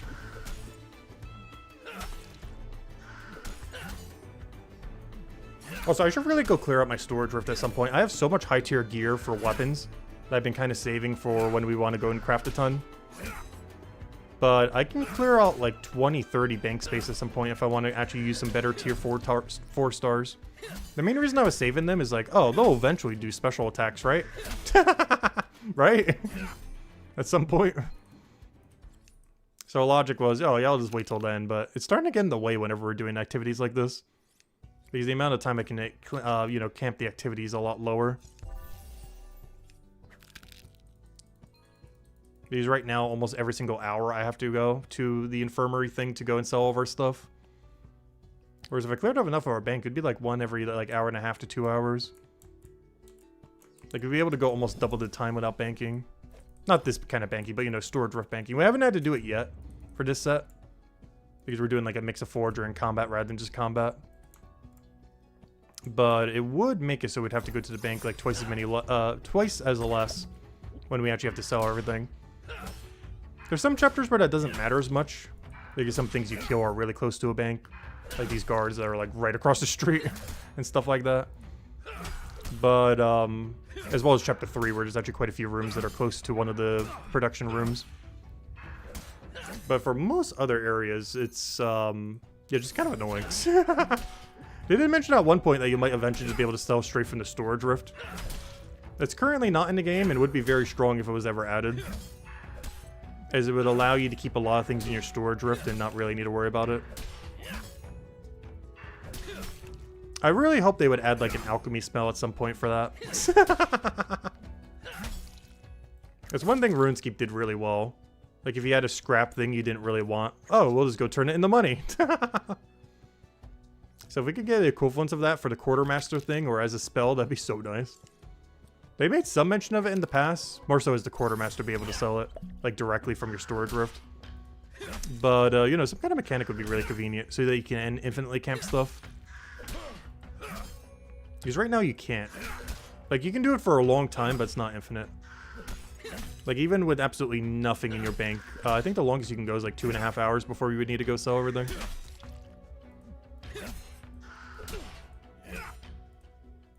Which is a while, but it's not forever. It's a very long time, but is very far away from infinite time.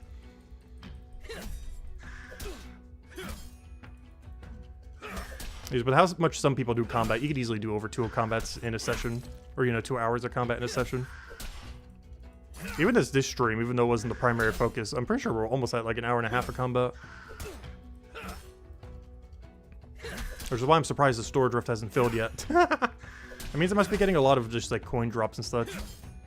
I really feel like by now it should have. But this will be our last set, so we'll need to go sell out anyway soon, so it'll work out perfectly. Watch, just go do it as soon as I go try storing these away. So at this point, I'll finish out this inventory and then go sell everything. But let's go drink the 11%. This should be the last thing we need. This will get us to level 8. Forger. Easy. Now we'll go use the other point in a bit. And we'll finish this inventory then. But that would be the goal we wanted. And off stream later, after I grab a bite to eat, I'll probably push to level 10 so I can get a better passive activity. Because that's not worth using one of those AFK potions for, I don't think, right now. Or is it? I don't know, is it? Because I can buy +2 boosts. I don't know, let's do some math. It might be. I think they cost like 25 silver each. But I wouldn't be doing them for that long, so it's not that much of a cost. And instead, I'd be getting feathers instead of sheep ribs. I wish I could see how much a sheep rib sells for. Because it says 140% profit, and this is only 120%. But this is technically wrong in the sense that I would just sell the sheep rib, whereas I would keep and use the feather. So this 120%, it goes to like 250% or something. But without the actual number, I actually don't know. But I think it is worth it. If we did the math real quick, using +2 boosts for a couple hours here, I'm pretty sure I'm just going to do it regardless. But if we did out all the math, I'm pretty sure +2 boosts at this specific level range would be worth it. As it's more HP per hour and it's more money per hour, even if we account for the -25 silver an hour. Mostly because the sheep ribs would just be sold, so we lose a lot of their value, whereas the feathers we would otherwise have to buy that we're not buying anymore, so we get to save a lot more money from them. Because the price that we're dealing with for the feathers is the keep price, so as if we bought it from a shop. Whereas the price we're dealing with on the sheep rib, even though its money is higher, it's lower because I'm just selling it to shop, so we're getting the low price rather than the high price. It's like if you compare it to something like this. Like we're basically getting the high value for it rather than the low value. And as you can see here, that's like a 3 times difference almost. And that's the kind of situation that we have between sheep rib and feather right now. Where even though sheep rib is technically saying it's worth more, we're selling it, so we're only getting the low value. Whereas we're keeping the feather, which is the equivalent of buying it, which is, you know, we're getting the high value then. So yeah, I think the +2s are worth it. Long story short. Oh wait, I meant to go use the XP pot on my other point. Oh no! Well, I'll use that for my knowledge later, I guess. Oh, well, not too big a deal. Alright, let me go and just fill up until we have a full inventory. Then we'll go sell everything to the armor guy. Actually, I might as well go there now because I can just grab the wall plants on my way there. Alright, let me just grab 2 wall plants over here then. Store everything we have. Don't worry, we're coming for you. Actually, we're coming for you right now, Feather. I'm gonna go use the +2 boost potion from the shop. We used a +5 for the first time ever, or any boost potion ever, the other day. But today we'll use a +2 from the shop for the first time ever. Because look at this value difference. I don't have any way to realistically, within a short duration of time, check the other one. But since we're here, if I go over to F, yeah, we're getting 26.200. Yeah, if I was to sell the bone thing, I would probably only be selling it back for like 5 or 6 silver. So this is only like a 20 silver difference. And these potions are like 25, so it's only costing me like 5 silver an hour for what is better XP rate and something we actually want. Which sounds worth it. Let me go grab some. How much are they? I think they're like 25. If they're over 30, it's probably not worth, but I believe they were like 25 something. Oh, 28. I think that's still worth. It's not like we're doing it for that long. Realistically, I think even just 2 is fine. So we'll use that in a bit, but before I do, let me go sell all the junk we just got. I just need that for when I go grab a bite to eat. It's not like I'll be doing that all night, because I will be starting to play again a little bit. But for now, let's go grab all of our gear. Oh, I sure sold everything I already have, but it's fine. Let me grab that. Make sure to keep the 2-star longsword, that one. I do need that for the next enemy if I don't get anything better by then, because it's immune to blue. So that's our default horrible weapon if we... it's like the last resort, but I need to have it in case we need it. It's like the last resort of last resort. Also, I want to check this bow real quick. It might actually be stronger than what I have. Its percent is, its power isn't, though. So, no. Alright, I was just double checking. It was almost better. It rolled perfect roll, but it doesn't have more power. Alright, get rid of all that, get rid of all that. Gonna have to sell twice, that's fine. As long as we don't have to sell 3 times, I don't think we do. Sell all this junk. Nice, half a gold.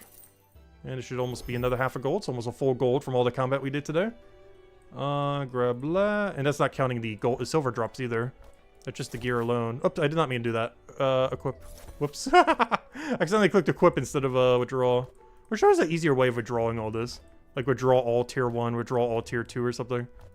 This is a button here I'm missing, but I'm pretty sure there's not a quick way of doing it at the moment. Also, there it is, the day 1 first hour boot that we got before the rollback. I'm keeping that forever for the memory. It was level 4, then got improved to level 50, and now got lowered down to tier 1. Which is technically level 50, but, you know, it's a lower number than 4. Alright, let me go sell all this junk. And that should be about 5. Yep, perfect. Yeah, we made 1 gold from all that. Nice. And now let's go to the feather. I think the feather's in town, so perfect. Oh, that is perfect. Because this AFK activity is right where I need to go back to do actively training as well. I forgot about that. Perfect. I love where they put a lot of these passives. I'm not sure if every chapter is this good. But I feel like they really thought out where to put the passive locations. Because almost every single one within their milestone is like right where you'd want to AFK it. Like the wall plant one with the feather. The feather is literally 2 rooms down from wall plant where you otherwise would be doing your active. Like they have a lot more synergy with where you do the active compared to passive. Where the passive activities, if you wanted to take a short break, are really close to where your actives are. But yeah, later I'll go get to level 10 so I can do this without the boost. But for now, you know, using 2 of these is perfectly fine. Just to get 2 hours of feathers rather than the other useless thing. Still have the first time bonus the other one, but we'll do that later. But anyways, guys, I think that will wrap it up for now. We will be back tomorrow to go do fishing bounties. We will not do any forager tomorrow. It'll have a different title card and everything, and it'll be purely a fishing stream. Tomorrow's goal is to get to level 25 fishing. Maybe even a little bit more for enjoying the bounties and everything, but bare minimum. With how much time I have, we gotta at least get that level 1.5. We'll also be able to get those oyster ventures in.